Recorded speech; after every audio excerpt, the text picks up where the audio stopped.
Chapter 121. The Information of One. What is that? Yu Hong focused his attention. He discovered that it was actually a circle of gray ashes of luminous stone grass that had turned black.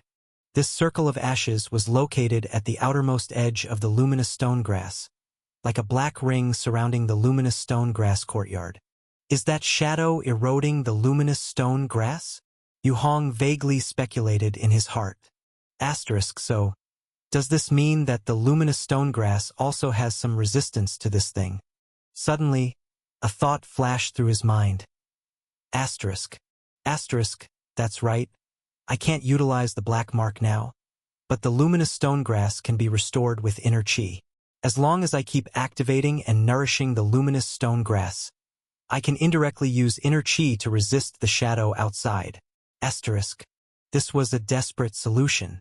But in the current situation where the black mark couldn't be used, using inner chi to nourish the luminous stone grass could completely act as a substitute for the rune board, resisting external threats in the short term. With this in mind, Yu Hong felt invigorated, pressing one hand onto the black mark's surface, instantly sensing a subtle connection with the luminous stone grass. He could clearly feel that he could transmit inner chi to it through this thin connection. Just right, my inner chi technique improved and was refined, and now the inner chi is completely different from before. I wonder if there will be changes when applied to the luminous stone grass. With this thought in mind, Yu Hong slightly transmitted a bit of inner chi over. Immediately, he saw through the viewing window that the circle of blackened luminous stone grass was beginning to turn green again visibly. In just over 10 seconds, the area of blackened luminous stone grass once again sprouted a circle of new tender luminous stone grass. The new inner chi activates so quickly? Yu Hong's eyes showed surprise. Before, even after activation, the inner chi required a whole night to recover. But now, the effect of this new inner chi was evidently much better than before, quickly completing the replenishment of the luminous stone grass. Clearly, after the cultivation technique was improved and optimized, the effect on growing the luminous stone grass was also enhanced. He just wondered what differences there might be in the new luminous stone grass compared to before. Yu Hong really wanted to go out and check, but recalling the following sound behind him, he suppressed the thought for now. If at first, encountering a shadow would make him unbearably frightened, by now, after successive encounters with multiple black disasters, his nerves had been tempered to be exceedingly resilient. It's not that he wouldn't feel fear, but he knew that fear would only make him die faster. After observing outside the door for a while, Yu Hong narrowed his eyes, showing a look of contemplation. A moment later, he swiftly pulled up the shutter, went into the basement to eat something, and then began training. Since the current inner chi effect was so good, it further motivated him to practice his cultivation technique. If he could have one more level of inner chi, it would provide an additional layer of security in the process of stimulating the growth of the luminous stone grass. Given the unclear pattern of the attacks from the person behind, he had to prepare as much as possible.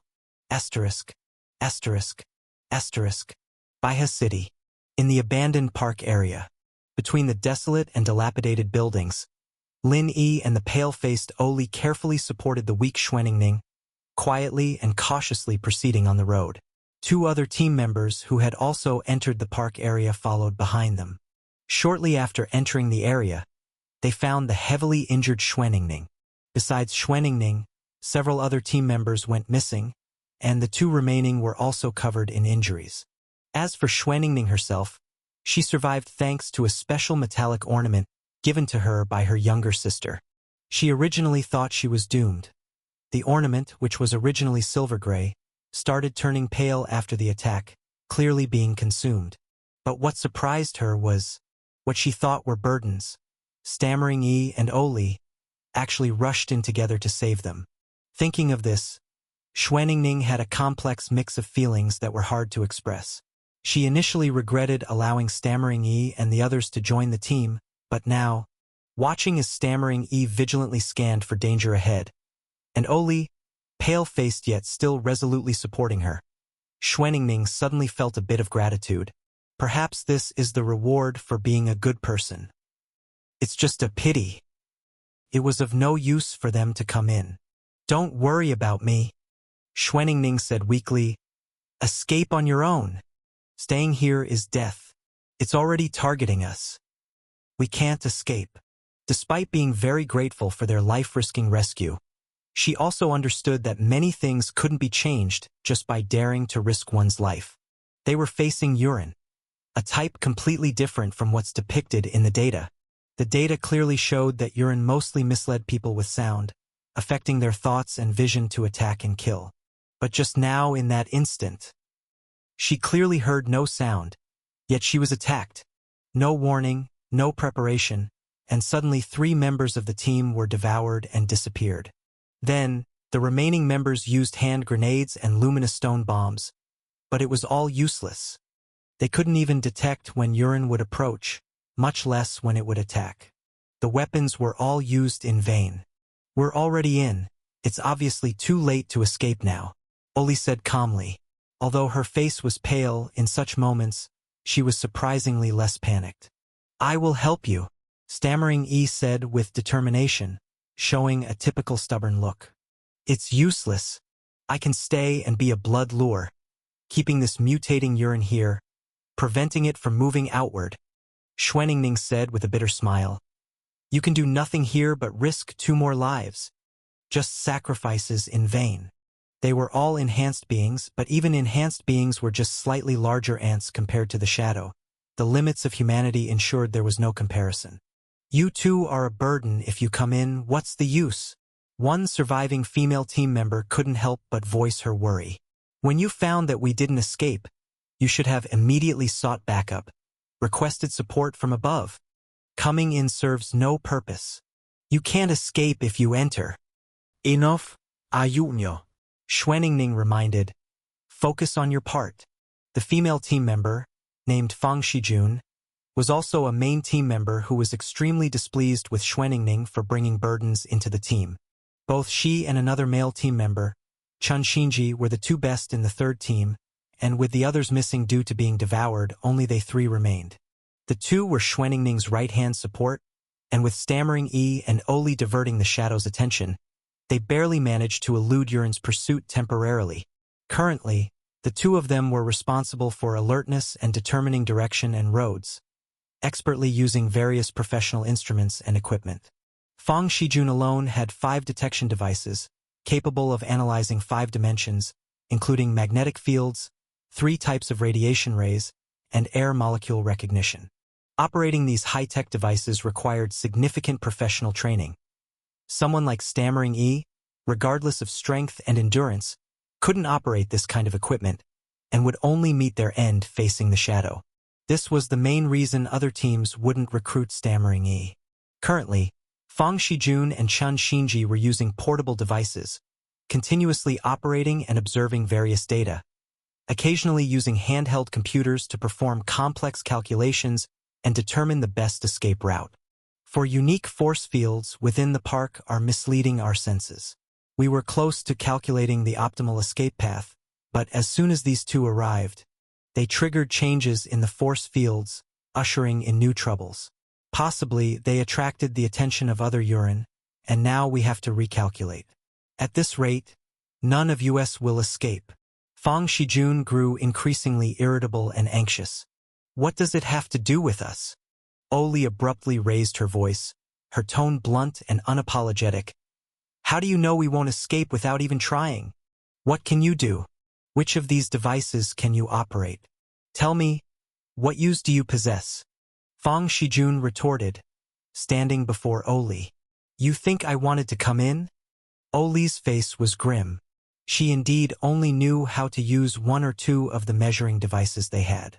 Then why did you come? Schweningning asked helplessly, pulling at Fang Shijun to get her to say fewer words. If not because... Oli was about to reveal the truth when Stammering E gave her a gentle slap on the forehead. Smack. Oli just can't speak properly. She has a good heart, Stammering E seriously explained on behalf of her friend. Oli, struck by the immense force, felt dizzy and almost fell over. The words she was about to say also disappeared, leaving her momentarily stunned with her mind buzzing, only able to groan softly without speaking further. "You are good kids," Xuaningning sighed. "But it's my fault for involving you." "How did Yuren attack you?" stammering Yi asked. "I don't know. None of our detection methods worked. We had no idea when it would approach. Some people didn't even have time to detonate luminous stone grenades before being devoured and vanished." Xuaningning shook her head, her expression troubled. Yuren's attack completely deviated from the pattern of accumulation followed by an outburst. Instead, it was an outright sudden assault. She glanced at the two girls. "So the biggest issue is that we can't sense when it will attack, where it will attack, or which locations it will target?" The group fell silent. This indeed was the most troublesome aspect of dealing with Yuren. The unpredictability. "Let's move." Xuaningning resigned, signaling Fang Shijun to lead the way and continue relocating.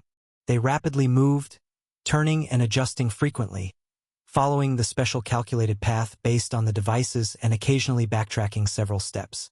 Fang Shijun and Xuaningning would occasionally engage in brief discussions, speaking terms and data Oli and Lin Yi could not understand.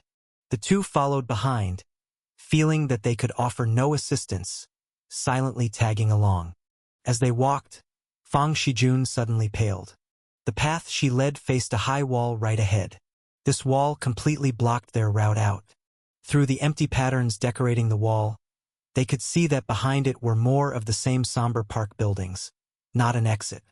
No, the calculation was wrong. This isn't an exit either. Backtrack. Retrace to the previous node and recalculate, Chen Xinji commanded seriously. The group hurriedly retreated but soon discovered that the surface they had just passed now differed from what they had seen before. Initially, the path was between two 5-story buildings. But when they tried to return, they found that the two 5-story buildings had completely changed. One turned into a dark factory, while the other became a 20-story skyscraper. But logically, shouldn't there be no 20-story skyscrapers in this area, in this park? Chapter 122. Information 120. It's wrong. Everything's completely wrong. The language humans are coming. Fang Shijun's face was drenched in sweat. His body trembled slightly, and he took steps backward. "Where's the data? Recalculate the passage." "Chen Xinji, hurry!" Xuaningning shouted urgently, her face pale. Last time, they lost a few teammates during a similar moment, and now this scene was repeating itself. They feared. No changes in the data. It's too late. Chen Xinji was just as flustered, constantly operating the program on the computer, calculating with the latest data. The sky around them gradually darkened, as if something had covered it with a veil. It clearly wasn't time for nightfall, yet the light of day had dimmed significantly. "What's the red value now?" Xuaningning yelled. "Still 0. I can't get a reading. There's no way to measure it." Chen Xinji's hands were shaking. "Move. Get out of here." Xuaningning gritted her teeth, supported her body, and led the charge forward. The group followed her, quickly weaving between the buildings. But eerily, after a few minutes, they seemed to be going in circles and found themselves back at the place they had just left. They were back in front of the more than 20-story building. The group looked extremely distressed and quickly tried to leave again. But the second time, the third time, the fourth time, they still returned to the original spot. Even when running straight in one direction, they appeared to circle back. "It's over." Fang Shijun squatted down, trembling all over. "We're doomed. We're doomed. This damn thing isn't even the language humans. It might be some other evil shadow. All our equipment was prepared wrong." The rest remained silent. A subtle despair swept through the team. "Will we also disappear in the park like those other teams?" Chen Xinji murmured. Xuaningning had no reply. At that moment, she held a metal pendant on her chest, her eyes filled with sorrow, yet also a glimmer of resolve. "Everyone, leave behind a letter for your families, just in case someone makes it out," Chen Xinji said, lowering his head. He paused for a moment, took out paper and pen with trembling hands, and was the first to start writing. They couldn't get out. They were completely trapped in this eerie park. Beep. Suddenly, an ear-piercing alarm sounded. Stammering E froze, seeing the others looking at her. She thought for a moment, slapped her forehead, and began rummaging through her backpack. Quickly, she pulled out a red value detector. The detector seemed a bit different from the ones issued to the team. Its LCD screen displayed more parameters and items. The alarm sounded. She still wasn't clear why the others were so despairing and operated the detector slowly. There's a red value change. She aimed the detector in different directions and then stopped in the direction front right. It says run that way. Red value, lowest. Schweningning also had a detector on, but it didn't trigger an alarm. Hearing the sound, her dismal mood was momentarily interrupted, and she became curious as to why her detector remained silent while Stammering E's did not. But as she glanced in the direction of Stammering E, her expression turned stunned. Why does your detector have a decimal point? She quickly took out her detector, which displayed 0, while Lin Yi's detector showed 0.122. And not only that, this value marked a specific direction from which it was coming. My friend, gifted, it's advanced, Lin Yi said with a proud smile. Advanced detector? Schweningning was taken aback, looking at the detector and then at the surroundings. Did detectors come in advanced versions? She patted her detector, which still displayed 0. Looking at Fang Shijun and Chen Xinji, who had almost given up, she had a flash of thought and quickly made up her mind. Since there was no way to get out of this park, and Yi's detector had activity, rather than bumping around aimlessly, it would be better to take a gamble. Go. Follow the direction your detector indicates, she immediately commanded. Okay. Lin Yi confirmed the direction, grabbed Oli with one hand, and the detector with the other, and dashed off in the direction of the lowest red value. The rest, pulled by Schweningning, hurriedly followed. Before long, Lin Yi ran hundreds of meters, and ahead, another gate leading out of the park appeared. The three of them were only a few dozen meters from the gate. Fang Shijun and Chen Xinji's eyes suddenly shifted from despair to joy. It's the gate. We can get out. They hadn't expected that Stammering E's straightforward operation, without relying on all those messy instruments, could find a way out using just a detector. The two didn't have time to think too much and immediately rushed toward the gate. Beep, beep. Suddenly, the detector sounded again. Stammering E stopped and checked it, and without hesitation, turned and moved in the direction indicated. She believed Yu Hong wouldn't harm her, so she executed the information from the detector without doubting. Wait, that way is almost out. Oli couldn't help but shout. Put me down. She began to struggle. No go. Slap. Stammering E slapped her, and Oli immediately quieted down, her eyes clearing. We're friends. We'll go together. Stammering E said earnestly, hauling her along at a swift pace, quickly changing direction. On the other side, Schweningning and the three calmed down, stopped, exchanged glances, chewed on their lips in reluctance as they looked at the gate, but decisively followed Stammering E. Since Stammering E had found one exit, she would surely be able to find a second.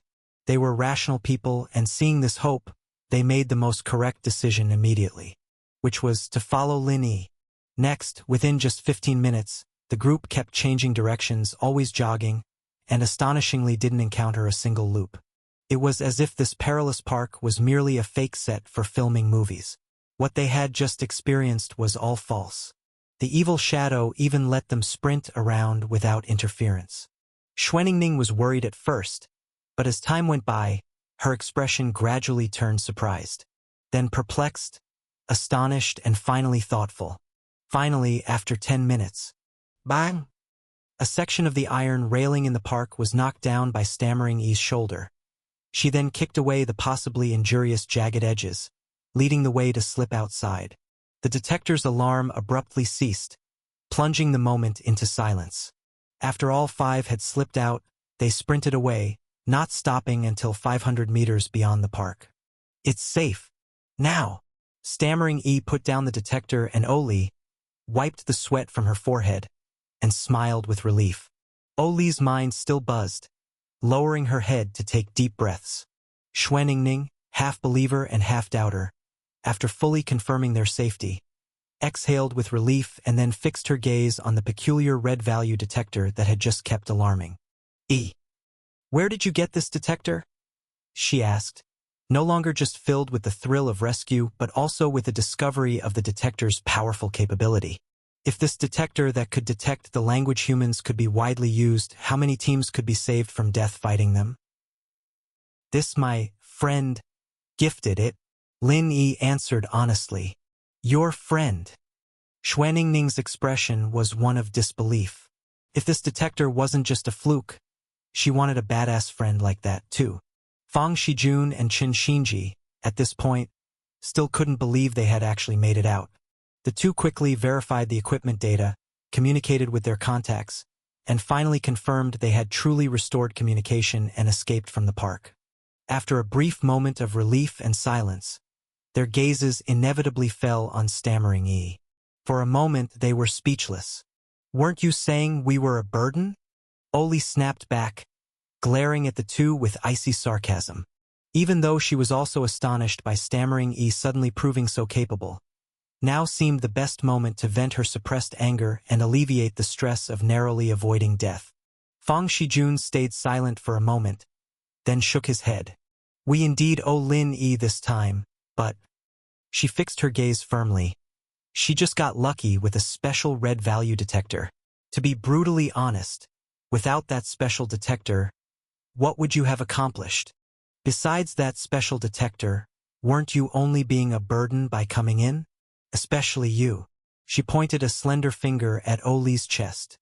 Who are you to talk big? If we hadn't saved you, you'd have died in there sooner or later. Oli, provoked by the disdainful gesture, raised her voice in anger. The others quickly stepped in to separate the two. Lin Yi saved me, so mind your business. Fang Shijun sneered. After glancing at stammering Yi one last time, she sighed, turning to face her. No matter how, I owe you my life. She placed a hand on stammering Yi's shoulder. In the future, if anyone bullies you, I'll take them down. Stammering Yi looked at her in confusion, then at Oli struggling in anger beside them. Me too, Qin Xinji said, coming over and placing his hand on stammering Yi's other shoulder. Xuaningning watched this scene, gripping Oli's arm, a satisfied smile on her face. She suddenly felt fortunate. If she hadn't insisted on having Lin Yi join the team, she might have ended up like the others, disappearing in the park, murdered by the language humans. Could this be the proverbial saying that good deeds are rewarded? Asterisk. Asterisk. Asterisk. Yu Hong carefully finished his cultivation, adjusted his breathing, and slowly stood up. The cultivation technique optimized through a second fusion was indeed much stronger than before.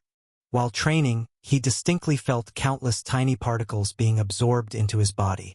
These particles were of various types and shapes, each giving him a different sensation, but only a small portion could be absorbed.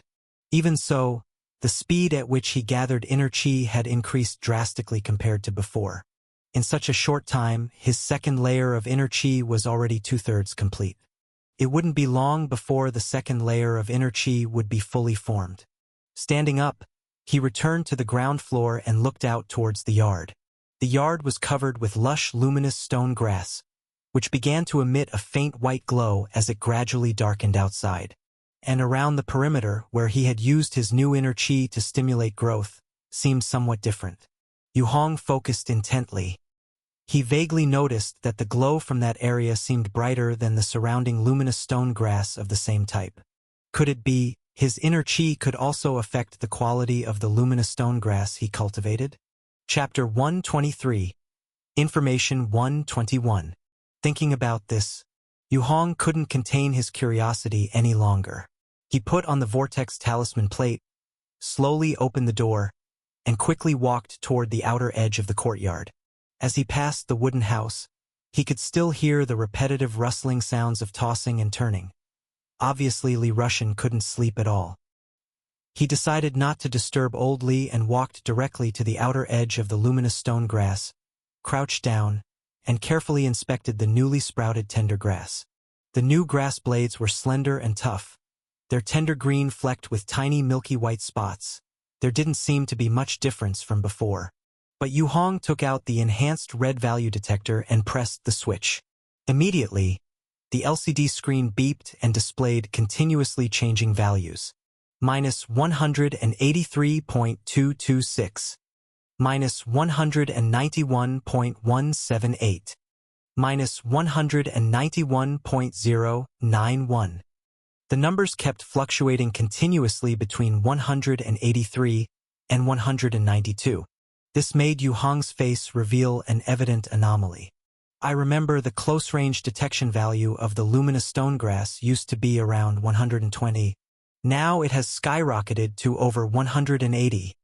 He checked again to confirm the values, then stood up, stepped back a few paces, and returned to the area where the old luminous stone grass was. Once again, he crouched down and brought the detector close for measurement. -121.182. Exactly.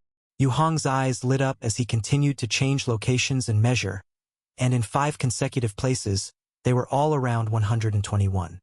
This indicates it's not that the luminous stone grass has evolved on its own or strengthened itself. Rather, it's my inner chi that has improved, causing the newly produced luminous stone grass to have enhanced radiation.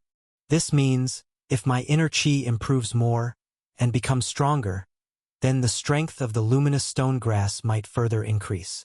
Yu Hong deduced this conclusion, although it was just a guess. In this despairing world where no hope was seen, such a conclusion filled one with increased anticipation. With that thought, Yu Hong quickly stood up and returned to the cave to continue practicing the basic survival leg technique. Now, when he practiced, he felt filled with motivation. Asterisk. Asterisk. Asterisk. The sky was gray. Near Baichio village, the postal stone house. Click. The living room's underground entrance door was gently pushed upward. A slender figure, clad in a protective suit, quietly emerged from the ground, looking around cautiously. Once sure no one was around, she slowly crawled out of the underground entrance and closed the door behind her. According to the schedule, she had to come up to adjust the solar panels and check how much the communicator had charged. Because the sunshine was getting shorter, charging time was reduced, and it was becoming increasingly troublesome to charge the communicator due to low battery. So she also had to manage the time to adjust the position of sunlight exposure correctly. Of course, these were all justifications. The key reason was, previously they had heard knocking sounds underground, but when they came up, they found no one, so she found an excuse to come up and check, and also to get some fresh air before it was completely dark. The figure walked into the living room and stopped in front of the communicator on the table, revealing a stunning and voluptuous face. She was one of the 2 people taking care of Izina Song Wei.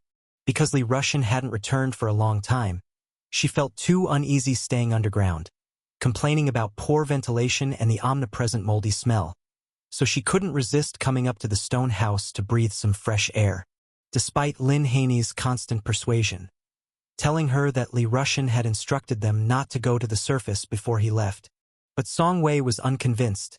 Staying continuously in the mold-smelling underground would eventually lead to lung diseases, she thought. She didn't want to suffocate in such a remote underground place so young.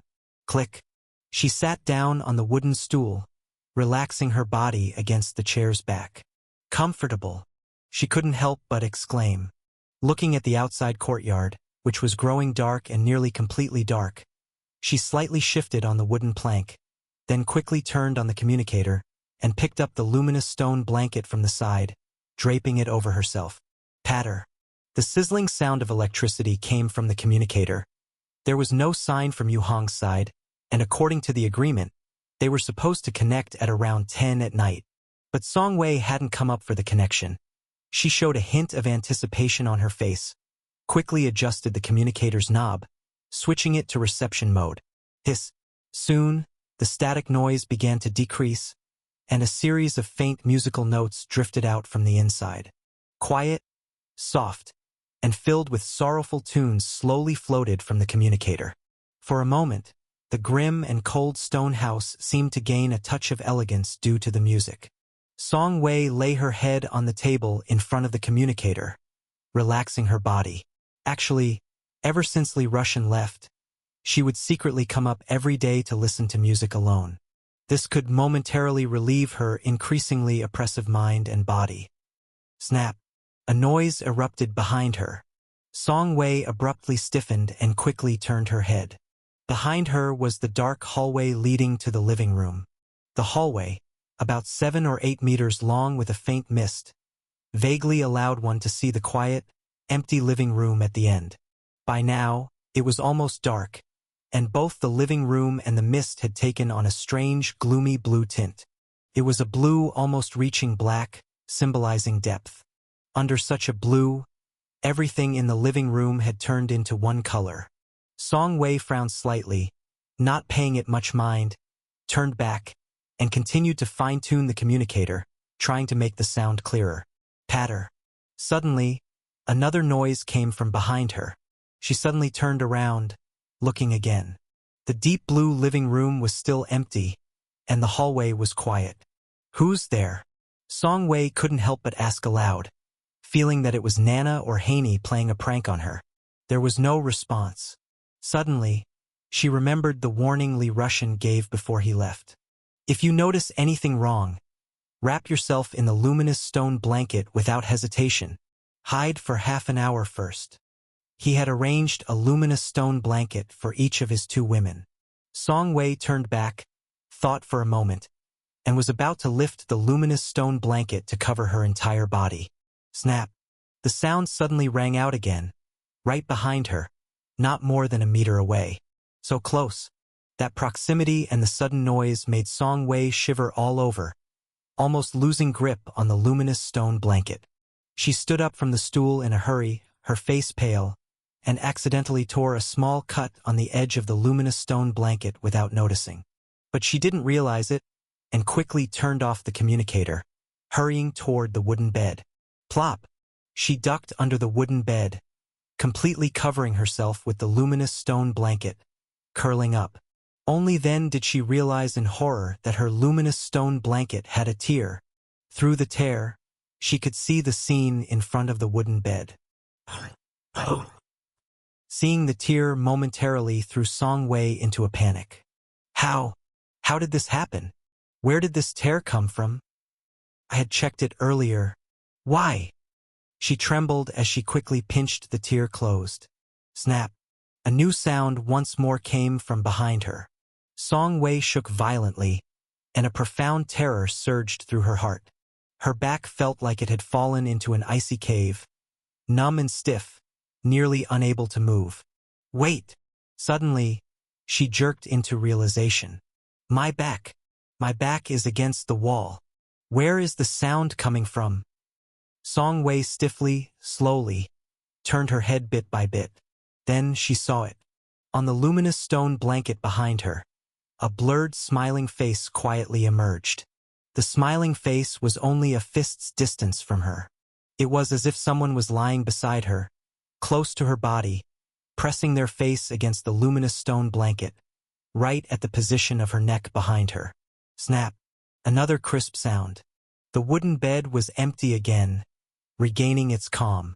A completely whitened luminous stone blanket lay quietly disheveled on the bed, with no trace of anyone else around. Asterisk. Asterisk. Asterisk. Inside the cave safe house. I'm a bit worried about Nana and the others. Li Rushan's worried voice softly transmitted through the short-range communicator. There's nothing we can do. I went to check, but encountered the thing you talked about on the way. It always followed behind me. Impossible to shake off. Indeed more dangerous than the shadow and language person because it silently consumes the talisman luminous stones you carry. Yu Hong quietly replied while drawing on the talisman plate. They were communicating through an unenhanced short-range communicator. Among the miscellaneous items Yu Hong had collected earlier, he had found this pair of devices. Thought initially useless, they turned out to be quite functional at this time. Do you have a note? Li Rushan asked. No, there wasn't time. That thing was chasing me too closely. Yu Hong said, Did you leave one yourself? I warned them not to come out. The woods might be fine, but I'm worried about Wei Wei.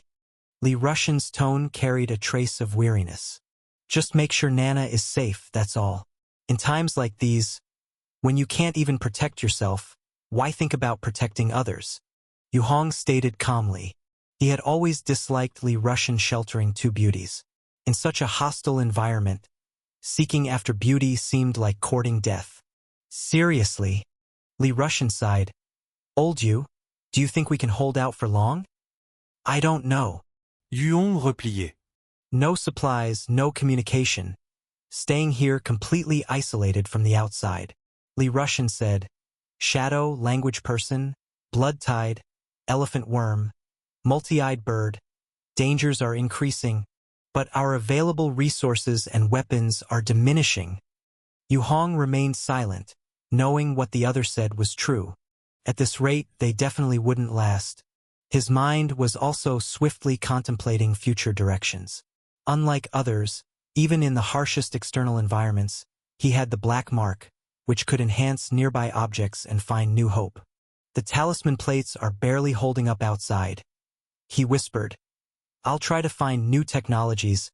If we can get our hands on sunlight materials, maybe our situation might improve. I'm starting to worry whether the guy delivering the materials will come. Can he make it here? Li Russian sounded uncharacteristically down. In Yu Hong's memory, he always seemed cheerful, as if nothing could trouble him.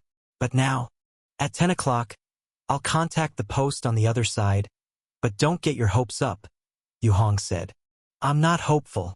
The communicator is inside the stone house due to signal issues.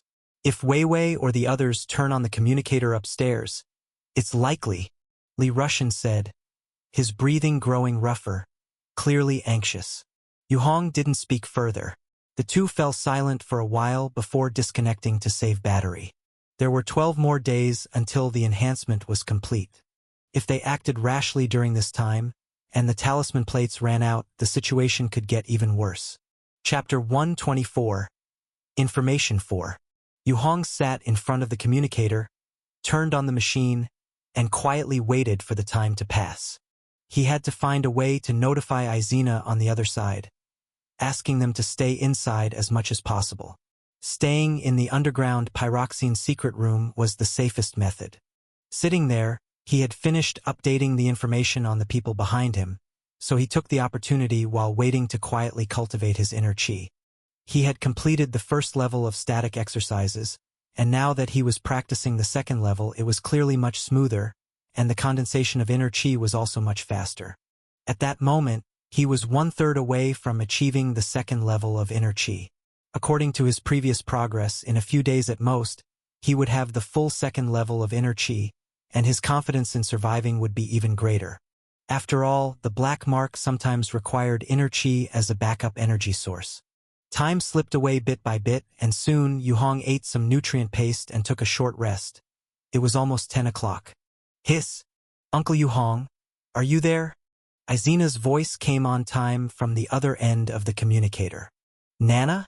Now, listen quietly to me. Yu Hong's spirits were lifted, knowing that the other side might be in great danger. So he quickly clarified Li Russian's situation and things they needed to be cautious of. That's good to hear about, Dad. I have remembered everything you've said, Uncle. Izina answered obediently. What about your two sisters? Make sure they don't run around recklessly, Yu Hong cautioned. We understand, but Sister Song Wei left early. We noticed she hadn't returned, so we came out with some things to look for her. Lin Haney quickly took over the conversation. But don't worry, all the talisman plates placed in the windows and doors of the stone house are intact. Staying inside shouldn't be a problem. I suggest you go back immediately. Yu Hong's brow furrowed. But Song Wei isn't here. She has the key for entering and exiting the area. Let Nana go back first. Yu Hong insisted decisively. I understand. Lin Haney, who was not one to be oblivious, caught the tone and immediately agreed. All right, that's it. Do not come to the stone house for contact in the future. If there's a problem, Old Li will later go straight to the house and communicate with you through the post office. Okay. Snap. The communication cut off, and Yu Hong let out a long sigh of relief. I hope they're safe. The people around him were already too few.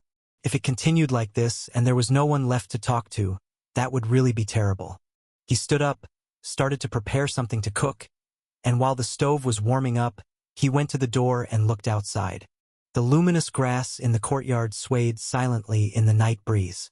In the window of the wooden house in the yard, Li Rushan stood motionless, gazing at the glowing ground, momentarily at a loss for words.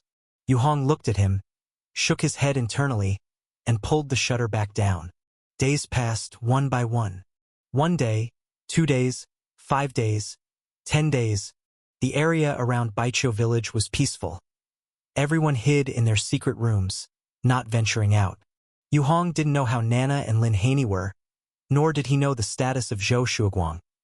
All he knew was that he and Li Rushan were about to burst from staying cooped up. Without firewood, even with lighting, they had to go out to collect it.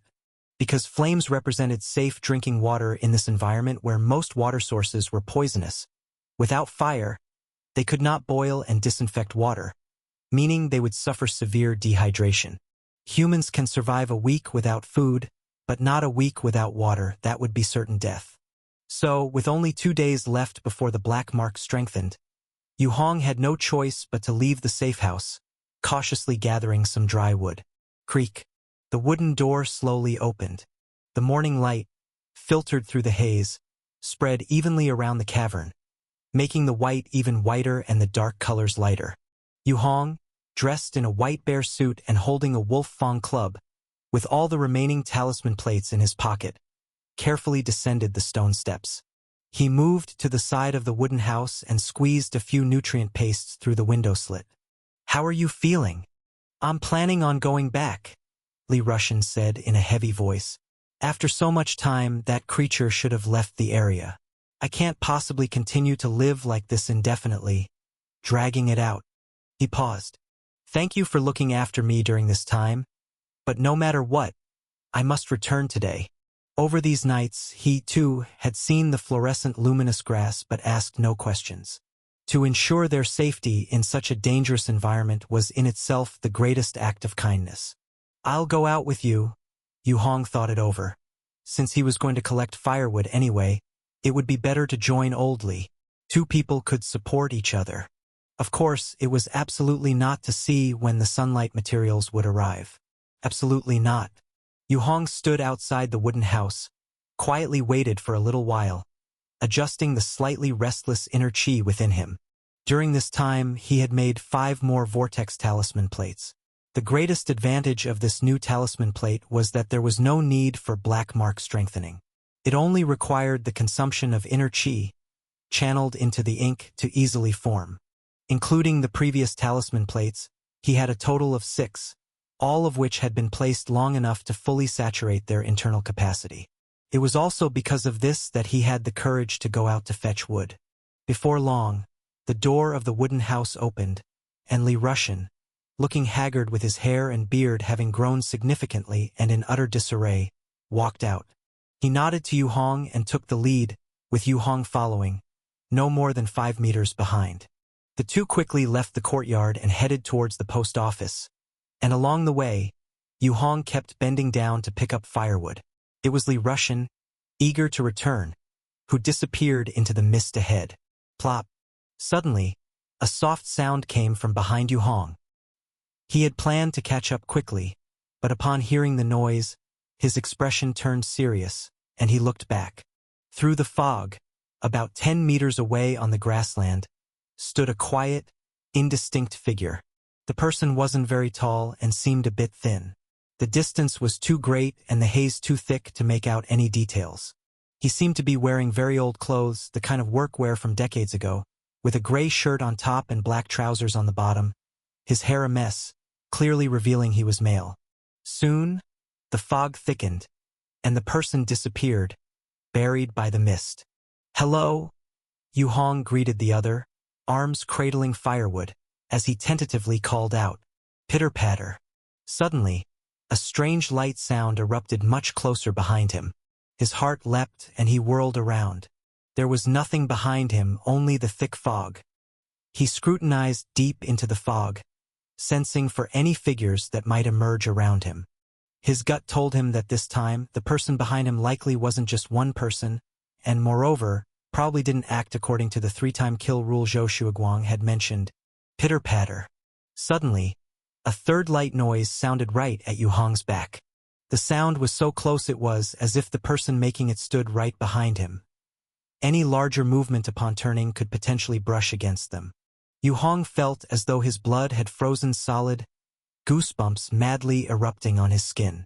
A ghastly pale face with the stench of rot had closed in on the nape of his neck and shoulder, poised to draw even nearer at any moment.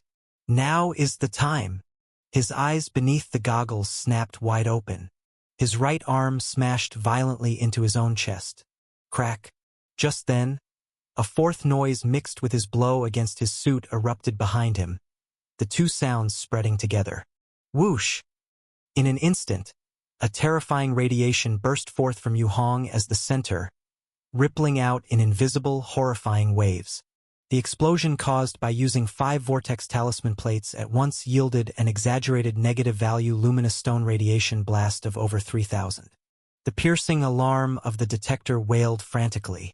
Invisible spherical ripples spread out from Yu Hong, covering the surroundings and forming an enormous sphere with a diameter of over 10 meters.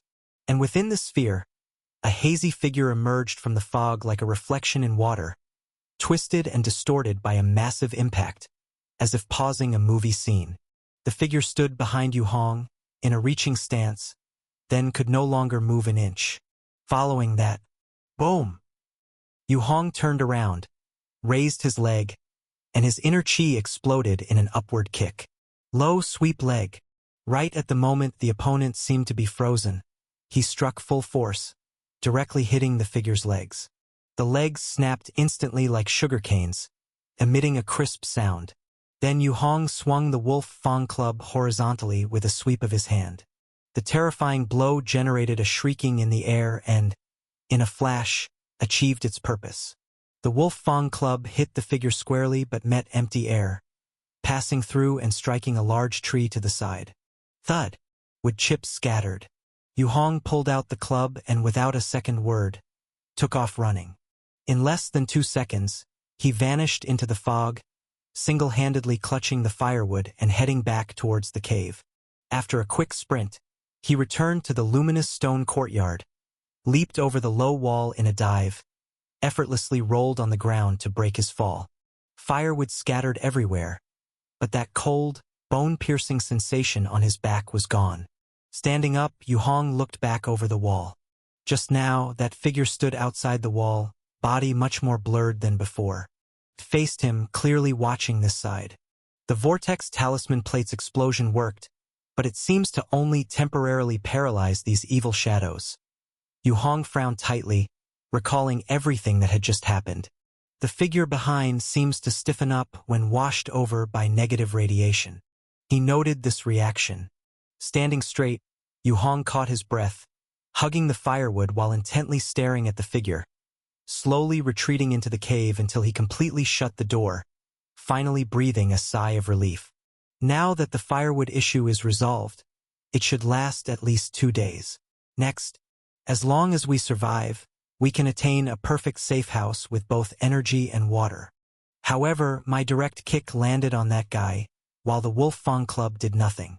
It seems my new inner chi indeed has some effect, albeit weak, on injuring or controlling these spectral and evil shadows. Standing at the door, Yu Hong looked out at the figure still hovering outside the wall and took up pen and paper to note it down. This note's content would become reinforcement material for the black mark in a few days. Just as Yu Hong prepared to turn away, suddenly, his gaze sharpened as he saw that the blurred figure outside the courtyard wall, unbelievably, lifted a leg and stepped forward. That figure actually stepped into the courtyard filled with luminous grass. Hiss! In an instant, the luminous grass all around it blackened, disintegrated, and turned to ash. This damn thing! Yu Hong tensed up and quickly pressed his hand on the black mark, not hesitating to inject all of his remaining inner chi into the luminous stone mark linked to him. Mark recharging complete. Do you wish to open the second mark? Huh? Yu Hong's eyes widened, astonished. Chapter 125. Mark of 123. The second mark? Yu Hong stared in shock. The luminous grass was his first bound creature for the mark. He couldn't even count how much it had helped him. Without the luminous grass, his gait would have eroded daily by the blood-tide worms, and he would have had to spend significant black mark time repairing it daily. Even big blood-tide monsters like the elephant worm might not have been stopped by it alone. Such a creature, seemingly simple and ordinary in its utility, played a crucial part in such a perilous world. And now, the black mark had opened up a second mark position? After the shock ebbed away in Yu Hong's heart, overwhelming joy followed. But this was not the moment to rejoice. He regained his composure and stared intently at the figure attempting to step into the yard of luminous grass through the window. He was certain that this person was not a shadow but very possibly the mastermind himself. Previously, the figure might have detested the continued emission of negative red value by the luminous grass, but now, for some reason, it was trying to enter the yard voluntarily. Hiss! Yu Hong watched as the luminous grass within several meters of the figure rapidly turned black, shattered, and turned to ashes. And as he continuously poured his inner chi into the mark, new and stronger luminous grass began to sprout from the mud around the figure. Snap! The figure took another step further and then stopped. Its body seemed to continually emit an invisible radiation force, fighting against the regenerating luminous grass around it. Time slowly ticked by. 10 seconds, 30 seconds, 50 seconds. Finally, the figure slowly retreated, step by step, out of the yard and stood outside the wall again. It looked up, its face blurred with a smile, giving Yu Hong a glance before turning and disappearing into the dense fog. At the same time, inside the yard, the grassland that had turned to black ash rapidly returned to its original state with the supply of inner chi. Yu Hong sighed deeply, sweat faintly visible on his forehead. He had just thought that the luminous grass yard wouldn't hold, and without it, he had no sufficient means to confront the mastermind. If the yard were breached, all he would have left was the safety of the pyroxene secret room inside the cave. This time, even the luminous grass yard couldn't expel it. It seems relying on the luminous grass alone might not be enough against the mastermind. Thinking this, he withdrew his gaze, feeling the scant remains of his inner chi and knowing just how perilous the situation had been. The second mark. What should I bind this time? He breathed a sigh of relief, stood up, and looked around inside the cave. The dim red charcoal in the fireplace slowly released heat. A black box-like communicator lay on the wooden table in the middle, and to one side was a solar panel responsible for generating electricity. Yu Hong's gaze swept through all the objects. The function of a mark, allowing rapid regeneration, recovery, and enhancement in accordance with the strength of inner chi, is closely related to my cultivation technique. I must bind something that could protect my safety even better than the luminous grass. Non-living items definitely wouldn't work. Their cost-effectiveness compared to living beings is too low, and they can't recover by themselves. As for living beings, I could choose a new type of wild grass, vine, shrub, or even the trees outside. Yu Hong turned and slid the barrier aside, looking at the trees faintly illuminated by the light of the luminous grass outside. Pillars of trees standing at least 10 meters tall, robust and powerful. The advantage of a large tree is that it's not easily damaged, but it grows slowly, and its range is fixed, though its radiation is definitely far greater than that of luminous grass. Yu Hong felt that if he chose a large tree as the bonded creature for the mark, the fusion time might be significant. And besides, the black mark has not yet been fully enhanced. I can't use the mark to bind anything in the short term. I remember the initial binding of the mark was accidentally achieved through a mixture of luminous stone and wild grass. Now that there's an extra mark slot, it just means I can synthesize and bind another living being. This process must still use the black mark enhancement. That is to say, I still have to wait for the black mark enhancement to finish, to bind the second mark. With that thought, Yu Hong steadied his mind. At this point, Everything was converging towards the moment the black mark enhancement completed. Only 2 more days. Soon. He took a deep breath, closed the barrier, and went back to continue his training. The new inner chi let him directly touch the mastermind, signifying that the merged cultivation techniques were beginning to show the capabilities he originally wanted. He had enhanced his cultivation technique specifically to acquire abilities to counter the shadow and evil shadow. Keep it up, he muttered to himself quietly. He buried himself in intense training. Regarding what to bind with the second mark, he now had a clearer idea. When a person wholeheartedly buries himself in one task, time flies by rapidly. In the blink of an eye, 2 days passed. Inside the cave basement, Yu Hong sat cross-legged, his body suddenly trembling slightly. He opened his eyes, a genuine smile breaking over his dirt-streaked face. It worked! The second stream of inner chi was now silently circulating in his abdomen. 2 streams of inner chi, that was the result of his recrafted cultivation technique. As before, the second layer of the basic survival leg technique also required accumulating 9 streams of inner chi before one could advance to the next layer. Today, this cultivation technique possessed a total of 6 layers. Moreover, as the booklet explained, the higher the layer, the more environmental red value needed to be absorbed. This was also the fundamental reason why the red value radiation in the air inside the cave shelter was extremely scant. It was not just the mitigation by the luminous stone grass and the talisman array's radiation, but also Yu Hong's continuous absorption. Today is also the last day of the black mark enhancement. Yu Hong's heart was filled with anticipation. He stood up, moved his limbs, walked out of the basement and went to the newly excavated third stone chamber, which was the designated energy control room. This room housed the nuclear energy motor he had obtained, as well as the central water supply system. In fact, these past days, Yu Hong had not checked on the situation for the first time. The impatient he would come and examine the nuclear energy motor every day. Through this examination, he discovered a problem. The nuclear energy motor itself was not perfect. In a corner at the very bottom, there were faint engravings. Experiment No K238. This led Yu Hong to speculate that perhaps the device was only an experimental model, incomplete in function, far less valuable than the complete units used in Hope City, and thus left behind unclaimed, a fact linked with what Wei Hongye had said about the inadequacy of miniaturized nuclear technologies. Thus, it was used by Wei Hongye as bait, continuously exchanged for benefits. However, all these don't matter. With the black mark, even an imperfect experimental model can be fully repaired by me. Yu Hong stared at the countdown numbers continuously changing on the wall. Only 1 minute left, enhancement was about to end. His eyes were focused intensely, filled with thick anticipation, on the nuclear energy motor before him. Starting today, for a very long time, I won't have to worry about energy problems. This exhilarating thought kept revolving in his mind. All of a sudden, Yu Hong felt a tingling sensation throughout his body. Everything before his eyes, everything around him, everything in the entire cave shelter, at that moment, completely blurred. It blurred for an instant, not even 0.1 seconds. It felt like his vision had briefly blurred as something floated by, obscuring it. Then, everything transformed.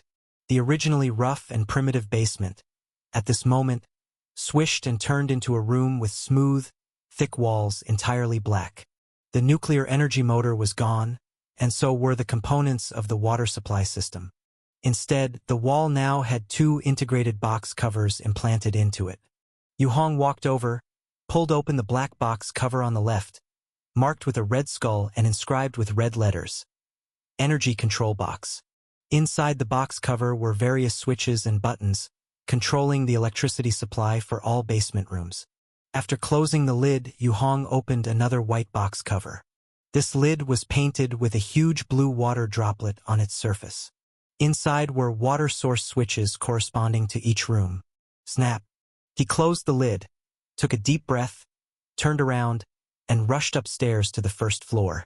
The first floor of the cave near the exit door had also changed. The cave walls were completely regularized, all turned into what seemed like a thick black color, apparently coated with a layer of hard metal. Everything else was still in its original place, but there was a new rectangular washbasin recessed into the wall on the right side next to the fireplace. The basin was entirely made of stone, smooth and flat, without any patterns. A faucet, a sink, and a drain pipe, just those three structures. Similarly, the entire washbasin was also black, as if coated with the same type of paint as the walls. Yu Hong took a breath, went up, and turned the tap. Whoosh! A stream of clear water immediately squirted out from the faucet, endlessly flowing. Watching the glistening water flow, Yu Hong's lips were tightly pursed, his facial skin trembling. He could not recall the last time he had seen such ordinary tap water. Only those like him, who had lived in such terribly dangerous environments for so long, could appreciate how precious having an uninterrupted water supply was. Watching this gushing water flow, an indescribable emotion welled up in Yu Hong's heart. From now on, I can finally stop searching for water outside, finally not worry about bathing, finally not have to sleep uncomfortably under these smelly, greasy, and sweaty clothes and bedding. At this moment, his eyes unconsciously moistened. Only he could understand how painful it was to sleep night after night by these stinking, simultaneously slimy, sweaty bedding and clothes. Standing still, he turned off the faucet and tried to calm his agitated emotions before going to check the power supply. As he expected, each room had a switch to control the lights. Light bulbs were naturally installed in each room, with switches and wires embedded in the walls. The entire safe house looked like a meticulously decorated three-bedroom hall, showing no signs of its initial roughness and manually chiseled traces. Moreover, Yu Hong found reserved wall sockets in each room, though they were made of stone, not the familiar plastic, but this made him understand why this enhancement needed so much time. It seemed that a lot of time had been spent on replenishing many small details of the shelter. He meticulously inspected every room, the three basements, and the main hall. Every single corner was meticulously inspected for changes. And as he repeatedly rechecked, the joy and comfort rising in his heart slowly returned to calm. Chapter 126. Mark of the 124th. Back on the first floor, Yu Hong flipped the switch with a snap, and the light bulb lit up, casting a uniform white light across the main hall. He found a stool to sit on, feeling almost overwhelmed with satisfaction from his initial arrival here, through each dangerous and challenging experience, to the present. He had finally, through his own efforts, secured a primitive yet stable safe house. It had a power supply that could last for over 20 years and a continuous water supply system linked to an underground river. Next, he just needed to refine this place bit by bit. If it weren't for the many details, perhaps the black mark wouldn't have taken so long. Next, I need to get some shower stuff, carve out a separate bathing space, and could even set up a hot water system using nuclear heat to raise the temperature inside the entire safe house. Water filtration and purification also need to be scheduled. Yu Hong settled down, and ideas for improving the safe house began flooding his mind. Washing machines, dryers, kitchen utensils, external surveillance systems, and more. With energy, the things he wanted to make multiplied. I need to make a trip outside sometime, scavenge around the abandoned Hope City, maybe get a good haul. He confirmed his thoughts, and only then did his mood completely stabilize. Then, it's time for the new main event. Talisman-bound objects. The newly opened second black mark offered additional binding slots, which if used wisely, could provide better defense effects than luminous grass. And Yu Hong already had an idea for the new target. Compared to binding trees and vines, they lack flexibility. If I could bind and control movable living creatures, perhaps I could use them as a frontline force against the blood tide. Then I wouldn't need to risk myself personally. Some lower-level dangers could also be addressed and tested using living creatures. Yu Hong took out some paper and a pen and pondered. The only living creatures I can contact are two types. The rest for some reason are nowhere to be seen, no cats or dogs. I'll investigate this issue later. For now, I can only choose from the two easiest to access. He wrote on the paper. Cockroaches, lizards. Cockroaches reproduce quickly, easily forming a collective effect, and have a broad diet, very strong survivability. They are also not afraid of many viruses and bacteria, many advantages, but the fault is they are too small, too weak. Against ordinary shadows, after synthesis and enhancement, definitely no problem, but with evil shadows, the radiation is not enough and it won't have a big effect. Yu Hong shook his head slightly, then looked at the second option. Lizards, average reproduction. The species Li was breeding are North Forest red lizards. They are oviparous and can grow quite large on average. He recalled a past casual chat with Li who had mentioned this. The largest, it is said, can reach the size of cats and dogs. The upper limit can be raised to more than 10 pounds. But usually, for meat harvest, they start slaughtering as soon as they grow over a pound. If enhanced, maybe the size could be larger, used as guard creatures placed roaming around. The defensive power definitely far surpasses that of cockroaches. It's just that the diet is a bit narrow. Reproduction is also not as good as cockroaches. If some die, it won't be easy to replenish in a short time. Although talisman-binding creatures could be recovered and strengthened with inner chi, Yu Hong knew very clearly what he needed. I need a creature that can withstand shadows and the blood tide to a certain extent, can also patrol around on its own, ensuring a safe area within a certain range. Also must be able to quickly reproduce and recover, needs a wide diet, strong survivability, and sufficient stealth. Otherwise, if it encounters people with guns and bombs, a few shots would kill them, making it utterly pointless. Movable living creatures can completely accompany me on outings, serving as assistants to test many dangerous areas. Yu Hong kept twirling his pen, continuously pondering. This creature's diet should be available everywhere, easy to solve. Otherwise, it's not conducive to subsequent population expansion. So, what kind of thing is everywhere outside? Yu Hong's eyes narrowed slightly, and suddenly a thought struck him. Wait! He straightened up. Since luminous grass can absorb other substances and convert them into special radiation against the red value, since my cultivation technique can synthesize enhanced effects to absorb red value, why can't I synthesize and enhance a creature that can absorb red value, even prey on blood-tide creatures?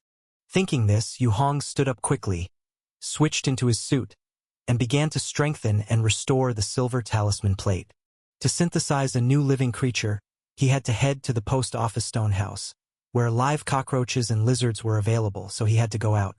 And going out meant facing the dilemma of not enough talisman plates. The black mark was now vacant. He needed to quickly restore talisman plates and make more vortex talisman plates, fully preparing before heading out to the post office stone house. Just don't know how Li is now after he's gone back. How's the situation? Yu Hong worried for a few seconds, then stopped thinking about it further. As he wasn't the other person's nanny, at most, he'd lend a hand at critical moments. After quickly arranging the task for restoring the silver talisman plate, 1.5 hours per piece, totaling 2 pieces. Using this time, he went to the wash basin and began washing himself. The water supply system was equipped with some filtering components. Even though the water that came out directly wasn't drinkable, it was still fine for washing and bathing. Otherwise, Hope City would not have installed such facilities. Yu Hong tested the water's radiation value, ensured it was roughly fine, then vigorously wiped his body with a towel, also rinsed his hair, then slowly dried himself by the fireplace. Then he cleaned and wiped down the suit, clothes. He hadn't cleaned himself for too long. Now, with plenty of water, he felt almost mad, wanting to rinse everything he saw. It was just after strengthening. All the walls and floors were as clean as new, which greatly relieved Yu Hong's cleaning anxiety. Soon, 3 hours passed. It was already 10 o'clock outside. Yu Hong, although not hopeful, still turned on the communicator, waiting for a call from the post office. Since there was electricity now and the energy could last for decades, there was no worry about wasting it. Next, Yu Hong took out the paper he had previously recorded with the information for dealing with the people behind the scenes. The paper recorded the detailed intelligence they three had come up with together. Yu Hong waited for the 2 talisman arrays to both fully recover, then stretched out his hand, pressed it on the tabletop, holding down this piece of white paper. "Strengthen the way to deal with the person behind," he recited silently. To handle this suddenly appearing, highly dangerous evil shadow, It was necessary to gather as much information about it as possible. The black marks enhancement was a cost-effective way. Yu Hong did not think in any particular direction in his mind, fearing that once a direction was set, it might lead to incomplete information and therefore failure. The enhancement of the black mark followed the principle of completeness. That is, if the basic information was present and the structure complete, it could be enhanced further and stronger. But without the basic information or a complete structure, failure was certain. Soon, a red countdown number slowly appeared on the paper recording the characters. 2 hours 14 minutes.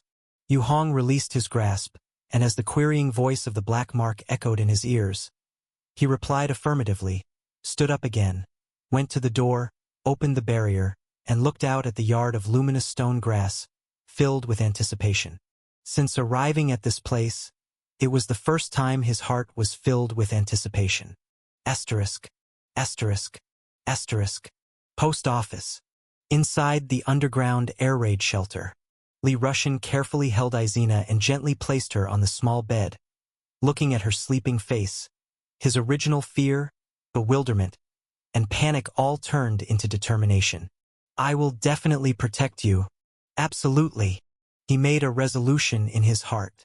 After returning earlier, he and Lin Haney and Izina had embraced for a long time. Upon learning of Song Wei's disappearance, Li Rushin immediately decided to block off the passage leading to the stone house. No one was allowed near it. Only after settling the issues of food and drink and putting his daughter to sleep did he get up and find the opportunity to ask Lin Haney about everything that had happened. The two left the bedroom alone and entered the neighboring room, turning on the electric light connected to the solar battery. The days are getting shorter, but there must be a way. Yu Hong got a nuclear generator. If all else fails, we could get some storage batteries, charge them at his place, and bring them back for use, Li Rushin said. He paused, looking at the other person. Tell me, what exactly happened to Song Wei? Song Wei had not appeared to this day, and in such a dangerous environment, there was no need to guess. She was surely dead. Lin Haney leaned against the wall, her eyes sorrowful, and said softly, she was restless. At first, due to the danger, she could still hold on underground, but as time passed, she really couldn't control herself and went upstairs every day to listen to music.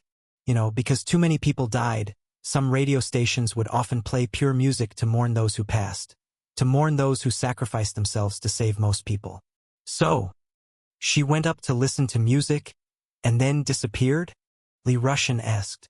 We found her luminous stone blanket on the bed in the room. All the luminous stones in the blanket had been depleted. Lin Haney looked down, her eyes reddening a bit. After all, she and Song Wei had originally sought refuge with Li Rushin together, relying on each other, raising children together, their relationship often closer than sisters, but now, she was the only one left. If Li Rushin hadn't returned in time, she might also have been unable to hold on much longer. Click. As the two were talking, suddenly a light sound came from the corridor outside. Li Rushin was about to speak when he heard the sound and abruptly stopped, his expression grave. He looked up at Lin Haney. Did you close the entrance properly when you came in? The entrance was closely sealed with a talisman plate. As soon as it was depleted, the talisman plate would fall to the ground, making a sound. But the sound just now came from the corridor, not possibly from the falling talisman plate at the entrance. Lin Haney's body chilled, and she quickly nodded. I checked it twice and even propped it with a metal pipe. Li Rushin's face paled. He now had only the last 2 ordinary talisman plates given by Yu Hong. All the others had been exhausted. This meant these 2 rooms had been arranged as Pyroxene's secret rooms. That's why he was somewhat confident he could avoid trouble.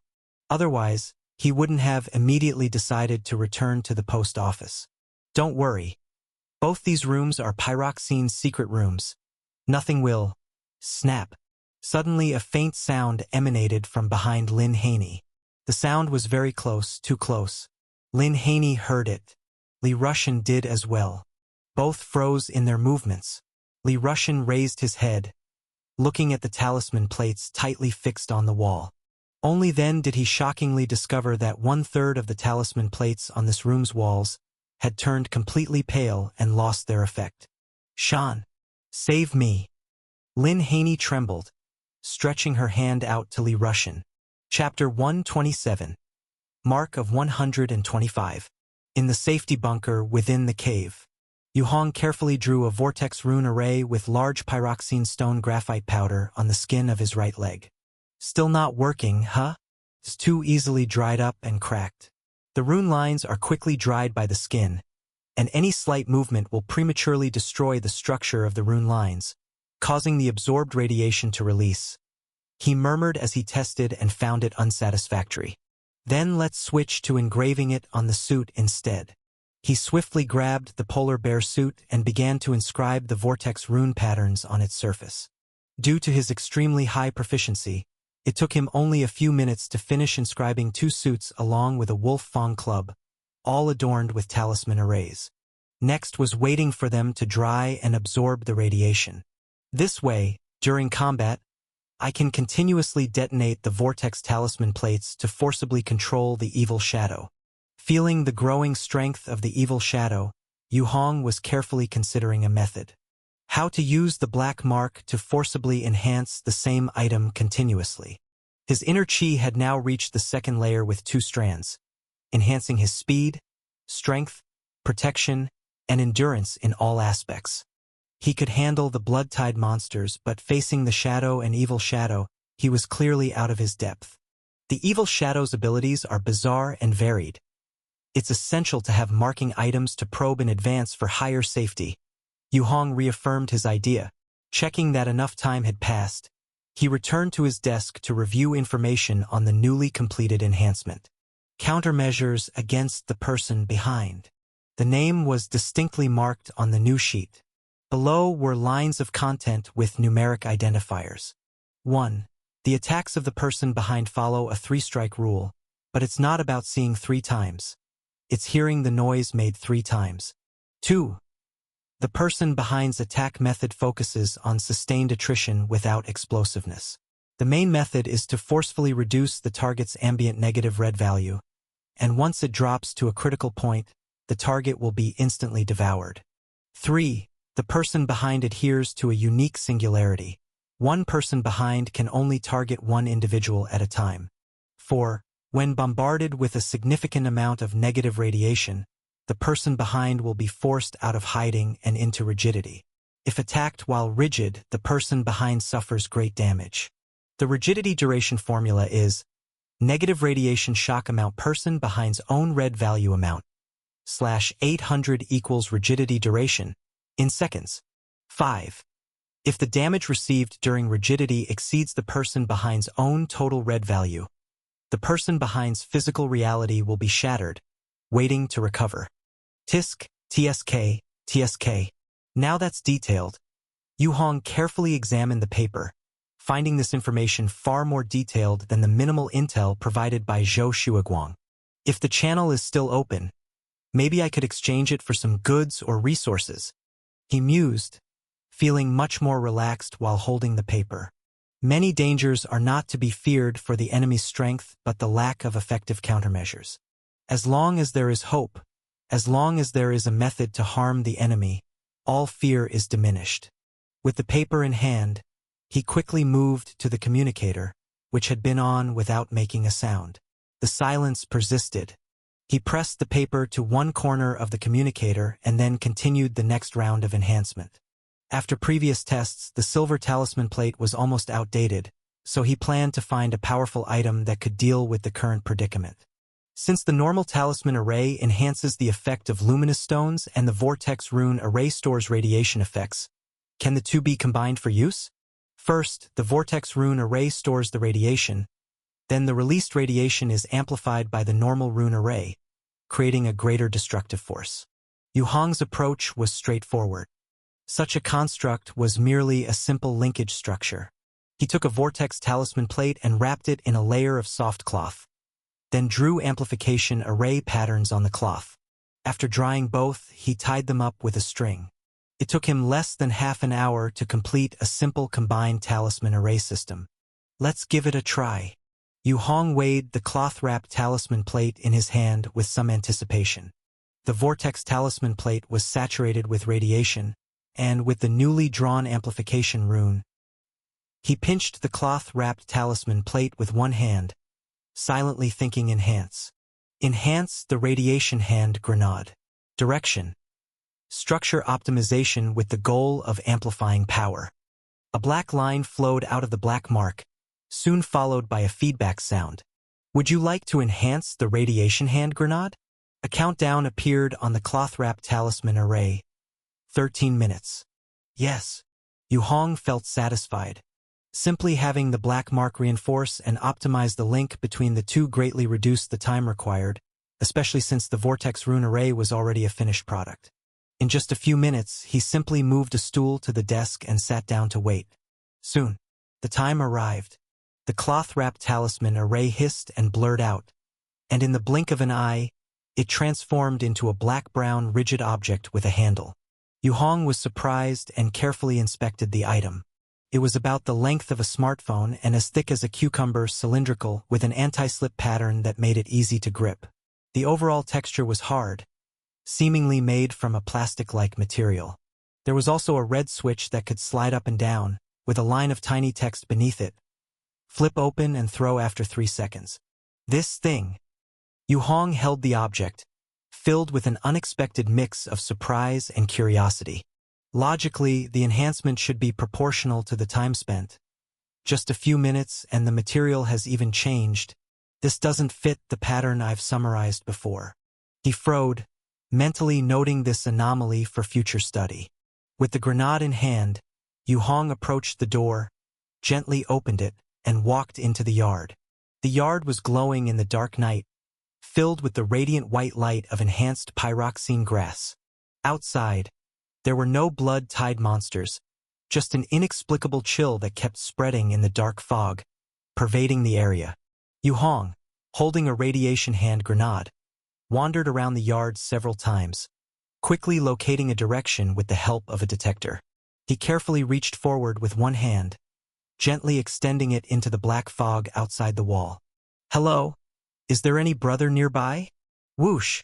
In an instant, a black shadow abruptly appeared in the fog where he had reached his hand. The shadow also reached out, moving extremely fast to grab at Yu Hong. Its speed was so fast that an ordinary person would have no way to react. Even an enhanced person would most likely be unable to retract their hand in time if caught off guard.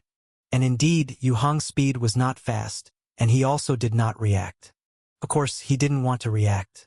From the moment he noticed the shadow flickering into existence, with his other hand he turned on the radiation hand grenade and smashed it forward. Plop!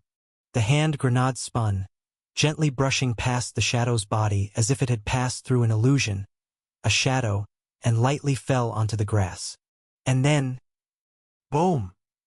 A circle of transparent, invisible, lightless explosion instantly centered around the shadow and burst open with a bang. The black shadow dissipated like a bubble, shattering in an instant, vanishing without a trace. Beep!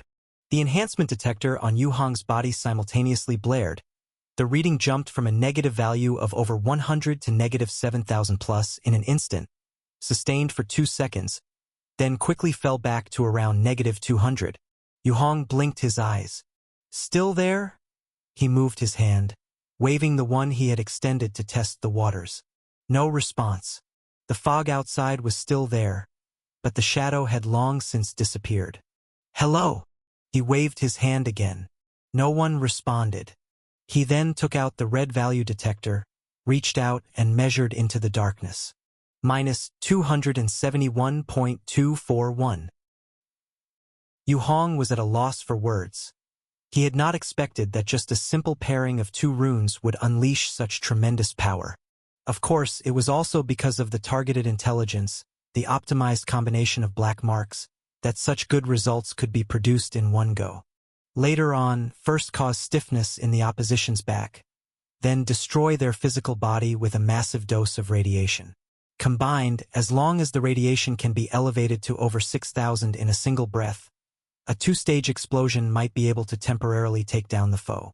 As for the recovery time after they are destroyed, That's a matter for later. Yu Hong climbed over the courtyard wall and calmly walked into the darkness outside. The air still carried an extremely powerful negative radiation.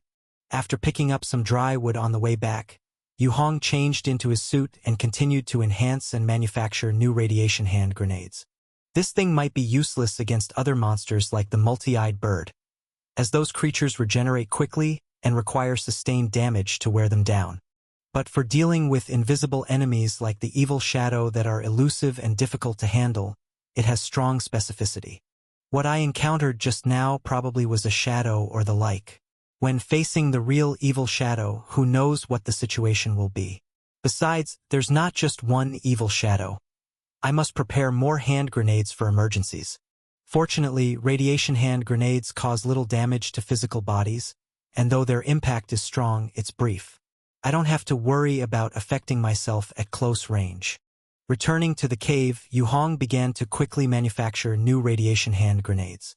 After testing the hand grenades, their effectiveness was quite astonishing. It just remains to be seen what will happen when facing the real evil shadow.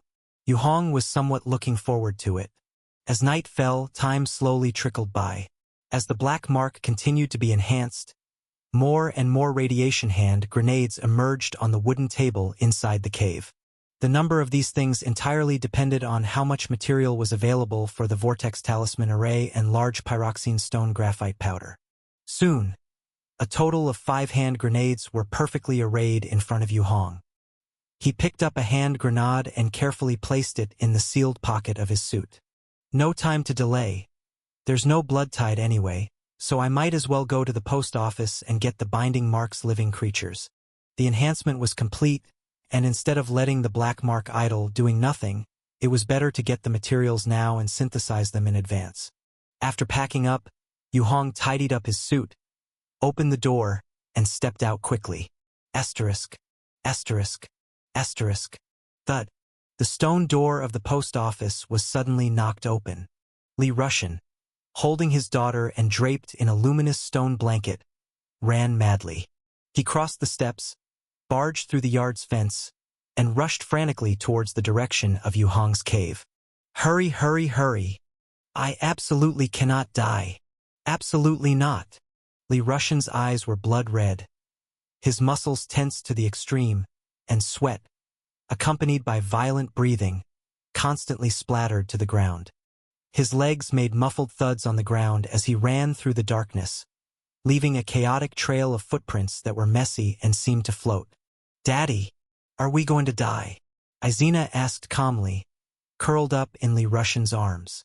At just a few years old, she seemed to have no fear of death, just calmness. No. Daddy won't let you die. You will definitely live on. Definitely. Li Rushan managed to squeeze out a faint smile and wrapped the blanket tighter around his daughter. Chapter 128. Mark of 126-4. Just now, Li Rushan had helplessly watched Lin Haney disappear right before his eyes, with a blink that made her vanish completely.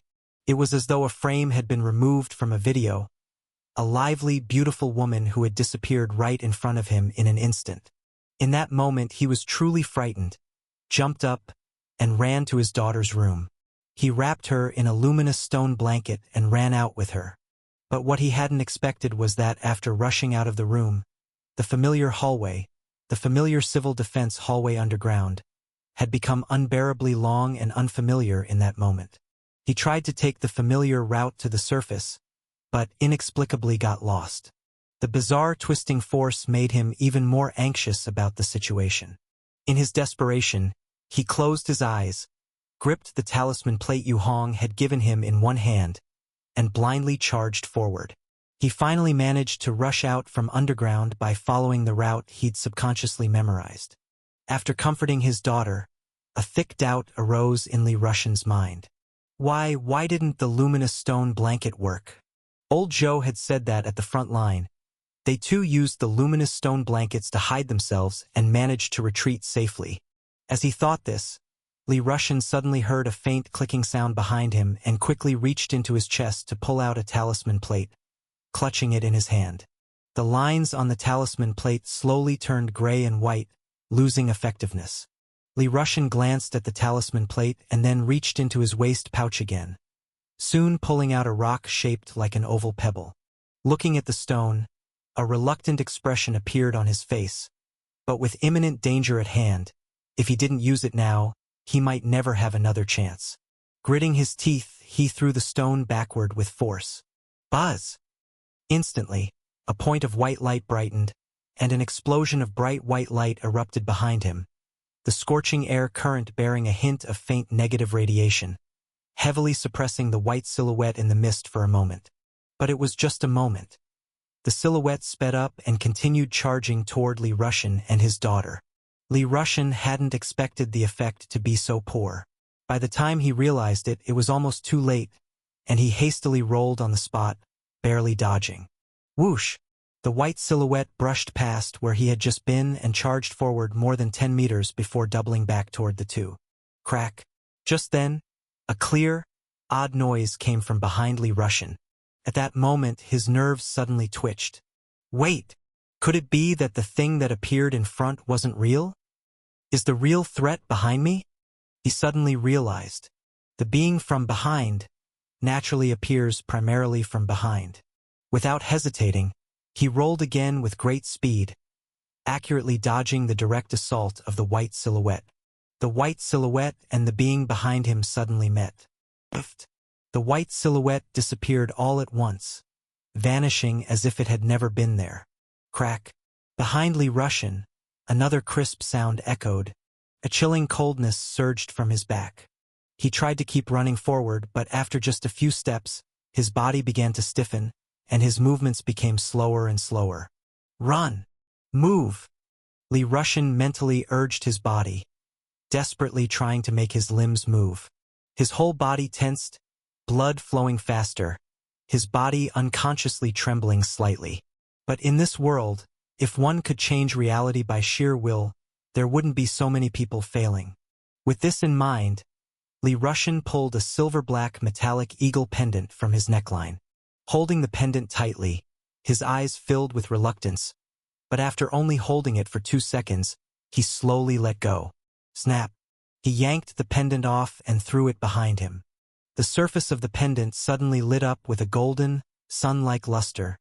The brilliant gold, like a bright light, suddenly turned on in the dark night. In an instant, it forced the blurry, smiling humanoid figure at Li Rushen's back to retreat. Seizing this opportunity, Li Rushen, elated, grabbed Izina and crazily rushed toward Yu Hong. After rushing more than 10 meters, he suddenly saw a figure rapidly approaching from the side. You! He shouted out loud, a joyful expression spreading across his face. But his joyful expression halted abruptly as he realized the approaching figure wasn't Yu Hong. It was Zhou Shuaguang. Old Zhou was covered in blood, with half a tattered luminous stone blanket wrapped around his body, one arm dangling limply at his side. His face also bearing an indescribable terror. And behind him, a second white smiling humanoid figure was also approaching, slowly lifting its head to look toward Li Rushen and his daughter. The humanoid slightly turned, perfectly blocking the direction in which Li Rushen and his daughter were charging. The smile on its face was incredibly radiant. Its arms opened wide as the air around them twisted invisibly, causing the surrounding red value to skyrocket rapidly. The red value radiation in the night seemed to form a giant net, enveloping the three of them. No! Li Rushen wanted to scream, but a wave of utter despair rendered him voiceless. With beings from behind attacking from both front and rear, the air filled with a freezing terror. His legs had already stiffened to the point of being nearly unresponsive. If it were a physical fight, he might have thought of many strategies, but against the assaults of the evil shadow, Li Rushen clenched his teeth and, using all his strength, set his daughter down from his embrace. Run! He screamed with all his might. Staring at Izina, who stood frozen in her tracks, he again used all his strength. Run! Yet Izina still stood motionless, dumbly raising her little face and pointing behind Li Rushen. Uncle! Uncle Yu! Li Rushen was stunned and turned his head with difficulty. The first thing he saw was a blurred and distorted smiling face right behind him, just a breath away from touching him. And crucially, behind this person, there stood a towering black shadow, half a head taller than him. That was Yu Hong's enhanced white bear suit. At this moment, the grim and bulky suited figure was holding a dark stick-like object with 2 fingers, as if embroidering. Seeing that he had been spotted, Yu Hong smiled slightly at Izina. Hush! He placed his finger to his lips, signaling her to be silent. Boom! Instantly, the black stick-like object shattered, exploded, and turned into a cloud of black powder that burst outward. At the same time, an invisible spherical ripple, with Yu Hong at the center, violently spread out across a radius of more than 10 meters. The figure behind Li Russian suddenly froze, completely motionless. In that instant, a large hand grabbed their crown, lifted them sharply, and slammed them down. Die! Accompanied by a loud laugh. Boom! The upper half of the figure was violently smashed into the ground, creating a crater. Yu Hong lifted him again with one hand and madly smashed him against the nearby ground. Boom, boom, boom, boom, boom. Finally, he leaped high into the air, his right arm muscles swiftly bulging and enlarging.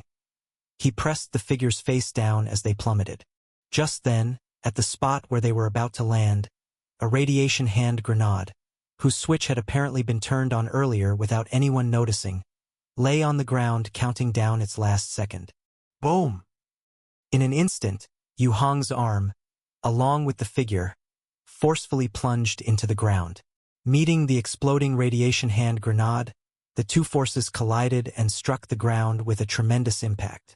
In the silent aftermath, the figure behind transformed into countless white ashes and vanished without a trace. Click! Yu Hong pulled his arm out of the earth, shook the dirt off his body, and looked at the 3 people who were now speechless. Then he raised his eyes to the Taoist behind Zhou Shuiguang. His form was blurry and twisted, flickering, and also slowly fading into nothingness. The high-density negative radiation made it impossible for any shadows or evil shadows to approach this area for a while.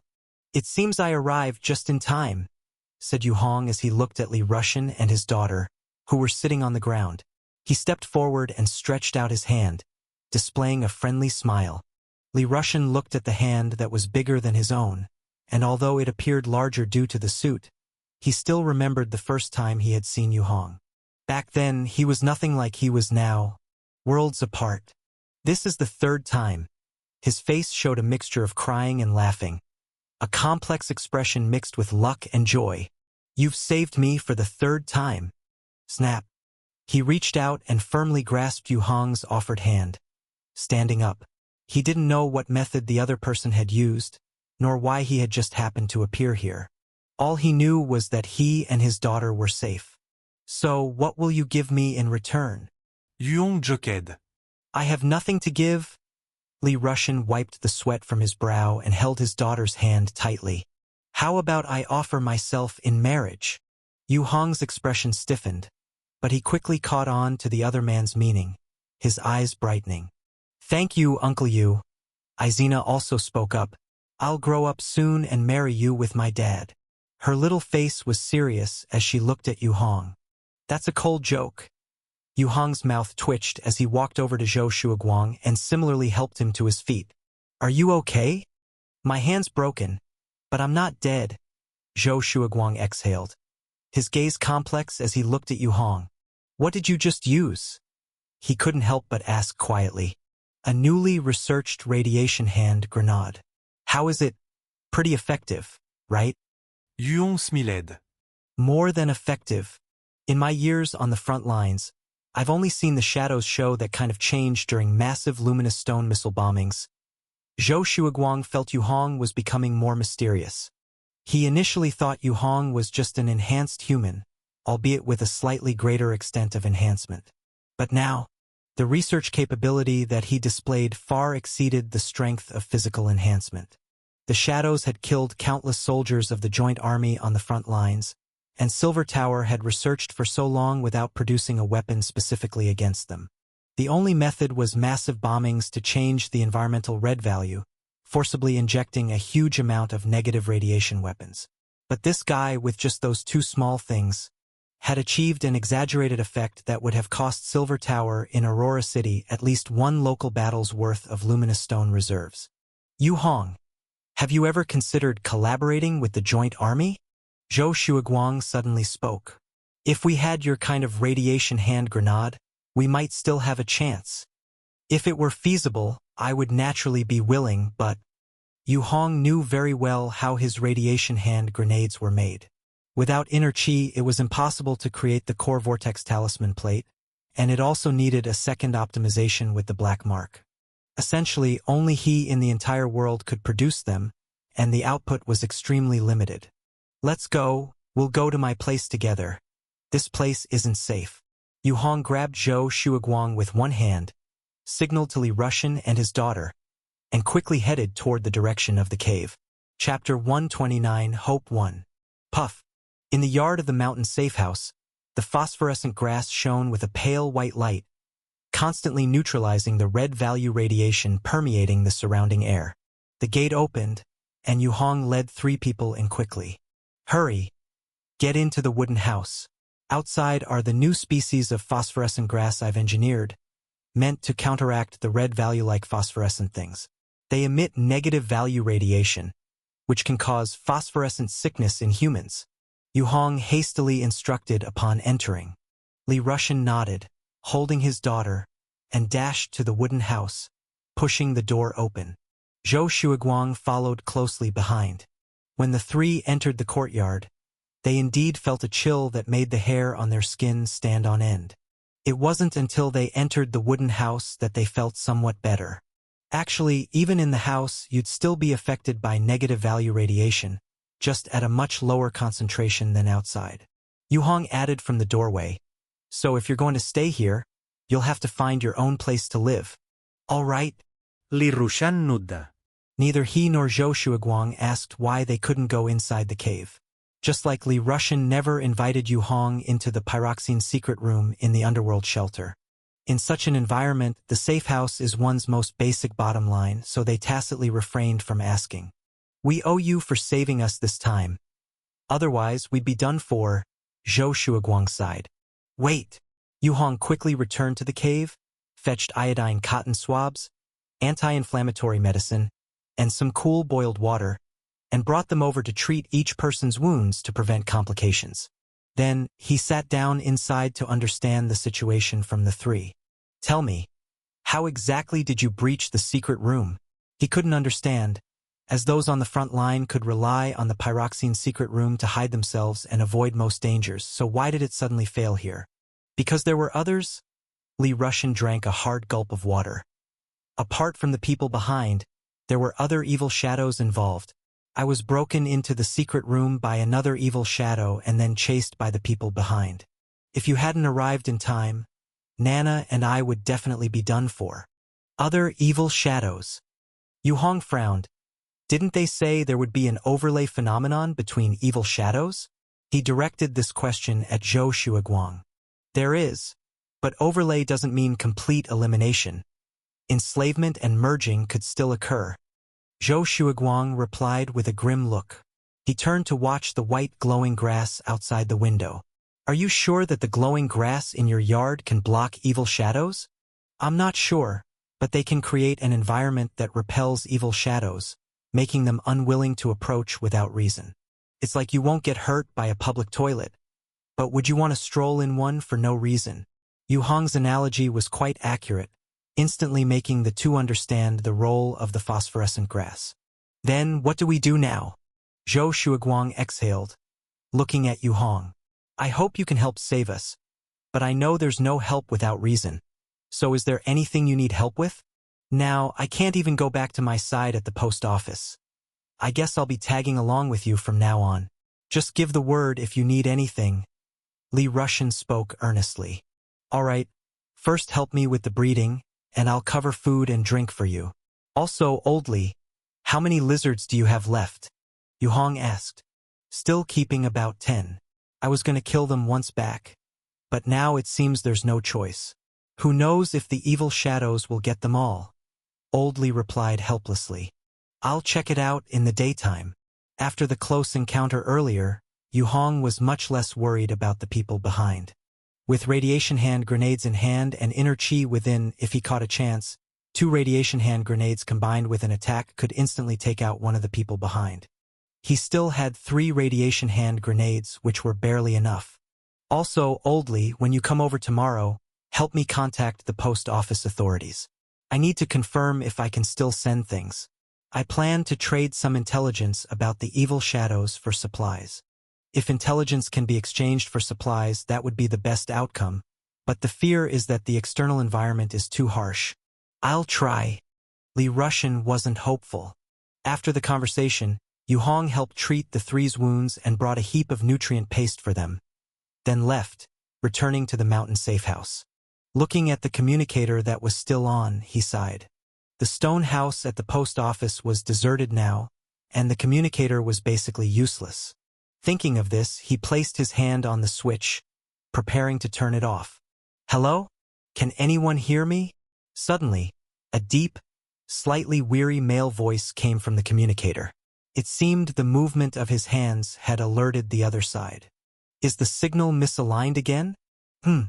I'll sing a song this time. If anyone hears me, please make a sound. The male voice continued. Yu Hong didn't respond immediately. In these times, if you encounter an evil shadow that can mimic a human voice, you might really be out of tears. After waiting 6 seconds, the other party started singing with a hideous crow voice. He then spoke. Who are you? I was just about to turn off the device when I heard you speak. Found another one. Haha. This time I've got good luck. The man laughed heartily. My name is Guanchao living over here in Lushan town, currently using the base's communicator to search for survivors. Including you, I've found 3. Lushan town? Yu Hong was taken aback. I'm in Baiqiu village. You are at least, let me check. He quickly rummaged for an old map from the corner and looked it over. At least over 200 kilometers away. What kind of communicator are you using? Amazing. Yu Hong was quite shocked, knowing he used a black mark-enhanced communicator. The other party couldn't have had the same technical optimization. But while he was surprised, the other end of the communicator was equally surprised. What? Over 200 kilometers. Baiqiu village? Village? The man seemed to have heard something unbelievable. Isn't it a nuclear refuge base there? No, I just modified a communicator myself, Yu Hong said. Modified it yourself? The ones I've contacted here are mainly underground nuclear refuge facility signals. The 2 people before you were a billionaire who built his private facility and an official in charge of an institutional facility for operations. I thought the level of satellite communicators capable of such distances couldn't appear in private hands. Even that billionaire had his own research institute. The male voice was filled with incredulity and disbelief as he explained from the communicator. Yu Hong was speechless, not knowing how to explain. Still, no matter how you achieve this, being able to contact another person makes me very happy. This is the purpose of building this platform communication channel, the man said with a smile. Let me introduce myself again. I am Guanchao, a veteran. All right, I am Yu Hong, an ordinary survivor, Yu Hong replied. Although a bit inexplicable, hearing another person's voice was comforting. Great. I'll pull you into the channel later. Even though the distance is great, having someone to talk to isn't bad. Is it? Guanchao laughed. Right? It really isn't bad. Yu Hong felt genuinely uplifted. Although danger lurked outside, having someone to talk to dispelled the feeling of empty loneliness. But fortunately, he hadn't forgotten there was still the threat of the people behind here. After chatting for a bit, he hung up the communicator and got up to continue making new radiation hand grenades. Night passed without a word. Outside the yard was silent. The people behind seemed to have temporarily give up and didn't attack again. This allowed Li Rushan and the others to have a good night's sleep. Early the next morning, as the sky was just beginning to brighten, Yu Hong stepped out to see Li Rushan with his daughter at the edge of the yard, quietly looking towards the post office, seemingly speaking in low voices. Their faces were sorrowful, perhaps thinking about Lin Haney and Song Wei. Zhou Shuiguang was sitting alone in front of the wooden house, carefully examining the phosphorescent grass on the ground. It's obvious he was very interested in this stuff. This guy had one hand broken and bandaged to his chest, but still couldn't help but single-handedly turn over the grass leaves on the ground. Seeing Yu Hong come out, he stood up. "Boss." After yesterday, he had decided to throw in his lot with Yu Hong and thus wanted to change how he addressed him. Yu Hong was taken aback, but soon accepted it. Indeed, he needed someone to help with some tasks like hygiene, breeding, gathering materials, connecting to the outside, etc. Doing all the odd jobs by himself would waste a lot of time each day. Now the radiation in the yard is too heavy. Staying in the wooden house isn't enough. So, today's task is to expand the range of the yard and build another house in it. He could use inner chi to extend the coverage area of the phosphorescent grass, but the array under the courtyard wall had a fixed range of coverage.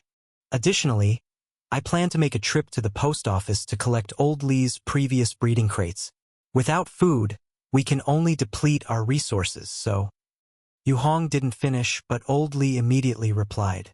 "I'll go along, and Nana and Old Zhou will help me keep an eye on things," Li Rushan quickly said. "Okay." They swiftly divided the work. Yu Hong changed into gear, armed himself, packed the newly fashioned 6 radiation hand grenades, and departed with Li Rushan. Once outside the courtyard wall, they instantly felt the chilly breeze wafting through the gray fog. "The weather is getting colder," Li Rushan sighed. "I had promised Wei Wei and Xiao Yu that I'd teach them woodworking." His eyes reddened, and his expression was somewhat dejected. Asterisk in this world, you couldn't protect them. Asterisk, Yu Hong sighed. "In hindsight, I should have let them leave with the response team," Old Li said helplessly.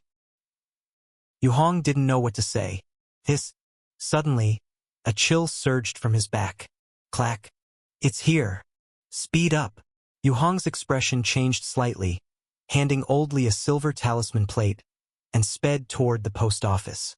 He grabbed a small mirror ready at hand, a personal mirror stammering used for grooming. The mirror reflected the scene behind them. In the gray mist, a blurry smiling humanoid shape was looming out of the mist, closing in slowly. "It's that guy from yesterday." Yu Hong immediately recognized the approaching person behind. The marks from when he broke the person's legs yesterday were still there. The footprints on the pants were visible. "That was quick. Revived already? These evil shadows are truly disgusting." He felt heavy-hearted. Asterisk, that's why the front line was helpless. Resources couldn't hold, and there were too many casualties. Asterisk, Li Rushan panted, keeping up from behind. The two quickly reached the post office. Strangely, the second voice of the person behind hadn't sounded again. Li Rushan, carrying the silver talisman plate, went down to retrieve the breeding crates. A total of 16 boxes gradually moved to the first-floor stone house. The boxes were big, each had the dimensions of a large freezer. Chapter 130, Hope 2. Move them in batches, Yu Hong decided. Immediately, the two men each took a box and walked away. One trip followed another, and eventually the person behind could no longer hold back. He launched an attack on Yu Hong at a slower pace than before, clearly holding a grudge and ignoring Li Rushan, focusing solely on Yu Hong. After being stiffened by a radiation hand grenade and physically burst open by Yu Hong once, the creature finally calmed down. The two men carried 8 trips in one go, even bringing some miscellaneous items from the post office. Finally, they concluded this dangerous transporting adventure. By noon, Yu Hong instructed everyone to rest and eat. Then he entered the cave and approached a plastic box containing red lizards and cockroaches. The box was divided into compartments, one side holding a red lizard about the length of a forearm, the other containing several dark walnut-sized cockroaches. Yu Hong closed the partition to avoid leaking any secrets. Then he carefully observed the lizard and the cockroaches. The large lizard had rough skin, bulging eyes, and a row of umbrella-shaped red flesh crowns growing on the back of its neck. The mere establishment of fixed protective areas cannot withstand the potentially high-risk evil shadows that might appear later. I must gain a lot of intelligence in advance to prepare preventive measures.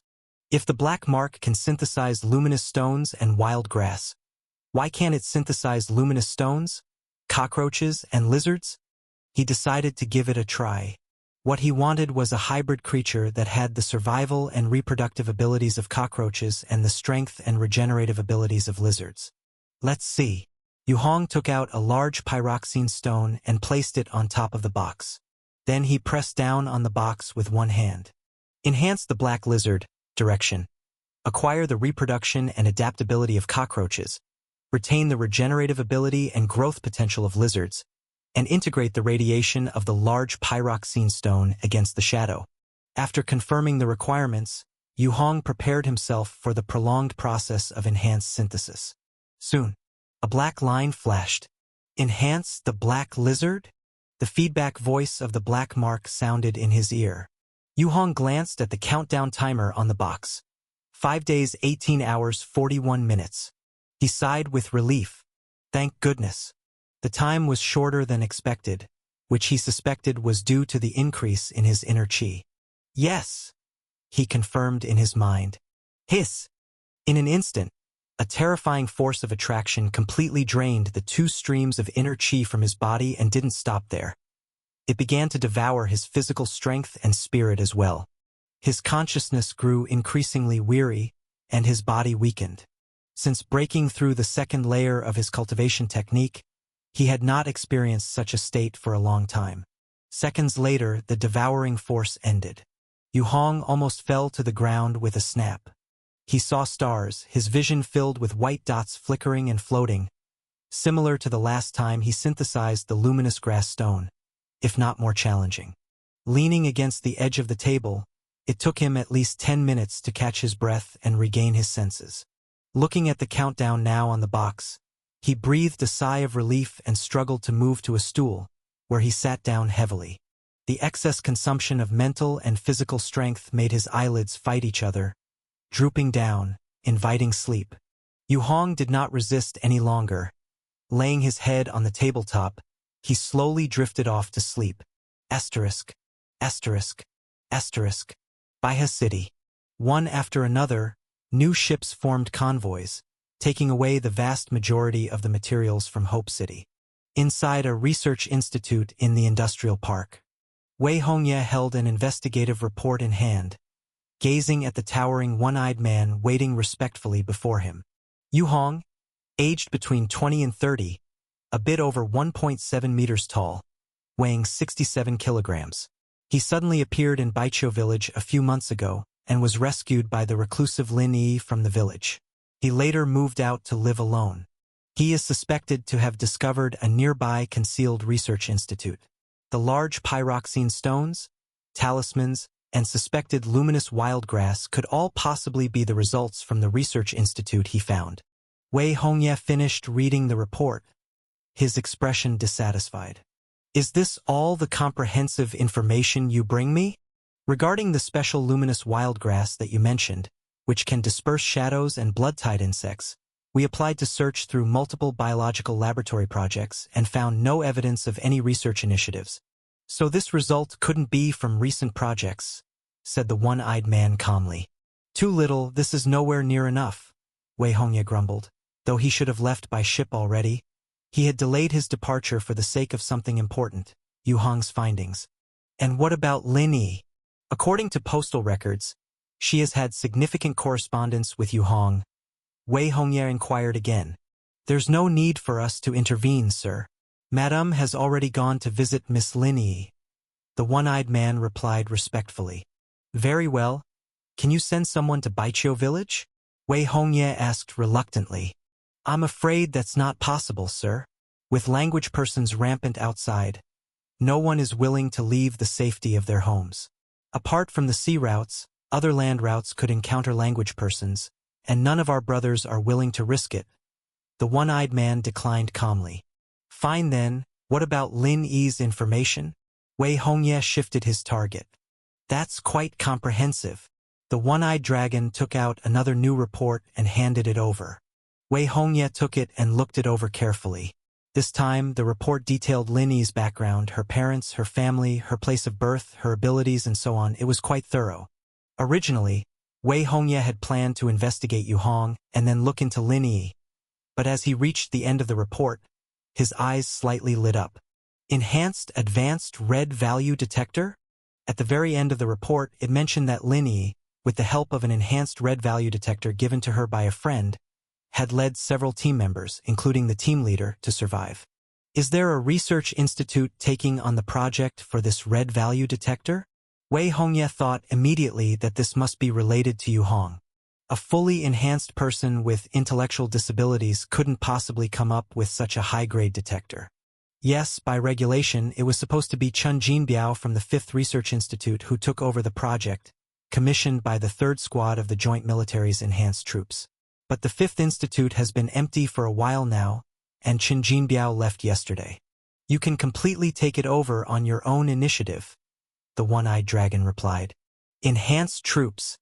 Wei Hongye held the report and pondered. They're not easy to deal with. I know about the 3rd Squad. The captain has some background. And Yu Hong might have some research capabilities. It's unnecessary to become complete enemies with him. However, the One-Eyed Dragon saw that the director was very interested in researching the enhanced red value detector and suddenly smiled. Director, it's extremely dangerous outside right now. Language people are just the first wave. One high-risk black disaster after another is slipping in from the front lines, and even we dare not handle them, let alone Yu Hong who's left out in the wilderness, so it's pretty certain he's done for. Since that's the case, why do you still care about that guy? If you want something, just transfer it over, he said. You make a good point, but that woman from the 3rd Squad, her sister, is not someone to be trifled with. Wei Hongye frowned. What are you really worried about? Xue Changjing, one of the trump cards of the enhanced troops, the guy who's 3rd in the comprehensive practical combat competitions in Baihe City. He's got a hot temper. Hard to deal with. Wei Hongye shook his head. Her. The One-Eyed Dragon breathed a sigh of relief. All the top experts from the enhanced troops left 3 days ago on a cargo ship escorting the big shots. Xue Changjing, as a trump card, was certainly among them. Now, there's only a small number of people left in the city, and we're one of the last groups to leave. By the time of the last ship the day after tomorrow, we'll quietly take the stuff so no one finds out. Then you'll change your identity and reinitiate the project with the enhanced detector. The benefits you'll gain. His words lit up Wei Hongye's eyes. Well said. After saying so much, his core purpose was actually to secure the enhanced detector technology for himself. If the luminous grass was out of reach, it wouldn't be bad to switch targets. So what about Lin Yi? What should we do with her? He asked, feigning concern. Once you have results and a higher position in the joint military, who will care about the opinion of an intellectually challenged enhanced person? And, as long as we act quickly and covertly, she won't even know if the item is with you. The One-Eyed Dragon tactfully laid out the following strategy. He knew his role and position well. These were things Wei Hongye could clearly plan, but as the head of the institute, his character and status meant he would never say such things out loud. You handle this matter. Wei Hongye finally showed a smile on his face. He was about to leave, aiming to climb higher in the future, to gain more status, power, and resources. Sometimes people have to do things they must do. Thinking about this, he felt an inevitable sense of resignation. Looks like it's actually better not to let Yanxi get her hands on it too easily, Harris. Go let them know, he said in a low voice. Understood. The One-Eyed Dragon Harris nodded with a smile. He was the security chief specially in charge of Wei Hongye's institute, responsible for security and doing the dirty work. These underhanded tactics were second nature to him. Also, bring back that detector while you're at it. Don't use our own people, go under the name of Chen Jinbiao. Otherwise, if we're discovered, Xue Changjing is not someone to mess with, Wei Hongye instructed. Yes, I won't disappoint you, Harris replied with confidence. Once we take it, we leave. In this chaos, no one will notice. Asterisk, asterisk, asterisk. Bright sunlight bathed the earth. Lush green grass stretched into the distance, and a series of hills undulated on the horizon, cloaked in verdant green. A cross-country vehicle, emblazoned with the Shaanxi Green Pattern Tour Agency's logo, drove slowly along a yellow road between the hills. All you know is how to waste money. I told you we could have just stayed home, but no, you had to drag us out on this trip. A familiar voice, tinged with age, came from Yu Hong's right. I finally saved up enough leave, Dad. Don't be a spoilsport. We're already out. Yu Hong replied naturally. Having Hong Hong come out with me is rare. Just be quiet, Dad. The chances to come out together will be even fewer once he's married. Another familiar, aged female voice chimed in. It's just that I feel it's such a waste of money, Dad complained. Now Hong Hong is different. Earning money won't be a problem for him. Mom consoled him. Look, the weather is so nice, and it's so open outside. Let's sing. What should we sing? Dad asked. The quiet village, where snow drifts down. Under the gloomy sky, pigeons are flying. Hud, hud, hud. Yu Hong opened his eyes to see the flat stone ceiling of the safety house bunker. The ceiling, coated with black sandy metallic paint, was thick and profound. He lay on his back on the ground next to a table, not knowing how long he had slept. Turns out I got the song wrong, purely because of Dad's influence. He sat up on the floor, mind feeling numb. Hud, hud, hud. The door was still being knocked on. Yu Hong got up, glanced at the countdown timer on the box, dusted himself off, walked to the door, and slid open the peephole. I'm here. Li Russian's twisted, maniacally happy face appeared outside. My buddy's here. He's brought the sunlight materials. His hands gripped the door, his eyes gleaming as if they were radiating light. Chapter 131, Hope 3. Materials? Sunlight materials? Yu Hong's expression suddenly came to life, assuming that materials couldn't be delivered in such an environment. After all, with such high danger outside, who would dare to risk their life delivering goods here? Is it true? You're not dreaming, are you? Yu Hong quickly changed into his suit, took his weapon amulet, and went out the door. According to the password translation, that brother only left for half an hour. We must hurry, Li Russian said quickly, without wasting any words. Let's go. Yu Hong didn't waste words either. The two asked Zhou Shuiguang to look after Nana and left the courtyard together. Outside the courtyard during the day, the fog in the forest had thinned a lot. The long unseen sunlight pierced through the fog and dappled the ground. Both were wearing bulletproof suits. Li Russian walked in front, leading the way, moving towards the direction of the highway. About 10 minutes later, a curved road gradually emerged ahead. On the road, there was a black armored vehicle, decked out like a porcupine. The vehicle had large Todai lights on the front, back, left, and right, and there was a heavy machine gun with ammunition draped over it on top. The side had many dark red bloodstains. Clearly, the vehicle had encountered dangerous things on the way here besides the black disaster. How did you find out the vehicle had come?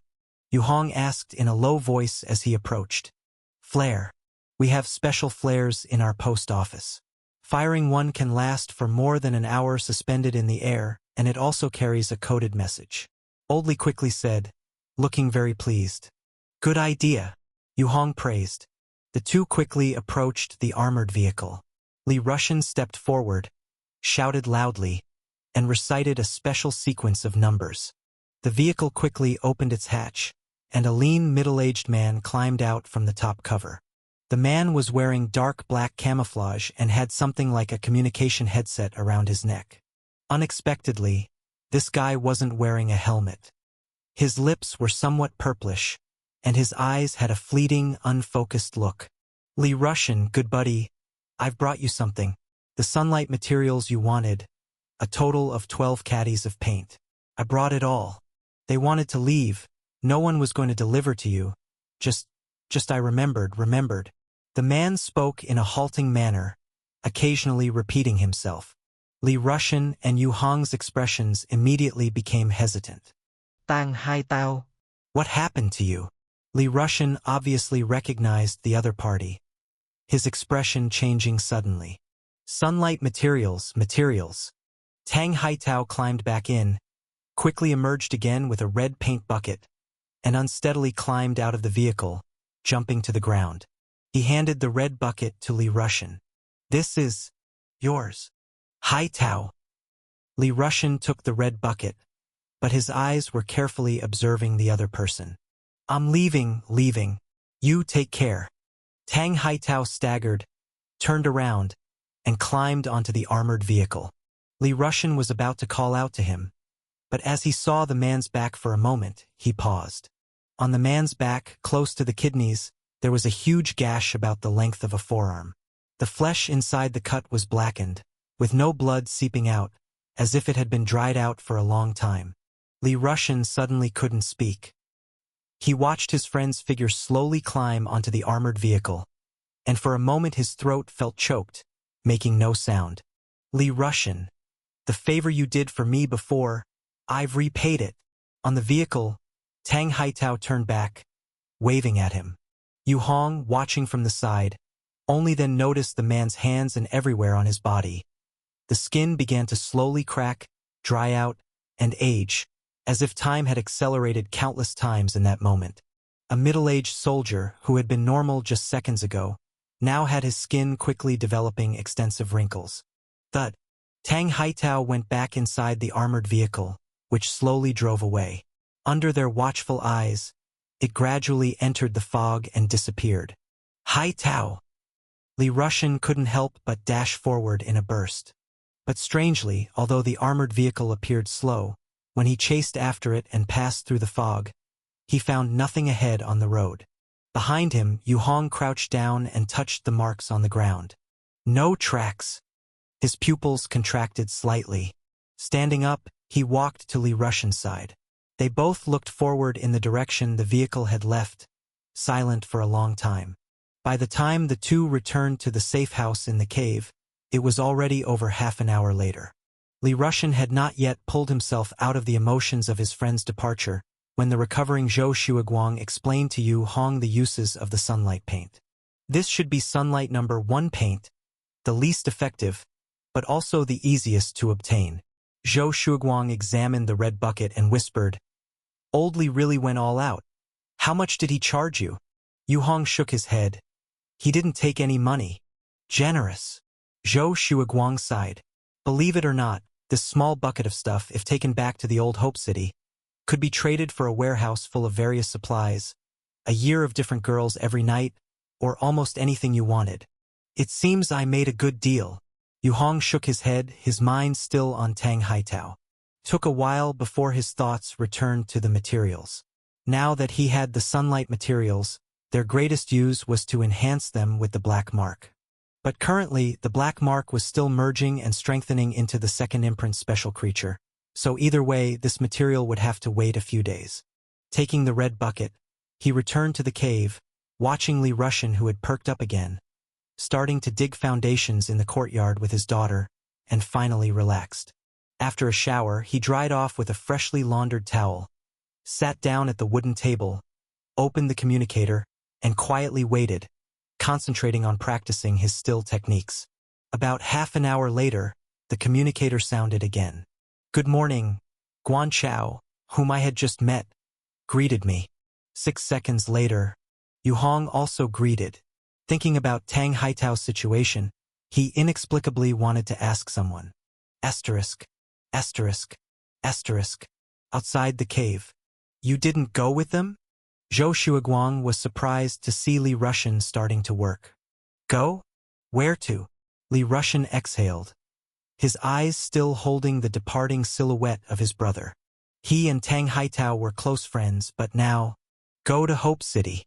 The black disaster is becoming increasingly dangerous, and it's unclear how long we can survive staying here, Zhou Shuiguang casually said. "Just like Yu Hong," Li Rushan replied indifferently. "Boss, how many people like him have you seen?" Zhou Shuiguang recalled the scene he had witnessed earlier. Yu Hong single-handedly grabbing the rampaging evil shadow had filled him with a sense of security that still remained. That was also the main reason he decided to follow Yu Hong later. It mainly had to do with when one is afraid and suddenly discovers that the thing they fear is being thrashed by someone else. That impact. Up to now, Zhou Shuiguang still feels a tingling in his scalp. "I've seen quite a few," Li Rushan replied. "I work as a middleman. I've seen many enhanced individuals. He stopped digging the foundation with his hoe, stood up straight, and smiled at his daughter who was eating nutrient paste nearby. But, although I've seen many, maybe the only one who grabbed the evil shadow and saved me 3 times is him, he whispered softly. How about you? Have you seen anyone like that on the front lines? Zhou Shuiguang was silent. Both men stood up straight for a moment, unconsciously looking around at the scattered luminous grass. Clearly, both had reached a consensus that following Yu Hong was obviously safer than entering the city. Asterisk, asterisk, asterisk. Inside the cave. You should really name your stronghold. Guan Chao couldn't help mentioning through the communicator. Honestly, I wanted to tag a name for your place just now, but I didn't even know how to mark it. Should I just call it Cave Safe House? Unlike others, Guan Chao's tone had a noticeable laxness distinct from the rest. This is indeed an issue that needs to be resolved. Yu Hong stroked his chin, his face thoughtful. 2 seconds later, he spoke. Let's call it Black Wind Base.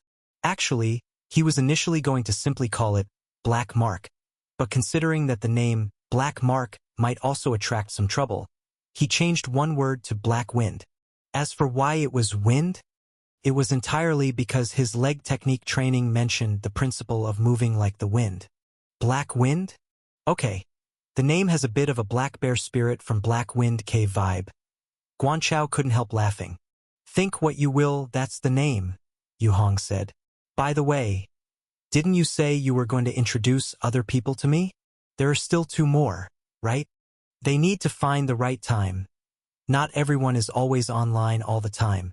Moreover, with the front line collapsing recently and the Black Disaster raging, things are getting more chaotic. These 2 are also at their wits' end, Guan Chao casually said. Aren't you afraid? Yu Hong asked, his tone slightly strange in this environment.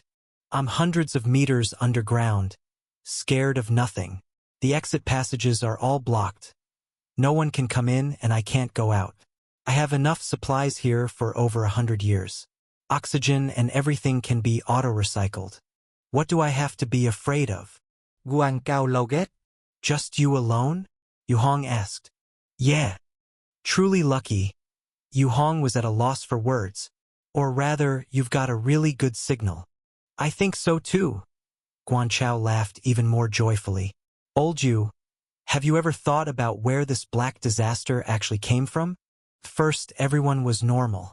Why did everything collapse so quickly? What do you know? Yu Hong raised his eyebrows slightly. I've been bored and looked up a lot of information.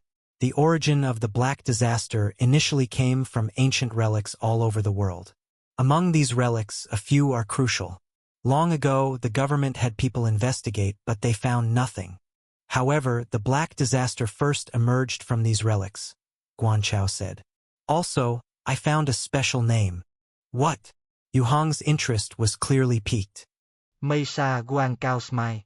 In the initial outbreak of the Black Disaster, there were a few key places with various mysterious rumors for many years. Looking back now, it wasn't without basis. Misha. Yu Hong thought of the corpse he had discovered earlier. Have you heard of the Misha family? Of course. More than 20 years ago, my father mentioned this Flyca family. They are one of the oldest families in the whole Flyca, but in reality, they have really risen only over the past 100 years. Before the outbreak of the Black Disaster, they had completely declined, Guan Chao said. I live near the relics here. I just happened to find a body recently. It's from the Misha family, Yu Hong frowned. A guy named Les Misha, dead by the relic near here. It's no big deal. This family has always been secretive. No one knows what they are up to. Their members mostly like adventuring, Guan Chao said indifferently. Maybe, Yu Hong said. Speaking of which, compared to us in Eastern River, Flyca collapsed even faster. Guan Chao changed the topic, bringing up the strongest country among the human united forces, Flyca. Although Yu Hong wasn't interested in it, he listened calmly while also practicing the basic survival leg technique. Chapter 132. Hope for. As for Guan Chao's words, if they were useful, he would listen carefully. If not, he'd just do his own thing. Unfortunately, when he asked about Tang Haitao, the other party didn't know the situation either. After exercising for a bit, he ate some nutrient paste, bid farewell to Guanchao, who said he was tired, and then went out to check on Li Rushan and the others. Outside the cave, Li Rushan had already dug a simple foundation. He was sitting with Izina, eating nutrient paste, while explaining something. Zhou Shuiguang was tending to the newly moved livestock box, pacing around the yard, furrowing his brows as if pondering something. Old Li, Yu Hong stepped down the stone steps, surveying the surroundings. "Give me a hand first." "What's up?" Li Rushan seemed to quickly recover from the departure of his friend and stood up, moving closer. "It's still a leg technique issue," Yu Hong thought for a moment. "I've got a heavy leg technique to increase combat power, but I still lack one that enhances speed." While exercising, he had this idea early on, thinking that if he had a technique to increase movement speed, he could significantly shorten travel time in many places. Movement speed. Li Rushan looked confused. "Isn't that just running? Just run more." "Speaking of which, since we finished teaching the leg technique, we haven't sparred for a long time. How about a match?" Yu Hong said thoughtfully. "Well, okay, but your strength is too great now. At most, we can exchange moves. If we were to have a formal match, I guess only an enhanced person could face you."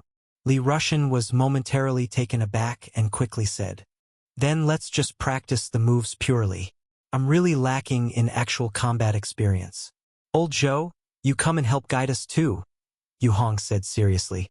He didn't think that saving two people made him unbeatable in the world.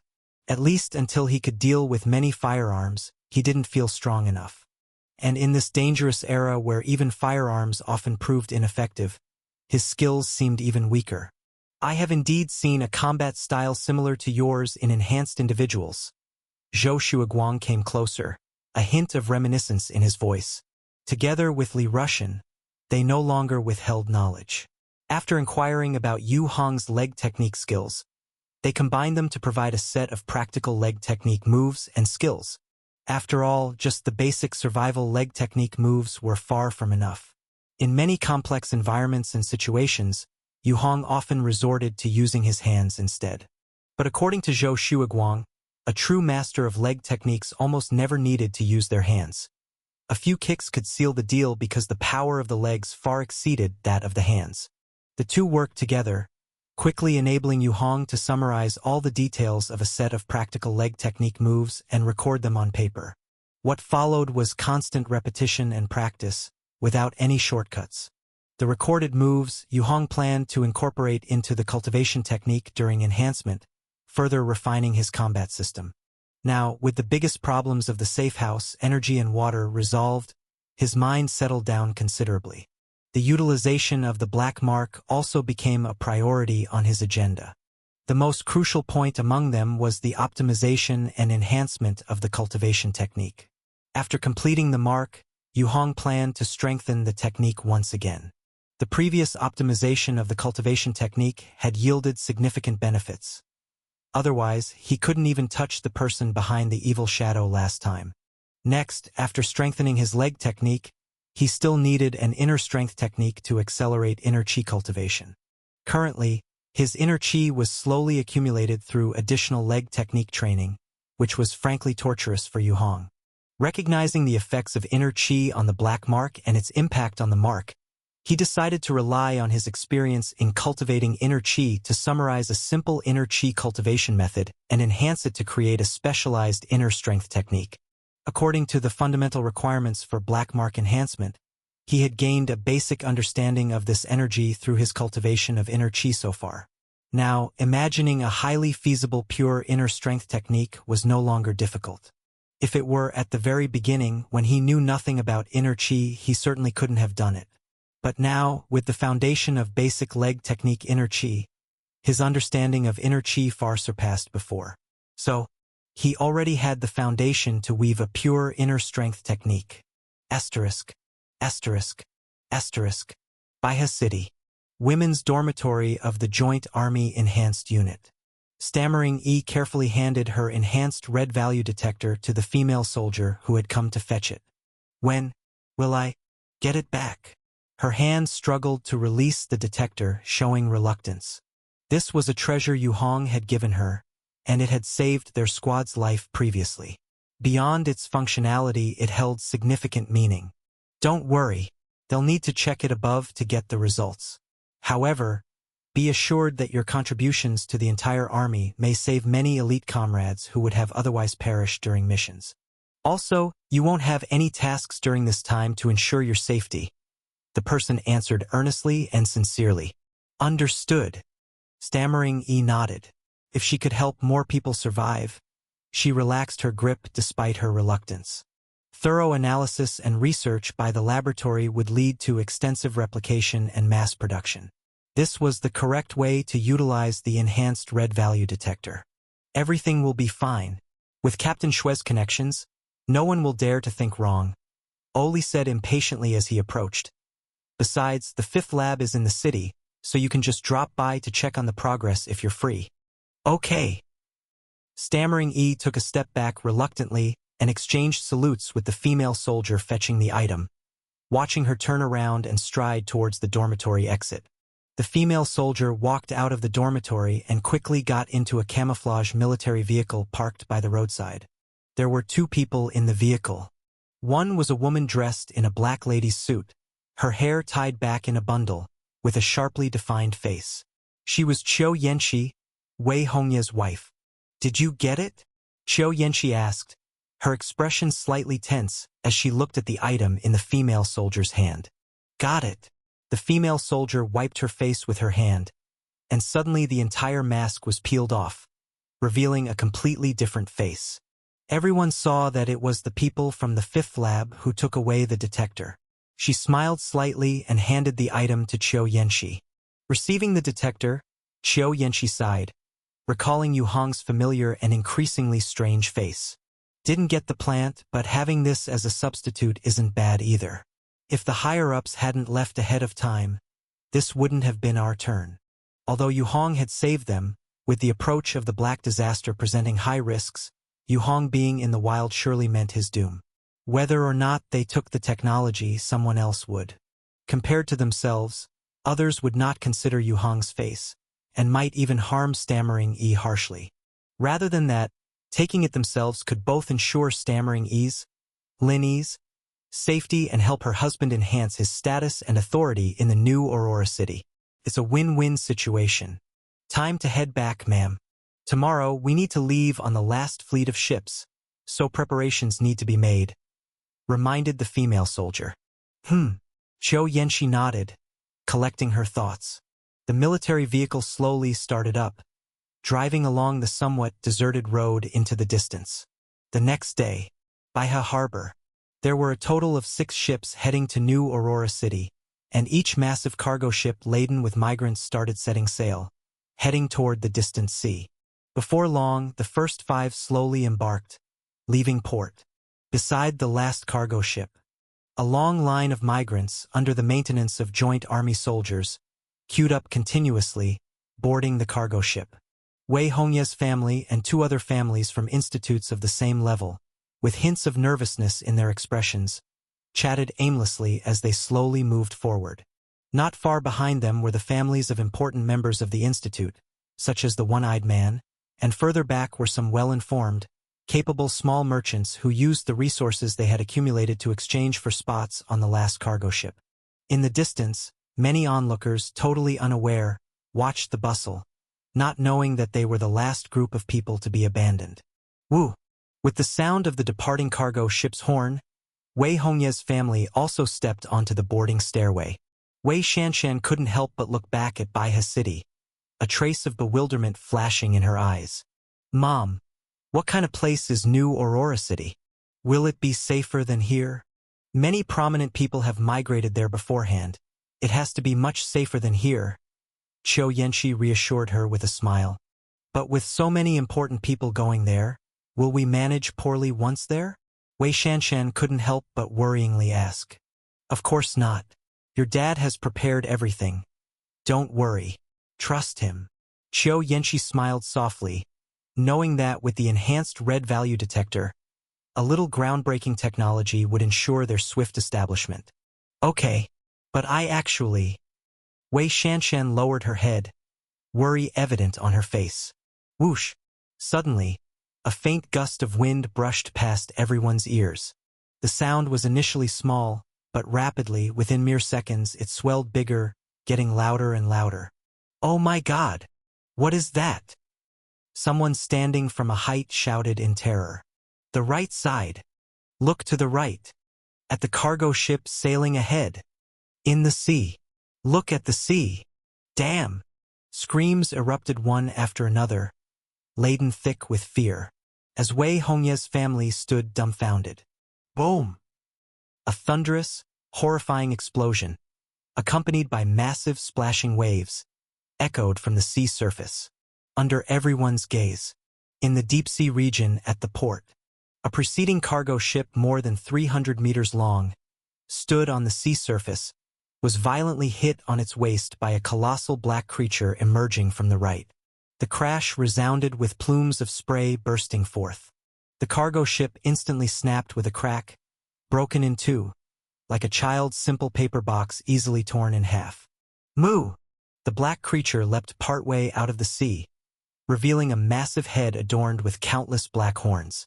It gently re-entered the sea, its gigantic body over 300 meters long, making a turn, dragging long black smoke, rushing toward the next cargo ship. Boom! The cargo ship that Wei Hongye and the others were about to board was also completely shattered at that moment. At the dock's edge, the massive, weighty structure of the cargo ship was flung violently ashore, crashing onto the vacant square lanes. Countless metal fragments scattered and splattered, hitting the crowd before they could react, instantly becoming a scene of bloody mist. Simultaneously, from the sky on another side of Baihe City, flocks of large multi-eyed birds flapped their wings, with sharp beaks, swooping down toward the city's district. Screech! The dense chorus of bird cries plunged this Hope City, already half-emptied of its people, completely into despair. With the leadership's quiet departure, much of the elite joint army, along with a large quantity of weapons and equipment, had silently been taken away. Those left behind were simply not sufficient to resist the incoming black disaster monsters. And such an outcome meant that Baihe City was doomed. Chapter 133, The Second Seal. Cave Safe House. The communicator emitted a faint electronic noise. Finally, we're all here today. Guan Chao's voice came from the other side. Pine, Fungus, we've got a newcomer here. Really impressive. Modified their own communicator to connect to the satellite and accidentally found me. This guy's voice seemed not to belong to this era at all, utterly relaxed, like greeting someone during peacetime. Hello, everyone. I'm Yu Hong, very pleased to connect with new friends. Yu Hong started with some pleasantries. I'm Wei Song. Anyone who can access this channel can't be trash. Nice to have another friend. I'm Zhang Kaiyun. Also, please don't call me Fungus, thanks. Wei Song, unexpectedly, was female. Her voice carried a confidence and sharpness, somewhat resembling Qiu Yanxi, but with an even stronger presence than Yanxi. Zhang Kaijun, on the other hand, had a tone that carried a hint of resignation and solemnity, revealing nothing for the moment. Fungus, can you get in touch with the Eastern Special Response Team? Wei Song extended the conversation with immediacy. I only handle base affairs. Others aren't my concern. Due to a certain type of evil shadow that can attack through communication, our side is isolated from the main allied forces. Zhang Kaijun replied. Also, I've said, don't call me Fungus. There weren't just his voice, there were also indistinct conversations and footsteps. Clearly, there were many people around. All right, that won't work then. I have completed the force field distribution map of the radiation source you wanted earlier. It's Rizwibble's technology? Definitely no problem. Wei Song responded. Should I send it directly to you? Okay. How large is it? About 15G. All right. It was evident that these other two individuals were entirely different from Guan Chao in style. They were true professionals, speaking with a strong purpose in their communications. Guan Chao was completely just hanging on the channel, unable to join the conversation. Yu Hong followed suit, hanging silently, only listening to the various technical exchanges between the two. As he listened, he gradually discerned that although both Wei Song and Zhang Kaijun were technical experts, one was deeply specialized while the other had a broad range, differing in type. Moreover, these two seemed to be expending their efforts on investigating something within the Black Disaster. The communication didn't last long before the two signed off, leaving only Yu Hong and Guan Chao. See, they're both very busy people under a lot of pressure, always on the brink of chaos. My task is just to hang online and see if I can contact more people, Guan Chao said helplessly. They seem to be searching for something? Yu Hong squinted as he asked. Yes. Every once in a while, Wei Song needs to summarize the radiation force field distribution map to determine where the highest concentration of radiation is. The greater the radiation, the stronger the Black Disaster usually is. But now things are off.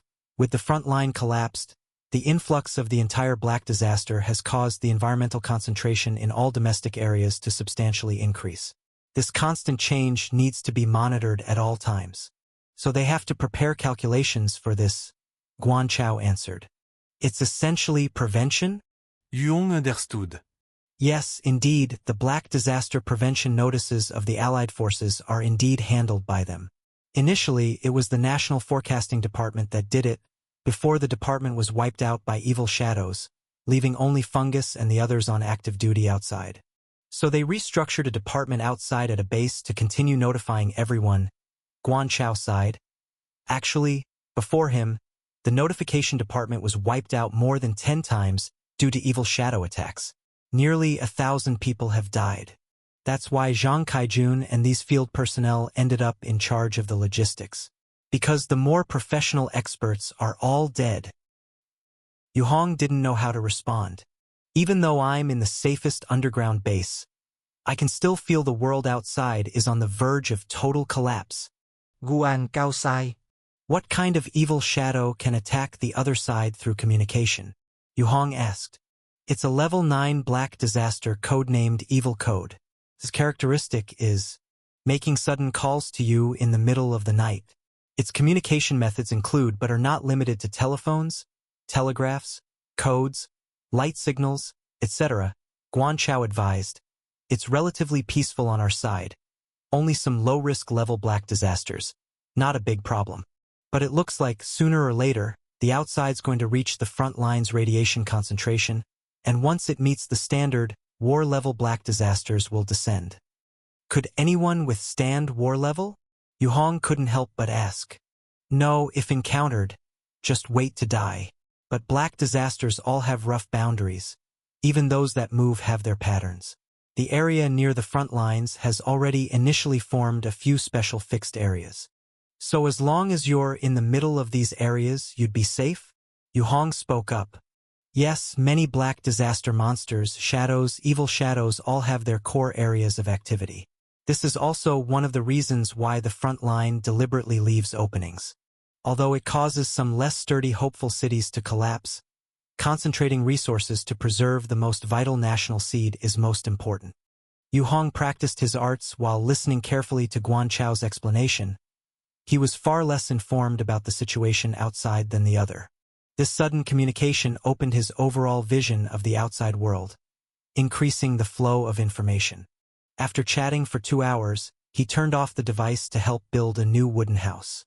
The previous cabin was too small, only suitable for 2 people at most. So, they had to build an extra house suitable for Zhou Shuiguang, along with addressing the breeding area issue.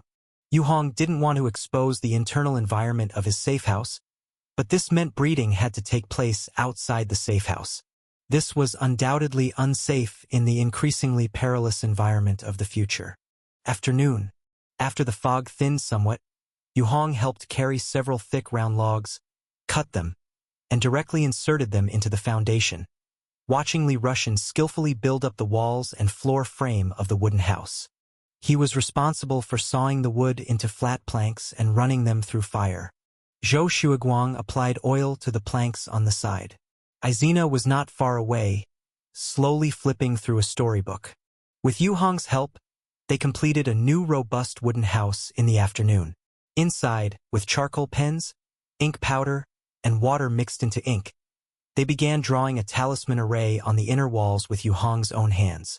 The talisman array was a vortex array carved with inner chi, and Yu Hong spent 2 whole days completing it bit by bit.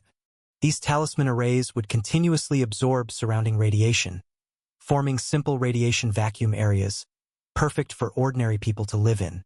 On the 5th day, the day when the black mark reinforcement was about to complete, the talisman arrays drawn by Yu Hong were nearly dried, having absorbed enough air radiation. Inside the new wooden house, the group stood together. This time, the house was much larger than the previous one, with enough room to lay 6 beds side by side and expand the rooms further. Yu Hong stood inside, gently stroking the patterns on the wall. These patterns had absorbed ample radiation, reflecting a full silver glow. This is a new type of talisman array I've developed. It can absorb surrounding radiation to prevent you from developing radiation sickness. But because it has limited capacity, I've designed a folding structure for the array at doors and windows. How does that work? Zhou Shuiguang asked curiously. He hadn't seen any talisman arrays besides the enhanced runes on the front lines. Yet here, Yu Hong had come up with a second type. Opening the doors or windows disrupts the array, folding it disconnects the middle, releasing the stored radiation internally. When it refuses, the array restores to completeness and begins absorbing radiation anew. Yu Hong introduced his new design structure with some pride. This structure wasn't reinforced by the black mark. It was a result of his arduous research and contemplation. To resolve the problem of ink connectivity when breaking and reconnecting, he had tried various methods. In the end, he succeeded by increasing the ink powder concentration in the ink. This new talisman array can absorb external radiation, store it, and release it. Li Rushan lightly fingered the runes on the wall beside him, stunned. Yes, but only with my unique carving technique. The drawn runes possess this special effect. Printing techniques and the like can't be applied here. Yu Hong was clear about what he was thinking and directly negated it. Can't be mass-produced, huh? Li Rushan siga. No, if it could be, it would save more people. I'm not someone who withholds. Yu Hong nodded. He suddenly thought if Wei Song and Zhang Kaijun on the communication channel could indeed contact and inform more people, he might be able to share detailed evil shadow information he had. He wasn't a saint, but in such an environment at the moment, humans were really struggling. Even elite postmen were enduring hardships, let alone ordinary people. They would surely be doomed. This thought arose in his heart, but Yu Hong didn't agree with the idea of sharing crucial information for free with others. Gained too easily, it wouldn't be cherished and could be detrimental to him. After all, after giving it away once, there would always be expectations for a second and third time. Additionally, if any deviation occurred with the shared intelligence causing danger, it would inevitably bring negative consequences back to him. Boss, can I ask a question? Li Rushan suddenly shifted the topic, asking, what is it? If there are new runes or symbols, could you develop something new? Li Rushan turned, looking seriously at Yu Hong. Huh? Have you seen other new symbols? Yu Hong was taken aback. Then a bit of anticipation rose in his heart. Yes, I used to deliver to other relics. Relics are scattered worldwide. Some of them contain symbols and runes besides the enhanced ones. But since only one had any effect after being studied for a while with no results, they were completely abandoned. However, he at this moment had bright eyes. If you can make these new symbols work, perhaps it could bring good effects to us. I can't guarantee it. Yu Hong shook his head. I can't be sure all symbols are useful, and there's something I should mention first. What I can use doesn't mean others can. Even if I unlock an effect, it might be of no help to others. I understand. Li Rushan wasn't unreasonable. Since I've basically come under your wing now, I'm just working for you. I can distinguish between things. That's good. Since you mentioned it, it means you might have a chance to obtain other new symbols? Correct. Yu Hong detected Li Rushan's intent. In Shodong City, there's an ancient museum. I remember there were stone rune relics I delivered there. They have a third kind of symbols entirely different from what we have here. Li Rushan nodded. Are you sure? I'm sure. Chapter 134. The Second Seal Part 2. How far is Shodong City from here? Over 800 kilometers. It's not far by car, but the main issue is that we are uncertain about what we'll encounter along the way. Li Rushan replia. However, if you equip me with enough of those radiation hand grenades of yours, I'm confident I can make the trip. How many do you need? Yu Hong asked after a moment of silence. The allure of new runes was significant. Of the 7 runes he had copied last time, only the Vortex rune worked when drawn with inner strength. If what Li saw were other useless symbols, it would be a wasted trip. Wait, are you sure it's not a rune from a relic nearby? He asked again. I'm certain because I've seen the promotional material before. Each relic has a door painted with symbols. While many overlap, each relic has 2 core symbols that are completely different. There wasn't much written by the experts, but I remember that. Each relic has different core symbols? Yeah, that's what the expert wrote. Li Rushan nudda. I've heard a bit about this as well. Zhou Shuaguang, who was on the side, couldn't help but chip in, drawing the attention of the 2 men. Our frontline researchers often go to collect various materials, and over time, some of the grassroots material collectors have become familiar with us survivors. After all, everyone wants to avoid danger, so consulting with us has become common. He paused. We often gather for bragging sessions, and I've heard that aside from the pyroxene symbol, the so-called enhancement symbol that all relics have, many relics also have their own unique special symbols. However, research has shown that the only effective one discovered by Silver Tower is the pyroxene symbol. He exhaled and continued. Some experts are not satisfied with this finding, attempting to uncover effects from other symbols and runes, but to no avail. After he finished, he looked at Yu Hong with a measure of respect in his eyes.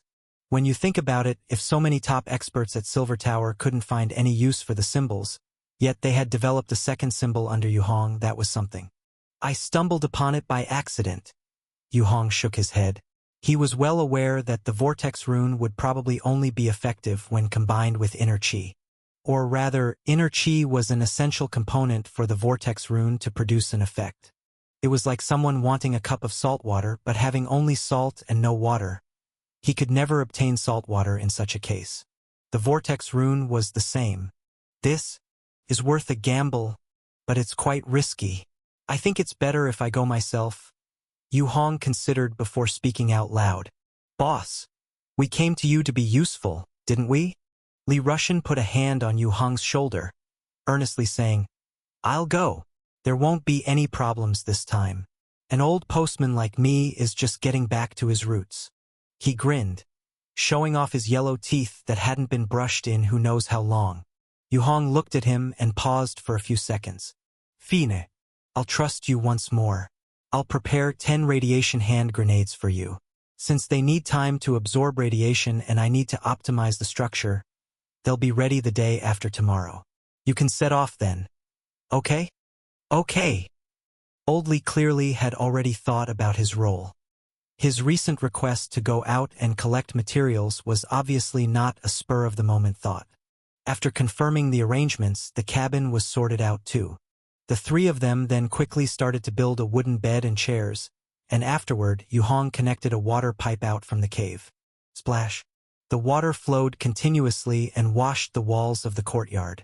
Holy sh**T. Running water? Li Rushan, who had just placed a wooden table inside and come out, saw a water pipe spraying water. He was stunned, his eyes revealing a dreamlike expression. Standing amid the spray's mist, his eyes bulged like spheres, intently watching the transparent, flexible hose in Yu Hong's hand. It wasn't just him. Zhou Shuaguang, who was squatting and clearing sawdust, opened his mouth in amazement at the scene. Boss, you've sorted out the water supply? He inhaled sharply, standing up to ask loudly. Li Rushan then remembered Yu Hong had bought him a set of underground water supply system components before. Added to that were the nuclear-powered generators for energy. With Yu Hong's skills, it was indeed possible to set up an underground water supply system. Wow, we've got water. We can shower now. Izina, still a child, was the first to cheer excitedly. She ran out from the cabin, happily spinning around in the mist. "So, I guess it's time we built a communal shower," Yu Hong said, holding onto the water hose, looking around at everyone in the courtyard, unable to suppress a smile. In this extremely dangerous environment, being able to avoid going out for water and having a constant supply was a massive surprise for anyone. Suddenly, whether it was Li Rushan or Zhou Shuaguang, everyone moved closer to the mist, reaching out to touch it. All faces revealed a sense of relaxation and joy from within. "Also, I've solved the energy issue. If you have any devices that need charging, come to me. After all, the days are getting shorter. I'll also install a light bulb outside for communal lighting," Yu Hong added. "Long live the boss." Izina was the first to raise her hands high in cheer. Li Rushan and Zhou Shuaguang also showed surprised smiles and raised their hands. "Long live." They too joined in the cheer, watching Nana bounce and spin in place. Having water and electricity, these were the fundamental guarantees for a small base. If before it was simply about surviving, now, the assurance of energy and water sources gave everyone the true expectation of living better. No sooner said than done, Yu Hong quickly brought out an electrical wire from the cave, hung up a light bulb, and provided around-the-clock illumination for the outside yard through the vent above the door. The light has a resisting effect on the black disaster in the wild, but even if we're using nuclear power, we shouldn't waste energy unnecessarily. So I suggest we add a cover to the light bulb, paint the inside of a cone-shaped cover with reflective material, which can further narrow the illumination range and at the same time increase the brightness within this range, proposed Zhou Shuaguang. It was clear that after mixing it up on the front lines for so many years, he had many practical tricks up his sleeve. That makes sense. Yu Hong quickly adopted the idea, and along with Li Rushan, made a trip to the post office. They found tinfoil and glue from the miscellaneous items there, then used wood to make a lampshade. In less than half an hour, they had constructed both the lampshade and its supporting base. The communal electric light hung on a 5-meter-high wooden pole in the center of the yard. The wooden pole was as thick as a watermelon. To call it a pole was an understatement. It was more like a small tree that Yu Hong had dragged over from outside. As evening approached, the communal shower cubicle was also set up and painted with a waterproof coating on the surface. This made the yard a lot livelier. 3 wooden houses of varying sizes were distributed in a triangular formation, with an electric light pole standing in the middle of the open space. The bright light, gradually dimming in the evening, gave everyone an inexplicable sense of security. Bursts of cold wind blew through, and the luminous grass in the yard rustled with the wind. Yu Hong stood in front of the gate, looking at the scene before him, and felt an inexplicable sense of achievement in his heart. "It looks a bit like a small village," he smiled and said. "Yeah. An ordinary village is far behind us in terms of conditions." Li Rushan stood beside him, remarking with a sigh, "We're just lacking one thing, and then we won't have to go outside for a long time." "You mean heating?" Yu Hong understood. "Yes. The weather is getting colder and colder. The seasons now have completely lost their meaning. The temperature seems to be linked to something else." Li Rushan nodded. "Since we have a nuclear power source, we can completely utilize the cooling water pipes to construct a waste heat system. The essence of nuclear power generation requires a large amount of water for cooling, and this cooling water is heated to a very high degree. Indeed, it can be used for heating." Yu Hong, though a pseudo-researcher, still knew some basic knowledge. It was just a bit unfamiliar to him. Hearing Li Rushan mention it now gave him a sense of urgency about his own knowledge reserves. After all, he was portraying the image of a profound researcher. If he didn't even know some basic knowledge, people would definitely suspect how he managed to create those things. "We still need to refine our defenses outside," Li Rushan sighed. "Right, I'll think of a way." Yu Hong nodded. "Then boss, since everything is so ripe now, if I encounter very suitable survivors outside, can I bring them to join us?" Li Rushan turned his head to look at him. "Not for now. Our defensive range is limited." Yu Hong considered for a moment and declined. The area pushed back by the luminous grass was only so large. Whether they can expand the safe zone further would depend on how the newly synthesized marked creatures turned out. After discussing the future development with Old Lee, the two went back to rest. Soon after, rustling sounds of numerous crawling creatures passed by the outside of the yard wall. Countless black bugs, like a tide, passed by one wave after another. They naturally skirted this area, forcefully driven away by the luminous grass, creating a perfect safe zone. Over in the night sky, unpleasant cries of multi-eyed birds drifted from afar, one after another, clearly more than one. This made Yu Hong's heart unconsciously clench. But after observing for a while at the door, he noticed that these multi-eyed birds didn't approach. They flew further and further away until they were completely inaudible. Once he confirmed there was no danger, Li Rushan and the others inside their houses also witnessed this scene through the cracks in the window.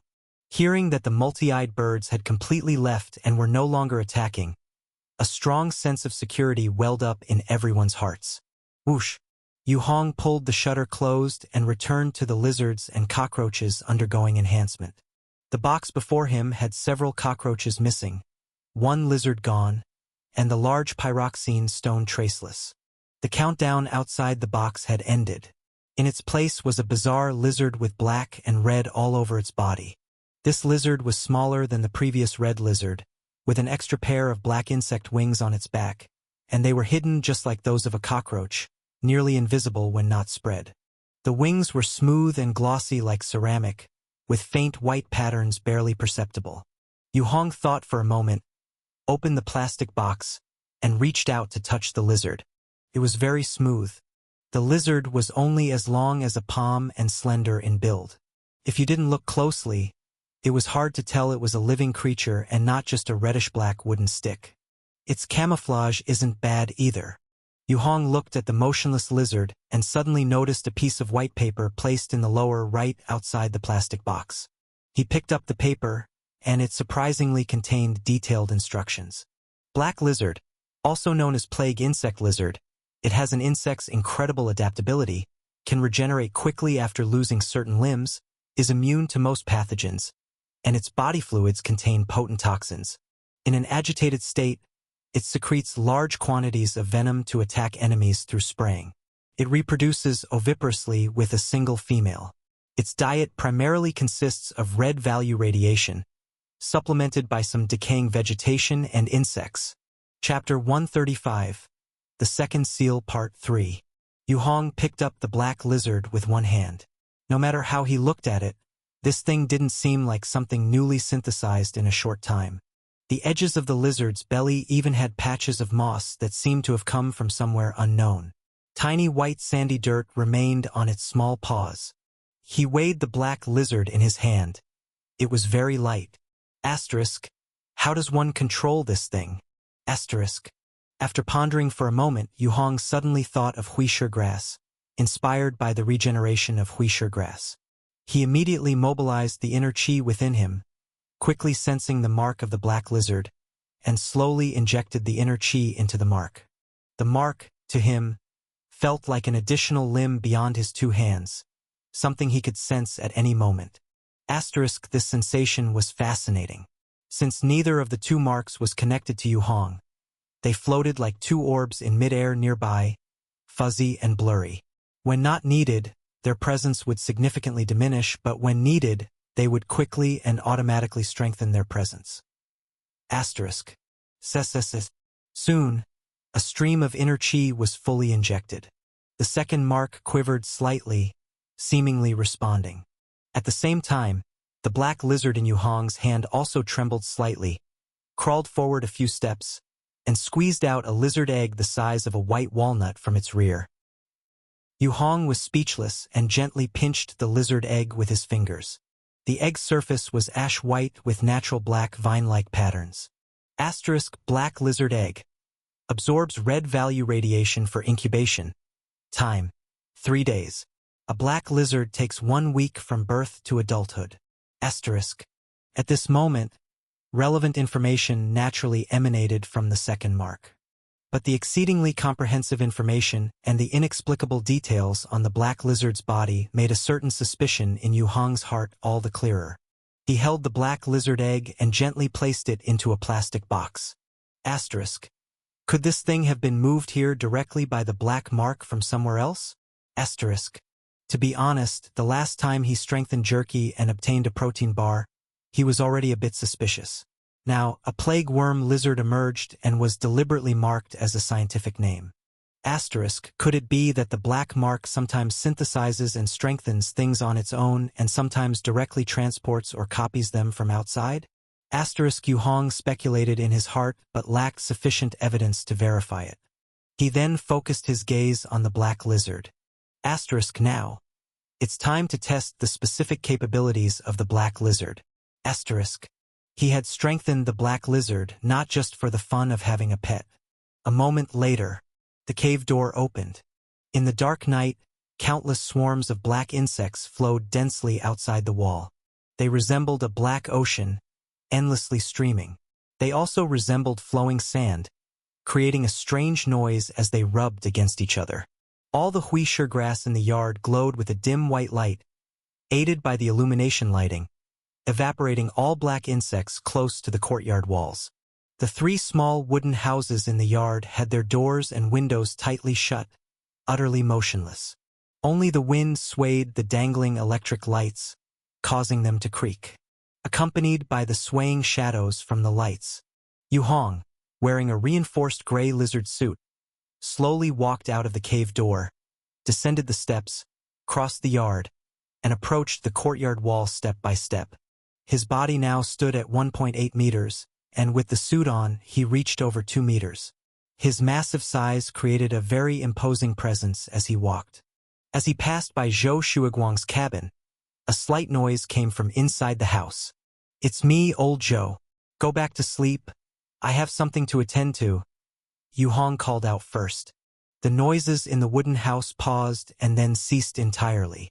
Yu Hong passed the wooden house and reached the courtyard wall. Looking at the endless black insect tied outside, he took a deep breath and opened his right hand. In his palm, the strangely shaped black lizard quietly flapped its wings a few times, seemingly adjusting to the environment. Soon, half a minute later, the black lizard seemed to awaken from the dense red value radiation outside. It sluggishly moved its body on Yu Hong's palm, swayed its head, wriggled its legs, and flicked its tail. Then, poof, the black lizard leaped, landing lightly on the courtyard wall, facing the black insect tied with its tiny mouth open. A light red tongue shot out like lightning, precisely sticking to a black insect and retracting it into its mouth to swallow. The tongue was so fast that Yu Hong couldn't even see it clearly. He stepped back, looking at the black lizard standing on the courtyard wall, and thought for a moment before closing his eyes. At once, a subtle sensation emanated from the second mark. He seemed to faintly perceive the condition of the black lizard, its state, and whether it was safe. Soon, the black lizard moved slightly, jumped inward from the courtyard wall, and hid in the huishur grass, remaining still. The absence of black insects around the black lizard instantly made Yu Hong feel much more at ease in his heart. If encountering the black insects earlier was like a burning small flame, then now with the flame extinguished, the black lizard felt like a moving stick of wood to Yu Hong. The contrast between the two sensations was very stark. After the black lizard stopped moving, it soon began to slowly absorb the surrounding red value. Asterisk. Does encountering a black disaster and lying dormant have indicative mark states? Astérisque Yu Hong carefully contemplated. He had a thought. Instantly, the black lizard stood up from the grass, and with a bayou, it followed the courtyard wall up to the top. Upon seeing the vast tide of black insects outside, the black lizard's state in Yu Hong's mind immediately changed. From a stick of wood, it transformed into a small flame. The distinction between the two states was very clear. This allowed Yu Hong to easily distinguish them and firmly remember them in his mind. The testing of the black lizard lasted for more than half an hour. Yu Hong quickly mastered the nuanced method of controlling it and determined the various abilities of the black lizard. Then, he left the little creature in place, waiting for daylight to let it go out. The greatest use of this thing was not the purification of a stretch of land like Huishergrass, but patrolling the surroundings to ascertain the general types of black disaster threats. From the tests, Yu Hong discovered that when the black lizard encountered different black disasters, it would trigger different states. Encountering black insects was a small flame. Encountering larger big skins was a medium flame. As for other situations, they couldn't be tested yet due to the lack of objects encountered. However, in its resting state, the black lizard would absorb the surrounding red value radiation. This absorption seems slow and useless, but the black lizard would actually rest and feed in this state, significantly concealing itself. After testing was complete, Yu Hong returned to the cave, removed his suit, and rested. A bit weak. As he lay in his sleeping bag, there was a tinge of disappointment on his face. In comparison to Huishergrass, the black lizard's usefulness was clearly much smaller. It could only patrol the perimeter and serve as a temporary miniature radiation purifier. But perhaps the quantity was too small. Maybe when the numbers increased later, the situation would change. He consoled himself in his heart. With this thought in mind, Yu Hong rested a bit but did not fall asleep. Instead, he got up again, took out pen and paper, and quickly retrieved and recorded the basic leg technique moves everyone had previously summed up. Then he took out the basic survival leg technique booklet he had previously strengthened and placed it alongside the record. He pressed one hand on the paper surface. Strengthen leg techniques. Direction. Enhance movement speed, technique flexibility, adaptability to various environments. The previous basic leg techniques were strong, but they were often inconvenient to apply. Many times, he needed to use other weapons for assistance. So this time, the enhancement was considered a completion. Strengthen leg techniques? The icy mechanical voice of the Black Mark rang out as always. The countdown appeared on the paper. 5 hours and 12 minutes. Yes. Yu Hong was somewhat surprised that incorporating some basic moves would take so long, but after calculating, he realized he could take a nap until daylight. So he didn't bother to investigate further and gave an affirmative answer to the Black Mark. Then he turned over, curled up, and slowly drifted off to sleep. Tomorrow, he still needed to make radiation hand grenades for Old Lee and send him on his way. He also needed to continue testing the black lizard's effect on shadows. There were still many things to do. Before dawn. Baiha City. The streets that once bustled with life were now cold and dead silent. Vehicles lay crashed in a chaotic jumble, some spewing white smoke, others engulfed in flames, and still others having rammed into shops by the roadside, utterly motionless.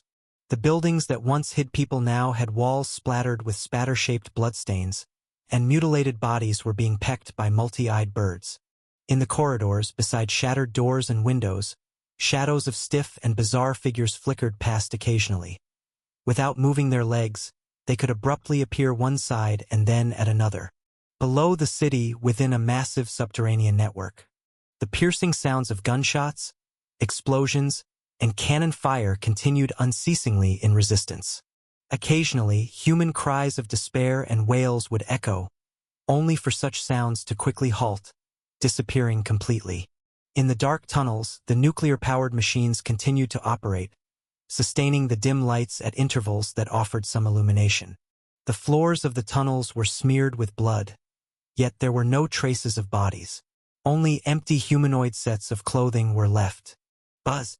Suddenly, a black armored military vehicle shot out swiftly from one of the main tunnels. The entire vehicle was covered with an exterior similar to a luminous stone blanket, and the windows had visible talisman array patterns.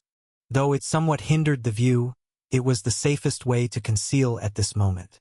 Inside the vehicle, sitting in the driver's seat, was a pale-faced, panic-stricken hybrid girl. The girl had a pretty, exotic look, her youthful age evident. In peaceful times with a bit of makeup, she would be no less charming than many actresses on screen. But at this moment, a good-looking face was utterly useless for survival. Oli breathed rapidly, concentrating all her attention on driving, occasionally making quick evasive maneuvers to avoid the sudden obstacles appearing in front of her. Hang in there, Commander Shui. As long as we charge out, leave the urban area, and get to the secondary base, we'll find the medicine. A man's anxious voice sounded from the back of the vehicle. At this moment, stammering Yi, Xuaningning, and Chen Xiaoxing were all in the vehicle, along with Fang Shijun and Chen Xinji, who had previously acted with them. These two had initially distrusted Lin Yi but later were saved by her, drastically changing their attitude towards her, and were now with them in the vehicle. In fact, at a critical moment, these two had driven this vehicle to rescue the still bewildered stammering Yi and others from the dormitory, escaping into the underground passage. Even if we get to the secondary base, so what? Without a breeding line, food will be a huge problem. Outside, there's so much black disaster, multi-eyed birds, talking people, shadow. The sea is also completely blocked off, and we can't possibly match that big creature. Chen Xiaoxing looked dispirited, glancing at Fang Shijun, who was still treating Xuaningning's wounds. One step at a time, Fang Shijun shouted sternly. If you don't want to live, how can you expect others to drag you along? Her gaze swept over, seeing how, except for Lin Yi, everyone else's faces displayed a gloomy despair.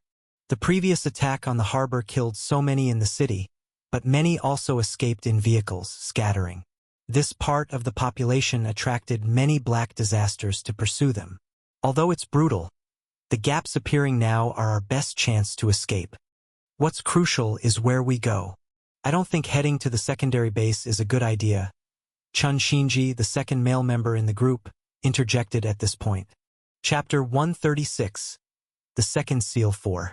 Now, with all these people gathering, it's bound to trigger a black disaster swarm attack. We can't run to places with a lot of people. The more people there are, the stronger the black disaster it attracts.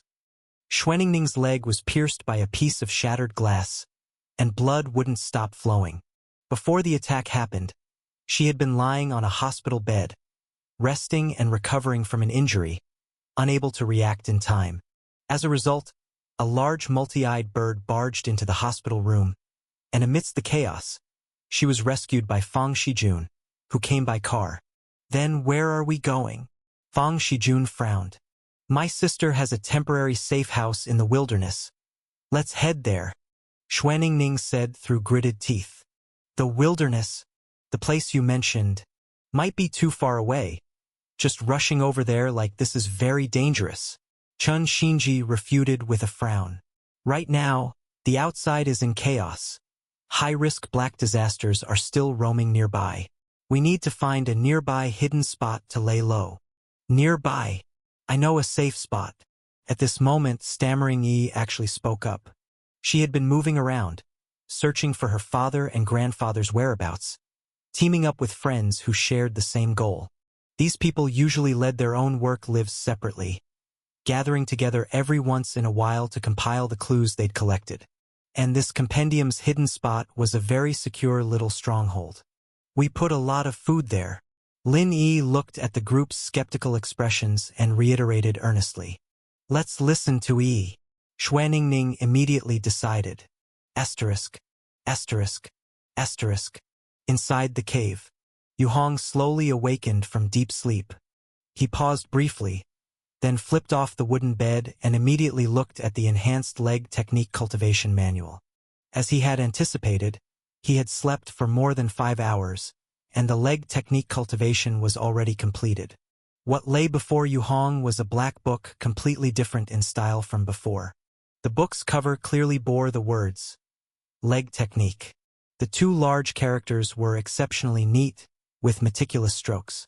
However, this book vaguely gave Yuhong a feeling similar to the black salamander from the previous day. Even though it has just been enhanced, it exudes a faint sense of age? He pondered, furrowing his brow as he reached out to gently flip open the first page of the black book. On the white paper inside, it was clearly written Thunderbolt Leg Technique. The 4 characters were dragon-like and phoenix-like, clearly written by a master hand. Yuhong's expression changed slightly as he continued to turn to the next page. Soon, the content on the second page left him numb. This was a passage detailing the life of the creator of the technique, telling the story of a young boy who survived the massacre of his family, endured hardships, apprenticed under a master, and eventually created his own leg technique to seek vengeance. The place names and character names revealed in the story, along with the intricate plot, further convinced Yu Hong that the black mark likely transported this leg technique directly from elsewhere. Could it be that all the things the black mark brought over were directly transported from other places? He speculated. No, can't be. I've enhanced the door many times, and if it were directly transported, it wouldn't fit so perfectly. It's very likely that sometimes it involves transportation, and other times it's merging and enhancing, Yu Hong guessed in his mind. Holding on to this thought, he continued to flip through the booklet in his hands. What followed was the specific content on how to practice the leg technique. As he expected, the previous basic survival leg technique content was still present, but it was clear that it had integrated some elements of the Thunderbolt leg technique, which had a vastly different style. The Thunderbolt leg technique was similar to China's ancient traditional martial arts cultivation methods, while the previous basic survival leg technique was a special technique integrating interstellar elements. The two were poles apart, but at this time and place, under the integration of the black mark, they had truly fused into a new Thunderbolt leg technique, consisting of a total of 6 layers. Going through the entire passage, Yu Hong noticed that the Thunderbolt leg technique followed the same path as before, also training from the outside to produce inner chi, then using inner chi to launch techniques to injure others. Only compared to the previous leg technique, the Thunderbolt leg technique was much faster and more nimble. Once minor mastery is reached, the leg technique is like Thunderbolt, swift and unmatched. When major mastery is reached, with the activation of inner chi, the leg technique carries a hint of true lightning intent, and the lightning it unleashes significantly enhances the strength of the legs, known as Thunderbolt transformation. This was the original text of the technique, and beneath it was an attached visualization. The previously strange visualization now vaguely revealed a fine lightning shape in the center of the image. Yu Hong read the booklet several times and then began crafting radiation hand grenades. Meanwhile, in the basement, he also attempted to practice the new leg technique. The compatibility between the Thunderbolt leg and the previous basic leg technique was extremely high. By making minor adjustments and familiarizing himself with the new cultivation moves, he quickly adapted to the retrained first and second layers. The inner chi also gradually became more active with each repetition of the dynamic exercises. By late morning, Yu Hong had successfully modified his cultivation, and with the new visualization, the inner chi within his body continuously rotated and flowed in his abdomen, releasing a slight tingling sensation akin to electrical current. He estimated that it would still take some time to fully adapt to the Thunderbolt leg. Although the modification of this leg technique was relatively easy, it still required real-world scenario practice to be truly usable in combat. However, he was in no rush. Things needed to be done one step at a time. First, make the radiation hand grenade and send off Old Li. Then, have the black mark free up to enhance the internal cultivation methods. During the enhancement time, he'd continue practicing the leg technique and adapt to using the black salamander. At noon, after eating a protein bar and a nutrition paste, Yu Hong walked out the door. In the courtyard outside, Old Li and Zhou Shuaguang were already gathered, discussing something. Equipment for their departure was packed in a large bag placed at the wooden cabin's entrance. Izina was quietly drawing something on the courtyard wall with a charcoal pencil, and it seemed like she had spent much less time indoors since arriving at this courtyard. "Uncle Yu." Seeing Yu Hong come out, a clear happiness appeared on Izina's round face as she waved at him from a distance. Yu Hong waved back, a relaxed smile also emerging on his face. In such a somewhat hopeless world, being able to see such an innocent smile every day was a comfort to anyone's heart. On the other side, Old Li and Zhou were about to come over, but Yu Hong waved them off, signaling them to continue with what they were doing. Returning to the side of the courtyard wall where the black salamander was, Yu Hong glanced at the black salamander hidden in the luminous stone grass and triggered the second mark in his heart.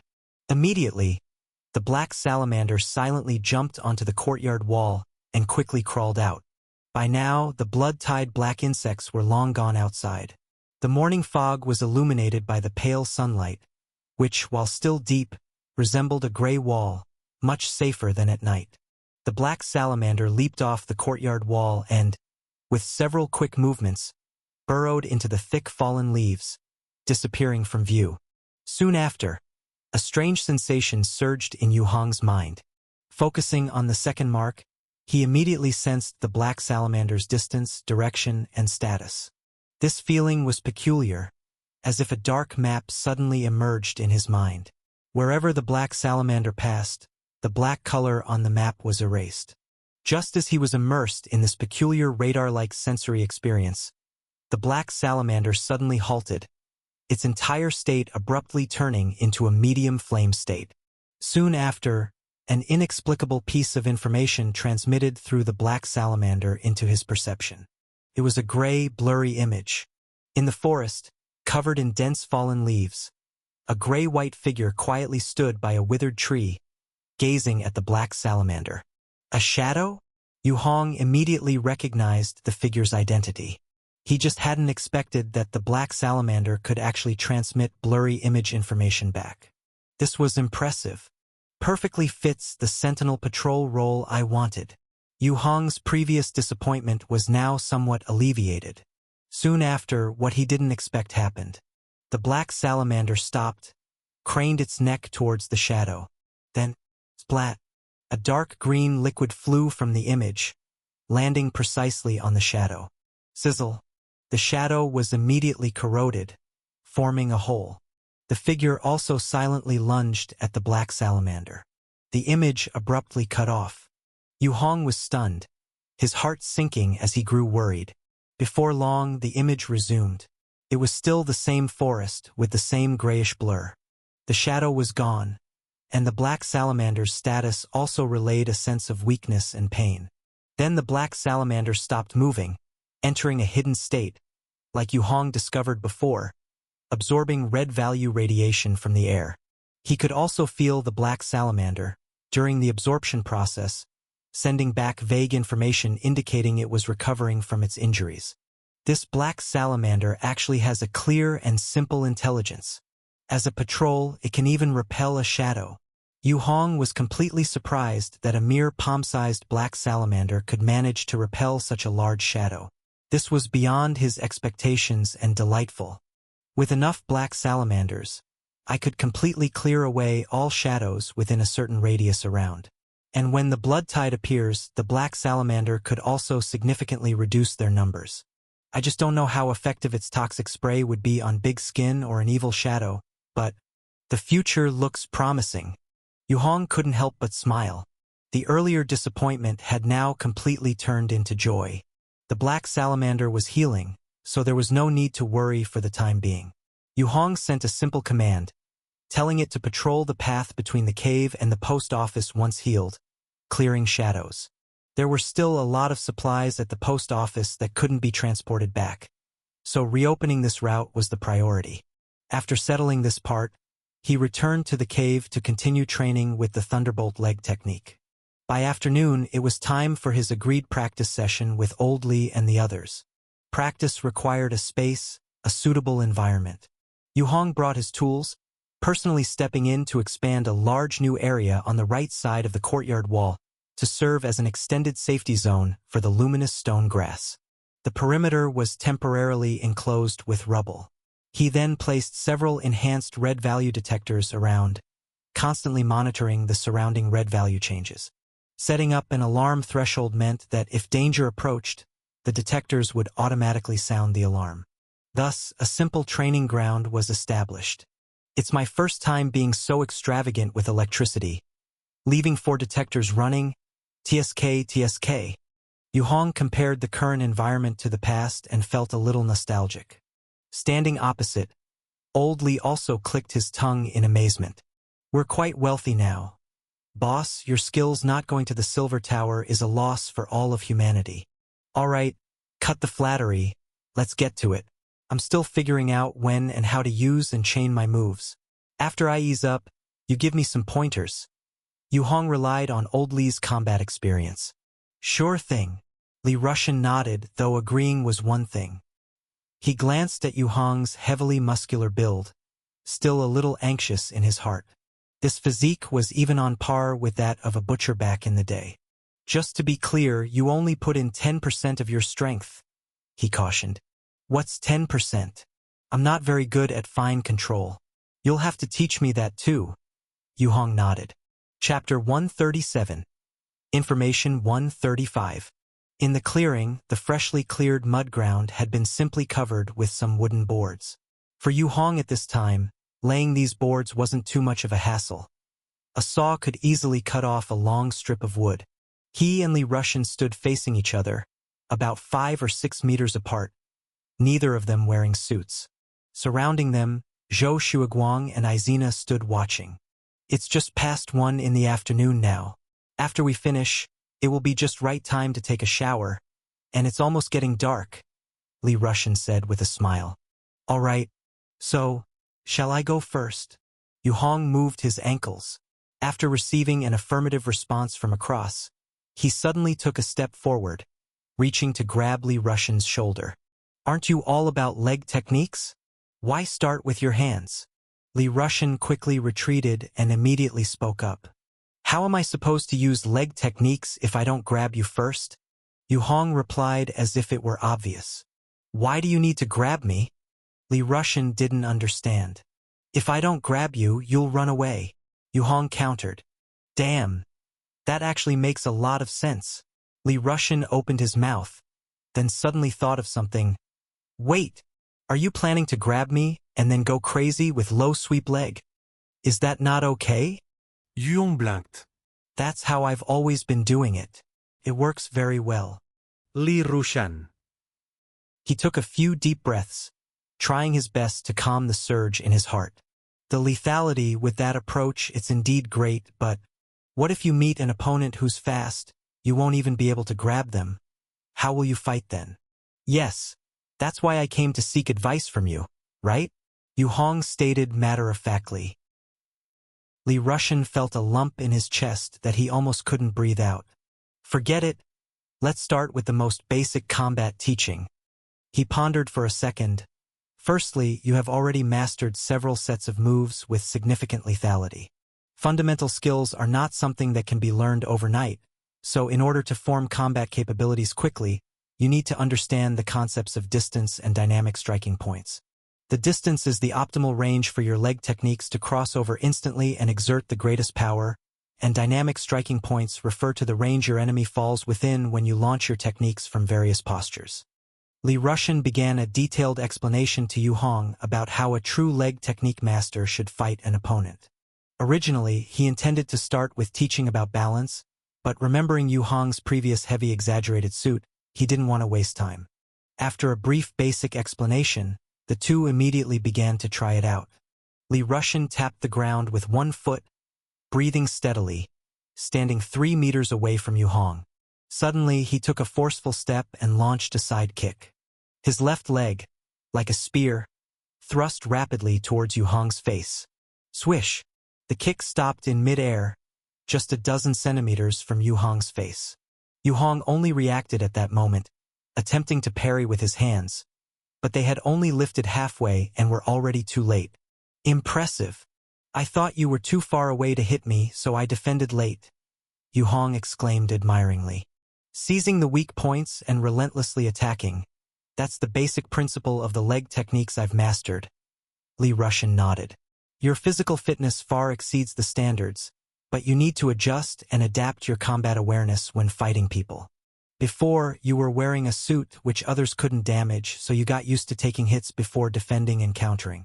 Since your suit was so durable, it would often lead the opponent to misjudge, making their strikes ineffective, causing them to expose a huge weakness, which you would then exploit to get in close and eliminate them. But, he paused for a moment. Once you face a real combat master, especially one who isn't much smaller than you could be in danger. After all, your equipment can't protect against all weapons. If someone with high-powered firearms keeps their distance and concentrates fire on you, how will you defend? That makes sense, Yu Hong nodded. Immediately, he began to learn various quick-response leg techniques from Li Rushan. stepping forward with a direct kick, side kicking, flipping back kick, high kicks, spinning kicks, and so on. Internal chi techniques seemed to optimize Yu Hong's adaptability to the moves, and he mastered them very quickly. 2 hours later, he had essentially mastered them all. As the two sparred, they were able to fight using only legs, without the need for their hands to assist. After training for a while, Li Russian's stamina fell short, and he took a break while Yu Hong continued to review the various skills he had just acquired. His inner chi was abundant, his recovery speed was fast, and his endurance was astonishing. He could continue training at this intensity right until the evening without any problem. The time passed 3 o'clock, and the sky gradually darkened. Reluctantly, Yu Hong returned to the cave to continue his training, enhancing radiation hand grenades while practicing the Thunderbolt leg technique. The Thunderbolt leg technique, like other types of martial arts, contained various leg techniques, but it lacked the practical experience of when and how to use them in combat. This is exactly what he was in dire need of. Inside the basement, Yu Hong took a deep breath, standing in the center. A strand of inner chi was activated, coursing into his legs.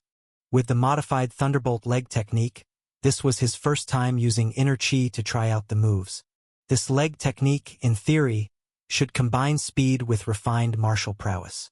So, under the white light, Yu Hong suddenly performed a low sweep leg, sweeping forward. Inner chi instantly infused his right leg, greatly enhancing its hardness. At the same time, the speed of this leg swept up much faster than he had anticipated. Hum! A faint rumbling noise, like thunder, rolled back and forth, emanating from Yu Hong's leg. He then followed up with a side kick, a whip kick, a turning low sweep leg, and a high sweep leg, among other moves. With his inner chi pouring into his moves, he became at least 30% faster than before, and much more agile. For a while, the basement air whirlpool with his practiced moves stirred up invisible whirlwinds, blowing around the fine dust.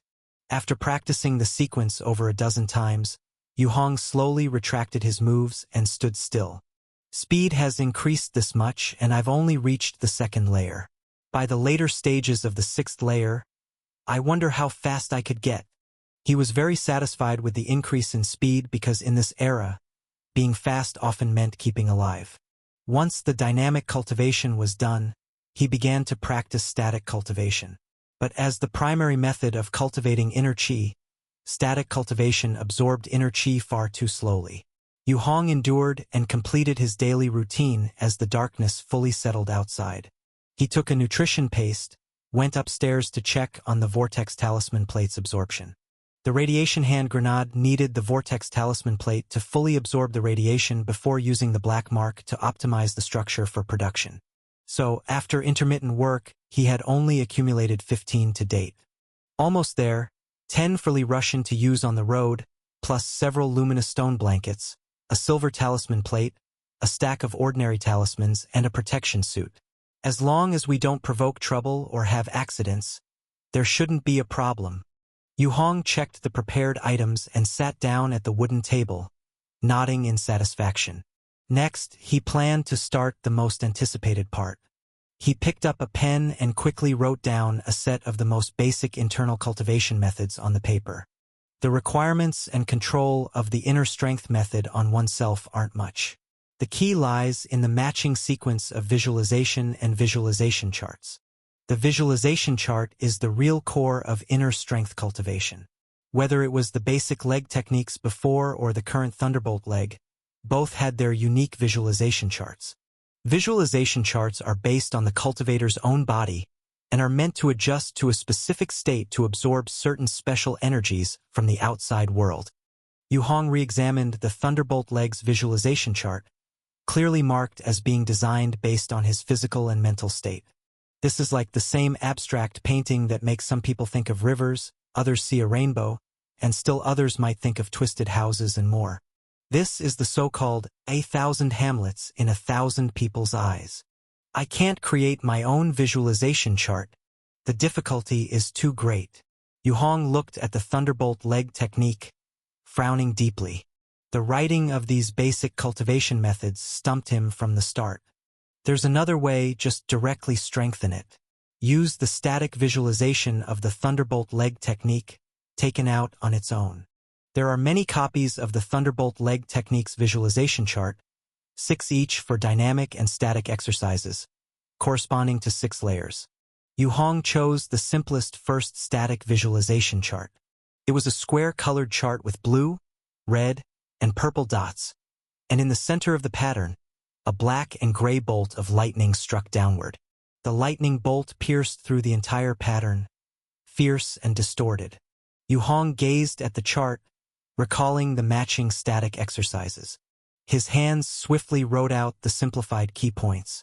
In total, there were 5 points which, after his testing and reduction, were all absolutely necessary for the cultivation of inner qi. The other parts he tried to remove without much impact. More on the impact was on attributes like the inner qi absorbed and the speed of absorption, etc. After finishing this, Yu Hong satisfactorily double-checked everything. This time there should be no problem. I've tweaked the details, and although I'm using the original visualization chart, it also has my adjusted proportions, enough to go through the black mark's secondary strengthening. Confident that there was nothing wrong with the base inner strength method, Yu Hong extended his hand and placed it on the paper. Strengthen the internal cultivation methods. Objective: maximize the speed of qi cultivation. There were no other demands, just this one. This was Yu Hong's greatest requirement. Otherwise, by his estimates, if he were to cultivate qi step by step honestly, up to the 6th layer, when would he finish? Would you like to strengthen the internal cultivation methods? The timely response from the black mark came. Yu Hong let out a sigh of relief, leaned back in his chair lightly. He looked at the countdown appearing on the paper. 12 days, 22 hours, 09 minutes. The time was long, almost half a month, but if it really worked after the enhancement, his speed of inner qi cultivation would increase substantially. Yes, Yu Hong unhesitatingly affirmed the black mark's inquiry. The countdown flashed and quickly started timing. Watching the red glowing countdown numbers, he breathed a sigh of relief, leaned quietly in his chair, suddenly feeling a hint of melancholy in his heart. Now I have water and electricity. Food can be secured by the black mark, and although I can't cycle it completely autonomously yet, it's already so much better than before. I am now slowly cultivating inner qi on this world. Standing firm. What next? What should I do next? A sense of puzzlement suddenly rose in Yu Hong's heart. Just stay in the safe house, honestly facing the various dangers that come? Maybe occasionally shelter a few survivors, just live here, eating nutrition paste and protein bars until old. He stood up, walked to the door, and looked through the peephole to see the well-lit white courtyard. Beyond the courtyard wall, the tide of black bugs surged. Chapter 138. Information 136. Boom, boom, boom. The huge, black elephant worm closely passed by, steadfastly heading in an unknown direction. Amid this exaggerated black tide, Yu Hong could still sense the presence of the black lizard. The black lizard was still on the road between the post office and the cave, unseen, occasionally opening its mouth to stealthily consume a few black worms. Witnessing this exaggerated scene outside, an inexplicable unease surged in Yu Hong's heart. No, I'm not yet completely safe. If these elephant worms recklessly charge into the yard and attack the safe house, how many could I handle now? Not to mention there are stronger foes like the evil shadows and war-level black disasters. I'm still very weak, very weak. Without knowing the upper limit of the black disaster, I'll use the black mark to reach the furthest limit I can manage for now. Yu Hong's false sense of security was instantly shattered. He had only begun utilizing the aversion of the black disaster, establishing a simple micro-refuge. It was still far too early to feel at ease.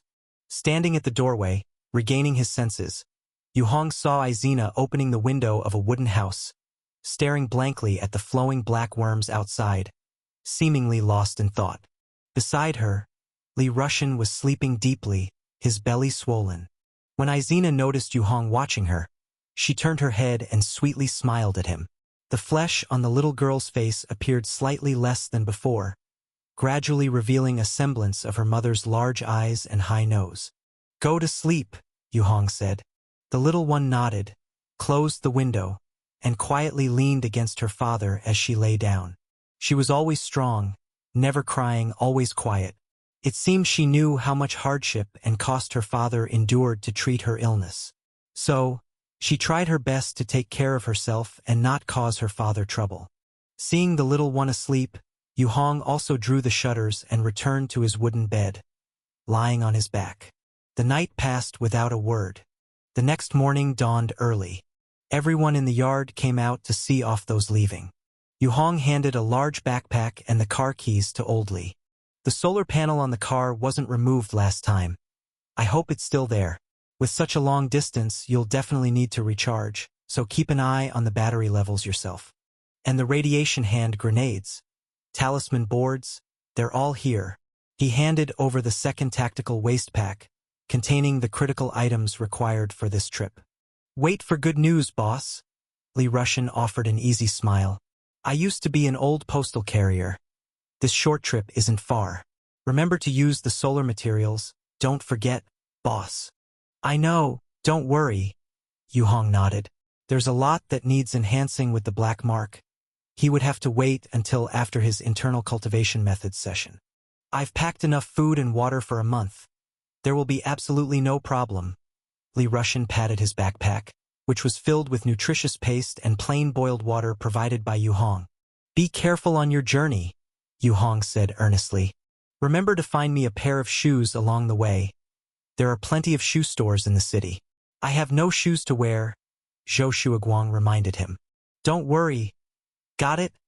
Li Rushan laughed, face relaxed. I'm off. He stepped over the courtyard wall exit, opened the enhanced red value detector strapped to his waist, and waved back at the three of them. Nana, remember to listen to Uncle Zhou, and do things like washing up yourself. Don't be lazy. I know. Izina nodded, a flicker of worry passing through her eyes. As Li Rushan slowly vanished into the morning mist, she felt a vague emptiness in her heart. Well, since we're free, Nana, come and revise your lessons with me. In this environment, your Uncle Zhou here was in an accelerated program. Basic Chinese, math, physics, and chemistry. I can teach them all. Zhou Shuaguang clearly had already planned something to do.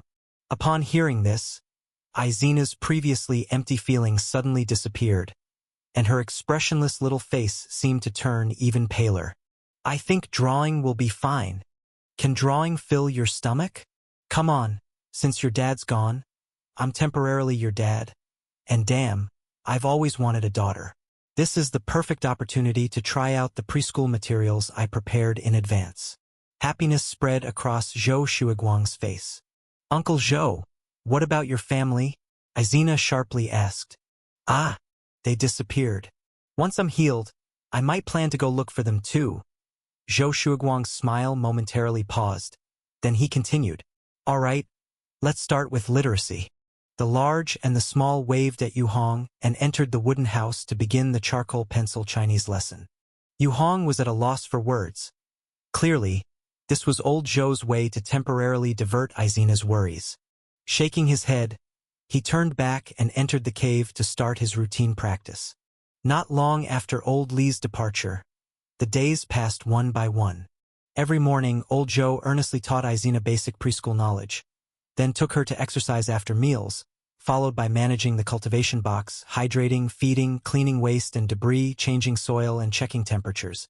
Though only one of his arms was functional, old Zhou was diligently and earnestly performing all tasks within his capability. Yuhong, when not practicing the thunderbolt leg technique, would go out to build and expand a second courtyard. To facilitate cultivation, he also started chiseling a new cave from another part of the mountain wall. The chosen spot was precisely the sleeping hole that he had previously drilled for Qiu Yanxi and her daughter, simply continuing the expansion from there. In just 2 days, he managed to excavate a new large cave over 5 meters long and nearly 10 meters deep. The interior wall was even painted with a vortex talisman array. This type of talisman array could absorb radiation, reducing air radiation concentration, and combined with the luminous stone talisman plate, it produced an even better concealed effect for the pyroxene secret room. The breeding boxes were placed one by one, arranged in 2 rows. A special breeding room was thereby constructed. In the blink of an eye, 2 more days had passed. Inside the cave, Yu Hong focused intently at the side of a wooden table, eyes fixed unwaveringly on the black lizard egg. The hatching time had arrived. This was the estimated time given by the black mark for the egg to hatch, the confirmed time of emergence. Crack. The surface of the grayish-white-black lizard egg suddenly split open with a crack. Immediately after, spiderweb-like fine cracks swiftly spread across the entire egg from the fissure. With a pop, a curled-up black lizard suddenly stretched its insect wings and arched out from the crack in the eggshell. It was covered in a layer of viscous transparent liquid and soon wriggled out onto the table, stretching its body, vibrating its back wings a few times, then turning around to start nibbling on the eggshell. In just a few minutes, the entire eggshell was eaten up. Inside Yu Hong's second inner marking, another vague sensing point appeared. The first black lizard and this one, 2 points in total, floated clearly inside the second marking, readily available for him to share in the sensory imagery. Go. Find food on your own, Yu Hong commanded in his mind. Black lizard number 2 paused momentarily, then vibrated its insect wings and easily flew out, landing on the ground and rapidly crawling towards the door. Yu Hong hurried over to open a crack in the door, letting it squeeze out before closing it again. Watching black lizard number 2 rush into the yard, silently climbing the garden wall, with a gentle leap, it quickly disappeared into the misty mountain forest outside. Closing his eyes, he carefully sensed the black lizard number 1 in the second marking. This first synthesized black lizard had already consecutively poisoned 5 evil shadows within these days, essentially clearing out the evil shadows that had lingered around the post office and the cave before. But to Yu Hong's surprise, he had never seen the person behind it all. Black lizard heals from injuries in at most 3 hours and can resume patrolling. Its movement speed is roughly the same as a person walking leisurely. So much continuous patrolling, yet it still hasn't encountered the person behind it all these days. Yu Hong didn't believe that the person behind had disappeared. After blowing one up previously, the opponent had fully revived quite quickly and even pursued him outside the yard, almost breaking in. Why haven't I encountered that ghastly thing these past few days? He waved by the desk, took out a piece of white paper, and drew a simple map. He marked the post office stone house and his own safe zone yard.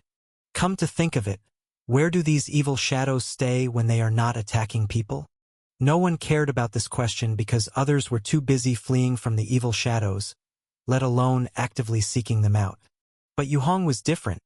He didn't need to act in person. With that thought, he controlled black lizard number 1 and began to deviate from the fixed patrol route, expanding into other directions. Black lizard number 2 will take over the previous patrol tasks. Number 1 is responsible for enlarging the patrol range around the yard. After arranging these tasks, Yu Hong input his inner chi, setting black lizard number 1 to lay an egg and bury it, continuing to increase their numbers, then set it so that the black lizards would fight those they could overcome and avoid and detour around those they could not.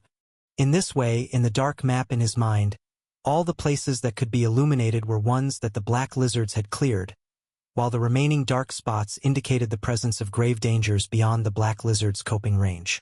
It would be more convenient to avoid these areas later on. After completing these tasks, Yu Hong stood up and approached the communication device. Today was the day he had arranged for Song and Spike to come online. Guanchao was online every day, but the other 2 needed a bit of luck. Now this satellite-linked communication device had become his only channel to understand the outside world, which Yu Hong highly valued. Click. The power switch of the communication device was turned on. The channel remained in its original position, unadjusted. So upon powering on, he immediately heard Guanchao's sigh. When receiving people, it's always like this. This is the 7th Hope City that has been breached and annihilated. How many are left intact across the country now? 3.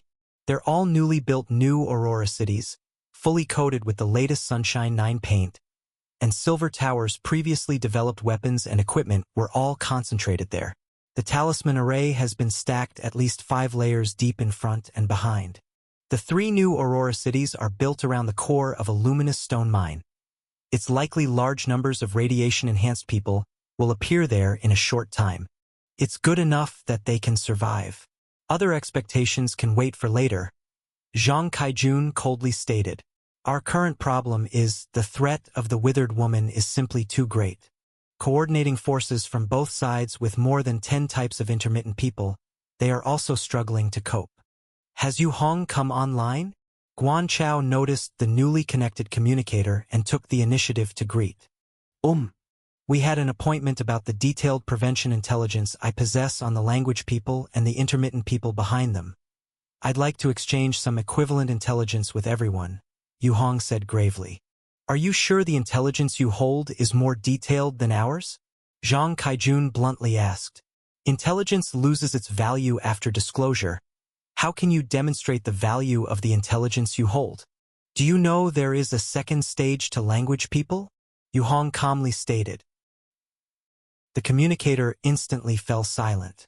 All three people seemed not to expect that Yu Hong actually held information they were unaware of. Additionally, I've successfully found a pattern and eliminated the person behind twice. It was not through excessive radiation bombardment, Yu Hong added. Really? Someone in the communicator couldn't help but let out a faint gasp of air. No one would boast or joke about such a matter because if the method were used, it would be exposed immediately. Unless the person behind undergoes mutation, I believe the pattern I've discovered should have general applicability, Yu Hong continued. Chapter 139, Development First. So, what do you want to exchange? Zhang Kaijun was the first to speak after a moment of contemplation. He didn't think Yu Hong would joke about such information with them. I want to exchange detailed information about other types of black disaster that may appear around my location. Since I'm offering information on 2 types, I expect the same in return, Yu Hong said. Also, I can't transmit information directly without a computer, so I'll have to provide it verbally.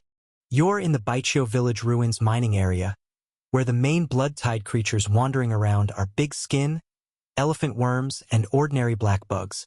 The shadow creatures include withered woman, talking man, and the back person among the disruptors, Speedman. In about 4 weeks, a level 8 evil shadow of unknown specific type will approach. I can only tell from the satellite radiation scan that it's highly concentrated, matching level 8 standards. Zhang Kaijun's cold voice quickly detailed the situation around Yu Hong's area. 4 weeks later, Yu Hong's heart skipped a beat. The types mentioned matched exactly with what he encountered in the surrounding area. It seemed the high-risk evil shadow might indeed appear as mentioned. If the movement of that radiation mass remains unchanged, it should be around that time, Zhang Kaijun answered. I can provide a more specific encounter time in exchange for the detailed information you provide. Does this seem fair to you? Down to the day? Yu Hong understood the implication, which was to trade intelligence based on the evil shadow forecast. Yes. Additionally, if the intelligence you provide is of high enough quality, I will offer compensation based on its merit. As a bonus, I can share information about the smoke horn whale, a level 9 blood-tide creature that appeared at the Baihe City port nearby a few days ago. This creature has completely blocked port shipping, severing Baihe City's transport links to the outside world. How about that? Zhang Kaijun continued. Yu Hong was startled by this. Are you saying there's a level 9 creature in Baihe City? What's happening over there now? He hadn't expected that in his attempt to trade information kindly, he would receive such crucial news from the other side. Stammering Yi was still stationed there as a soldier. It has already collapsed, Wei Song interjected with a sigh. Baihe City's external communications are completely cut off. It's clear that it isn't just the interference from blood-tide creatures, but also attacks from certain evil shadows that can affect signals. According to intelligence from a few survivors who escaped the city limits, the city has been fully occupied by black disaster, and fewer than 1 in 10 people survived. The expression on Yu Hong's face turned grim. He had worried that Stammering Yi might encounter danger, but he never expected this day to come so soon. Do you have someone important there? Wei Song, evidently sensing something from the silence, asked. A friend. Yu Hong took a breath and replied steadily, Can you find a way to contact the joint military camp in the city? There's no way, Zhang Kaijun said icily. The official forces sent 3 blood attraction squads there. All returned with no success. The intensity of the black disaster there now is significant. Although it hasn't reached war level, the vast number of level 9 and below black disasters have seized control of the entire port territory. Yu Hong was speechless. He wanted to see if he could go there personally. But if he left, the luminous stone grass here would disappear, and Izina and Zhou Shuaguang in the courtyard would die. Asterisk without the luminous stone grass. Even the cave safe house wouldn't hold out for long. Without black mark repairs, even a single major assault from a multi-eyed bird would quickly break through. Asterisk. You'd better worry about yourself.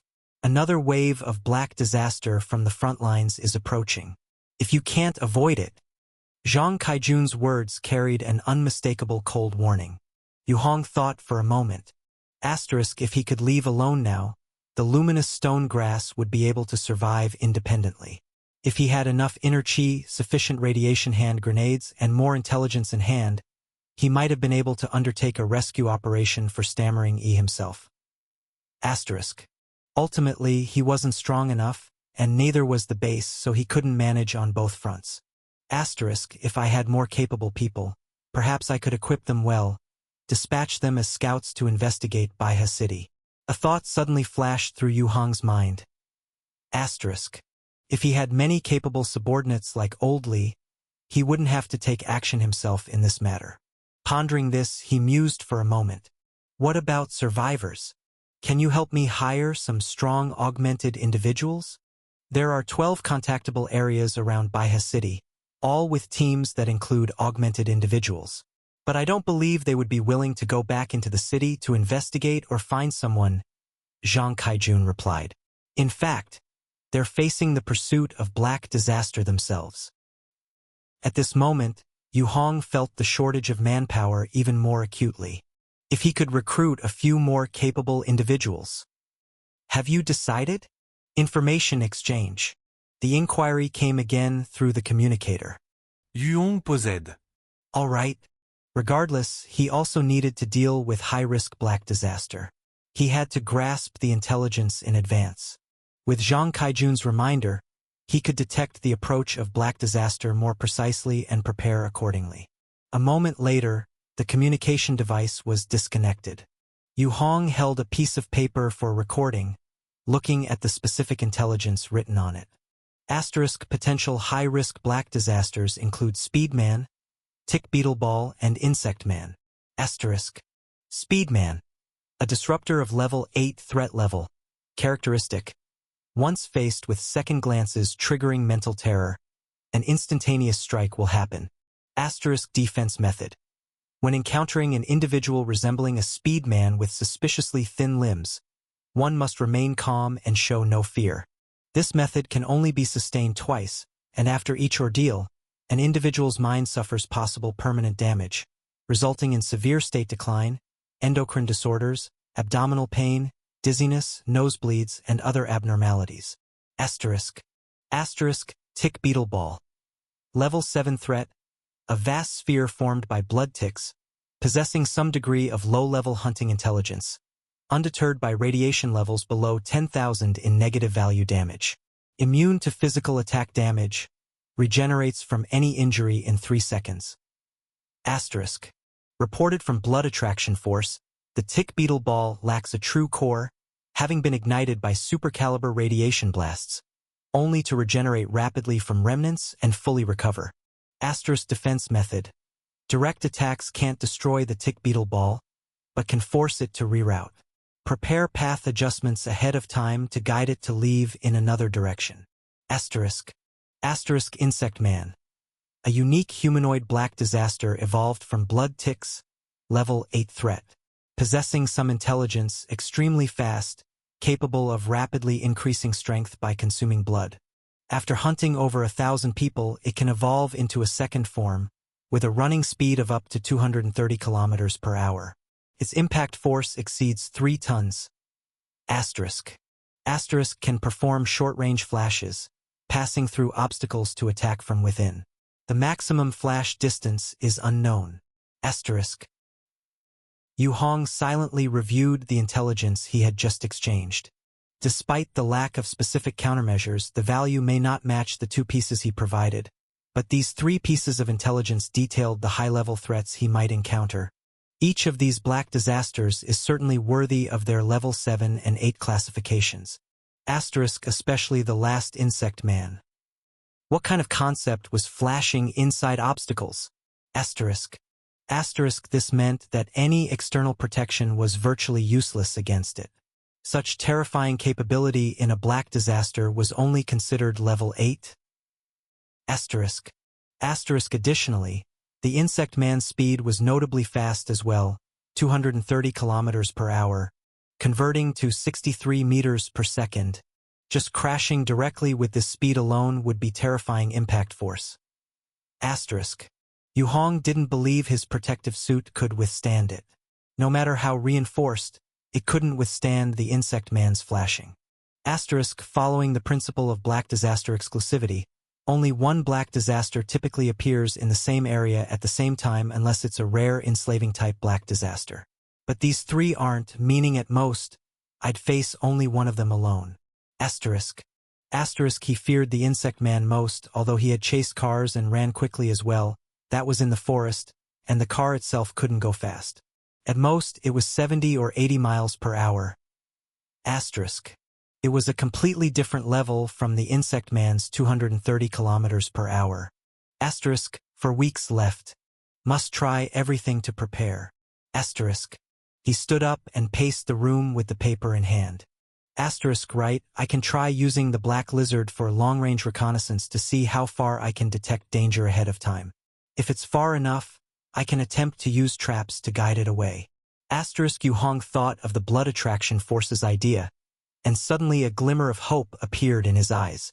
If the black lizard was effective, it might replace people and act as a blood guide to divert the black disaster. After all, a few days had passed, and he now had 3 black lizards.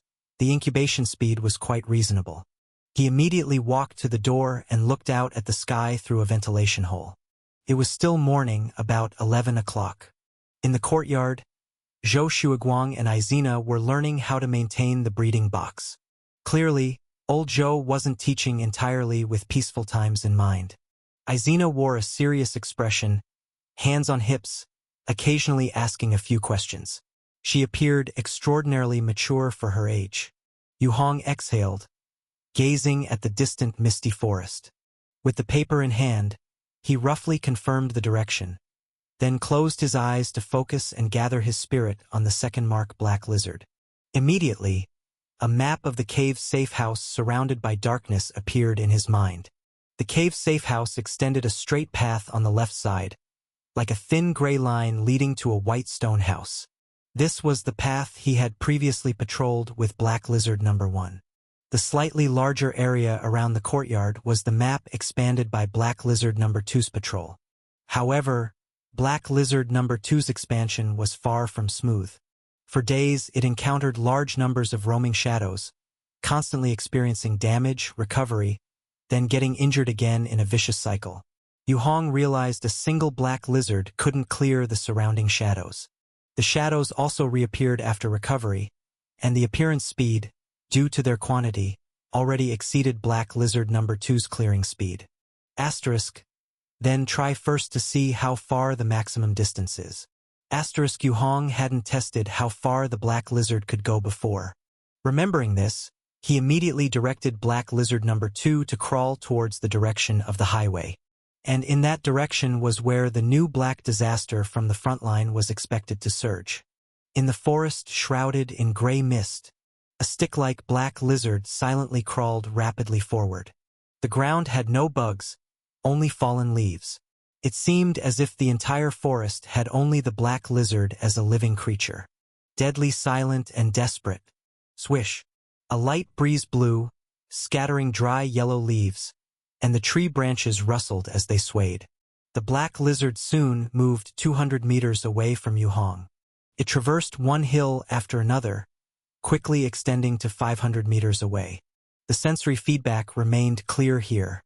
The black lizard continued forward, rapidly sprinting towards the 1-kilometer range. Chapter 140, Development. About 10 minutes later, black lizard number 2 crossed the highway and crawled into the gorge on the roadside. There were overturned jeeps here, clothing and items left by the dead, blackened traces from fires, and more. But even here, the detection remained clear. Yu Hong, through black lizard number 2, saw the chaos in the gorge. Keep going, he thought, controlling the lizard to continue crawling further into the distance. Very soon, it exceeded a kilometer range, and the detection quickly weakened. The images couldn't be seen anymore, but besides that, he could still control the lizard's movements, just without visual feedback. Yu Hong didn't stop but continued to let black lizard number 2 advance into the distance. It wasn't until it approached a radius of 2 kilometers that the lizard's status sensing became increasingly blurry, to the point where sensing was becoming difficult. It seems the control limit is 2 kilometers. Yu Hong thought, unexpectedly satisfied. Asterisk, if catalyzed with inner chi, each black lizard could lay 1 egg every 3 days. By this estimate, these lizards should be able to form a dense combat force quickly. Asterisk, he calculated in his mind. He currently had 2 inner chi channels, both of second-layer cultivation technique quality, each capable of nurturing 1 lizard egg. With my inner chi recovery rate, producing enough should be feasible, but I wonder if the imprint control limit of the lizards will have a cap. Doing as he thought, the urgency in Yu Hong's heart escalated with the impending crisis and the inability to rescue stammering Yi. He simply sat cross-legged at the entrance, closed his eyes, and continuously infused inner chi into the black lizard in the second imprint. After using up 2 channels of inner chi, he managed to nurture exactly 2 lizard eggs. The recovery time for inner chi was over 3 hours, slower than before, and it was evident that the quality of inner chi was much higher, thus the recovery was also much slower. 3 hours later, Yu Hong once again nurtured 2 lizard eggs, and so on until the 6th egg was produced. The second imprint could no longer input inner chi.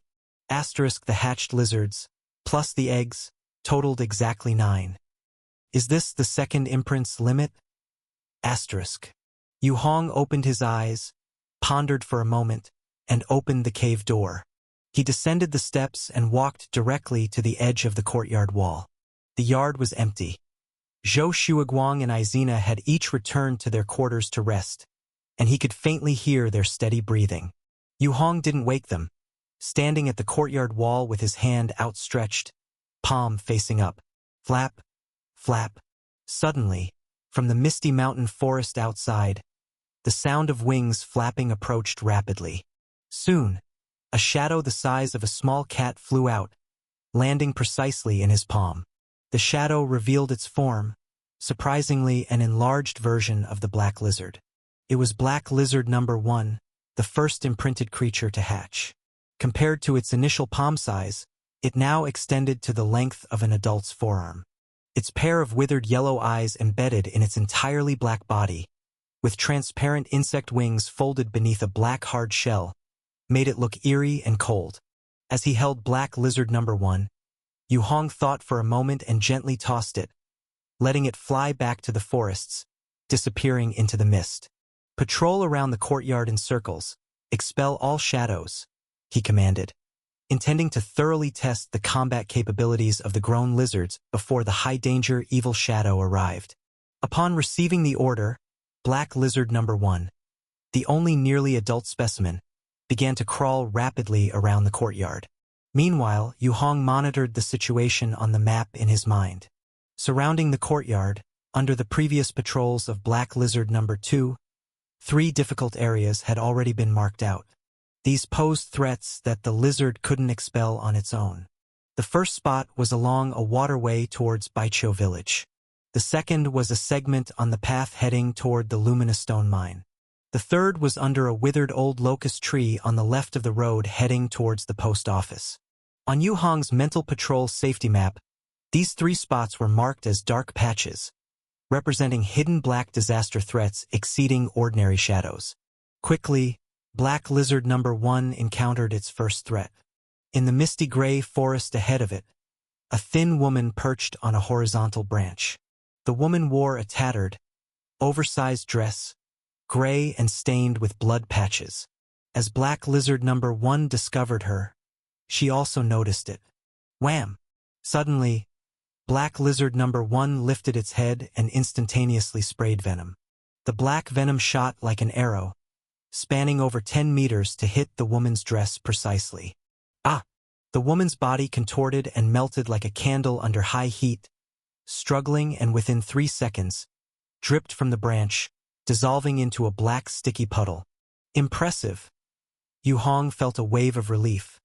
He hadn't expected that after the lizard matured, its lethality would still be quite proficient. It seems that although ordinary shadows can regenerate endlessly, with the lizards patrolling, I can maintain a relatively safe residential area, he noted in good spirits. Then he watched as Black Lizard number 1 moved forward and swiftly sucked the black melted liquid into its mouth, swallowing it down. It continued its patrol. The second encounter involved 2 shadows appearing together, hand in hand, seemingly brothers, silently drifting through the mist. Upon spotting Black Lizard number 1, they actively charged, swooping in to grab the lizard. Hiss! Smoke began to rise from the contact point between Black Lizard number 1 and the shadows, the black mist causing the silhouettes to waver slightly. Whoosh!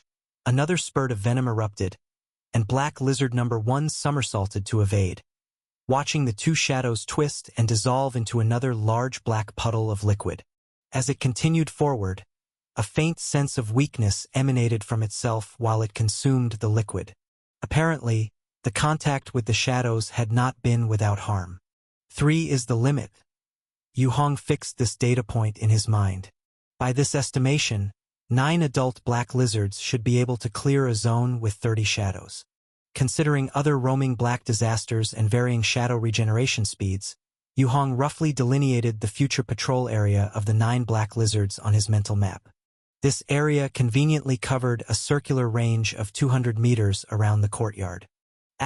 Once all black lizards hatch and mature, this new safe zone will be established. Then tasks like acquiring humus and building materials will be relatively easy. Yu Hong felt somewhat relieved.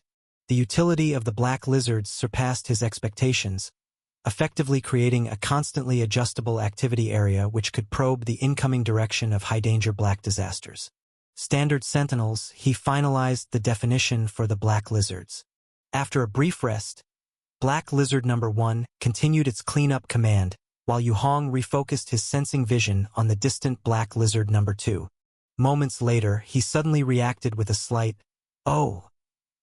His expression one of slight surprise. Someone?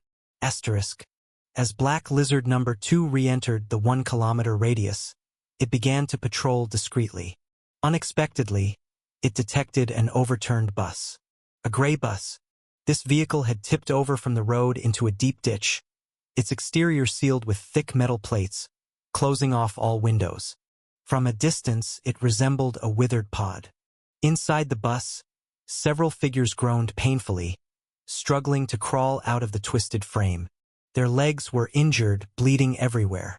Inside the carriage, they dragged long streaks resembling calligraphy brushed with blood. Through Black Lizard's vision, Yu Hong determined roughly that among the survivors, 5 were in total, with only 3 likely to survive. The other 2 had their lower bodies crushed, hemorrhaging profusely, inevitably unstoppable. The 3 survivors were lightly injured, not too hindering their movement. After a pause, Yu Hong decided to go check overall, judging the character of these individuals. If they weren't of a vile nature, saving them might even add to his manpower. He couldn't leave by himself at this moment and had to rely on others to dispatch missions, due to a serious manpower shortage. With the decision made, Yu Hong immediately instructed Black Lizard number 2 to patrol nearby, expelling shadows to ensure their safety. He himself donned the reinforced gray lizard suit and quickly left the courtyard, heading towards Black Lizard number 2's location. Several minutes later, he arrived near the overturned bus. Before he could approach, the survivors spotted his presence. "Over here!" Someone waved at him excitedly. As Yu Hong neared, he suddenly paused. He recognized one of the surviving trio. "Dr. Su? Is it really you?" The remaining 3 were all women, or rather, everyone on this bus was female. From the bodies at the bus door, Yu Hong judged that they were likely a women's refugee convoy formed for self-preservation. This was discerned from the uniform-styled outfits and firearms left on the corpses. Such female groups were something Old Li had previously mentioned during such chaotic times. Many women became victims as disadvantaged groups. With the collapse of rules and order, many women huddled together voluntarily, forming small groups with self-protection as the goal. Some had even voluntarily undergone partial luminous stone radiation surgeries. Yu Hong. Dr. Su's one arm hung powerless at her side, her hair messy, her face bloodied. If not up close, her facial features were indistinguishable. Upon seeing Yu Hong, she became instantly emotional. "Lend a hand." I'm dying. "Ah, the pain is killing me," she yelled, clutching her arm in anguish. "Wait there. Don't move." Yu Hong glanced at the other 2. Both wore helmets, clad in gray-white female suits, supporting each other, one holding a submachine gun, all facing him with cautious postures. "If you need help, just wait a bit." Yu Hong kept his distance from the 2 and approached, grabbing Su Ruoying's shoulder. "It hurts. My bones are cracked here too," Dr. Su screamed. Yu Hong was left with no choice but to grab her by the hair with one hand and seize her collar behind the neck with the other, lifting her up with dual force. "Good thing you're still yelling. At least the pain means your nerves are still working." Yu Hong sighed, turning with her in hand, and began walking back towards the safe house. I'm miserable. Yu Hong. "Truly, I'm too miserable." Dr. Su was far more emotional than when she was leaving. Back then, she had been full of anticipation for her trip to Hope City. But now, my herbal patent was stolen, reduced to a pharmaceutical machine, working non-stop from dawn till dusk, only sleeping 5 hours, using the bathroom in a completely transparent cubicle. I escaped 9 times, each time being caught and beaten. Haha. I think being killed by the Black Disaster would be better than living in that hellish nightmare. Su Ruoying, dangling in the air, was emotionally fragile. As she recounted her ordeal, tears streamed down uncontrollably. In the end, I kinda got used to it. Being beaten so much it didn't even hurt anymore. Who would have thought that by not trying to escape anymore, the opportunity to get out came. She started laughing as she spoke. Yu Hong keenly noticed something. This person seemed a bit unstable mentally.